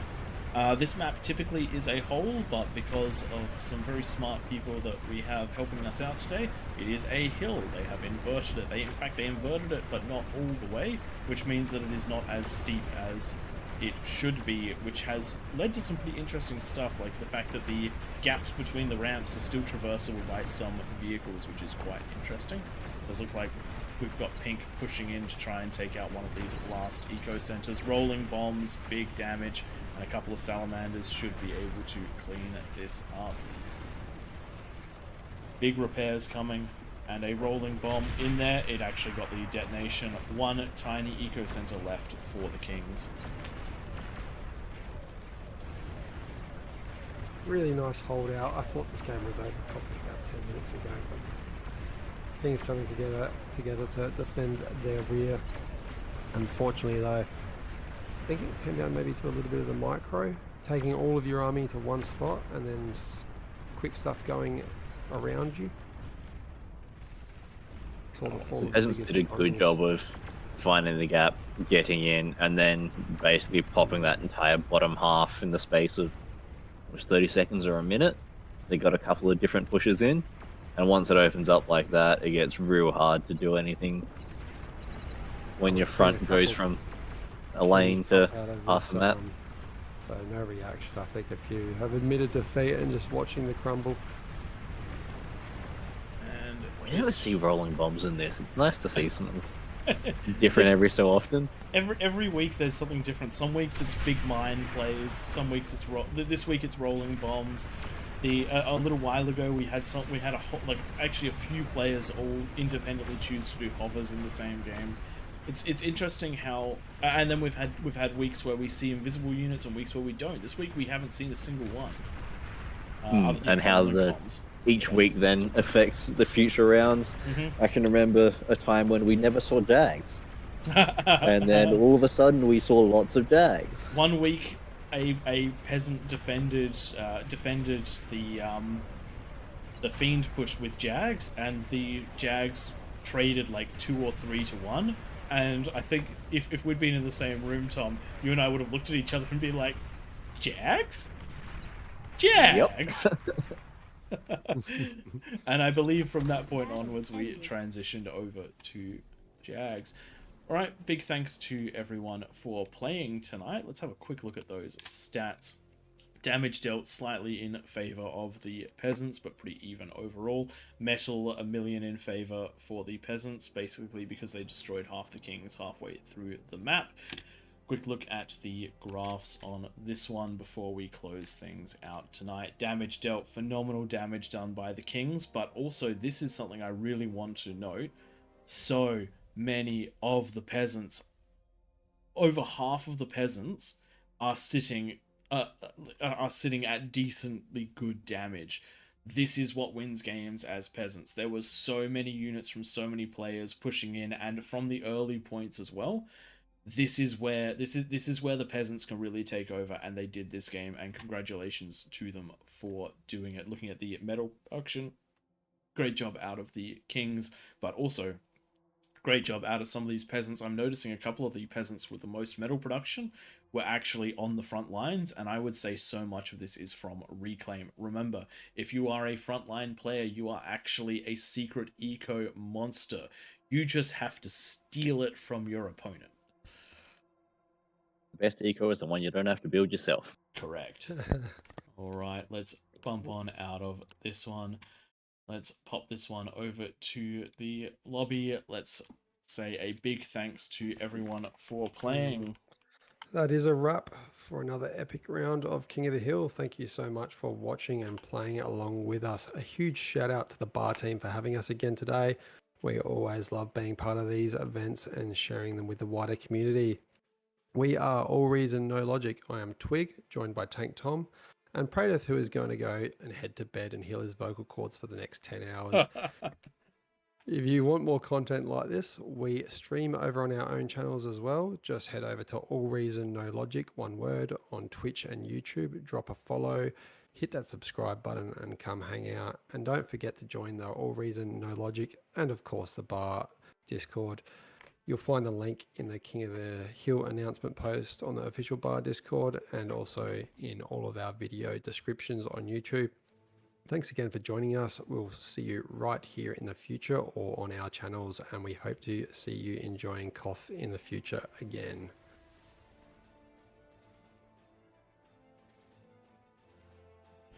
Thanks everyone for joining us, and we do really appreciate this. We couldn't do it without our regulars. We couldn't do this without those of you that are jumping in for the first or the manyth time.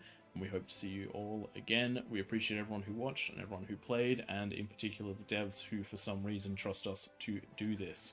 Don't know why. Thanks, guys. Like, yep, as Twig said, like, subscribe, find us on our things, come play with us. We do this. If we're not here on a Sunday, we're on our channel doing it on a Sunday night. And on Wednesdays we do the co-op thing. So thanks everyone. I'm going to switch us out to the end screen now.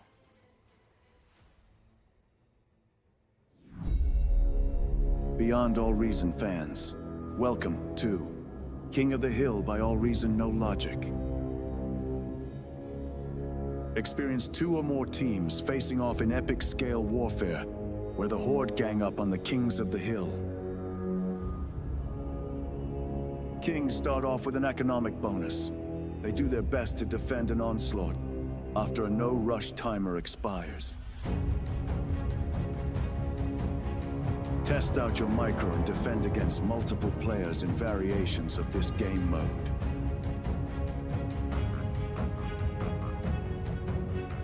Or be part of the masses. Team up with your allies to topple the throne in a glorious victory.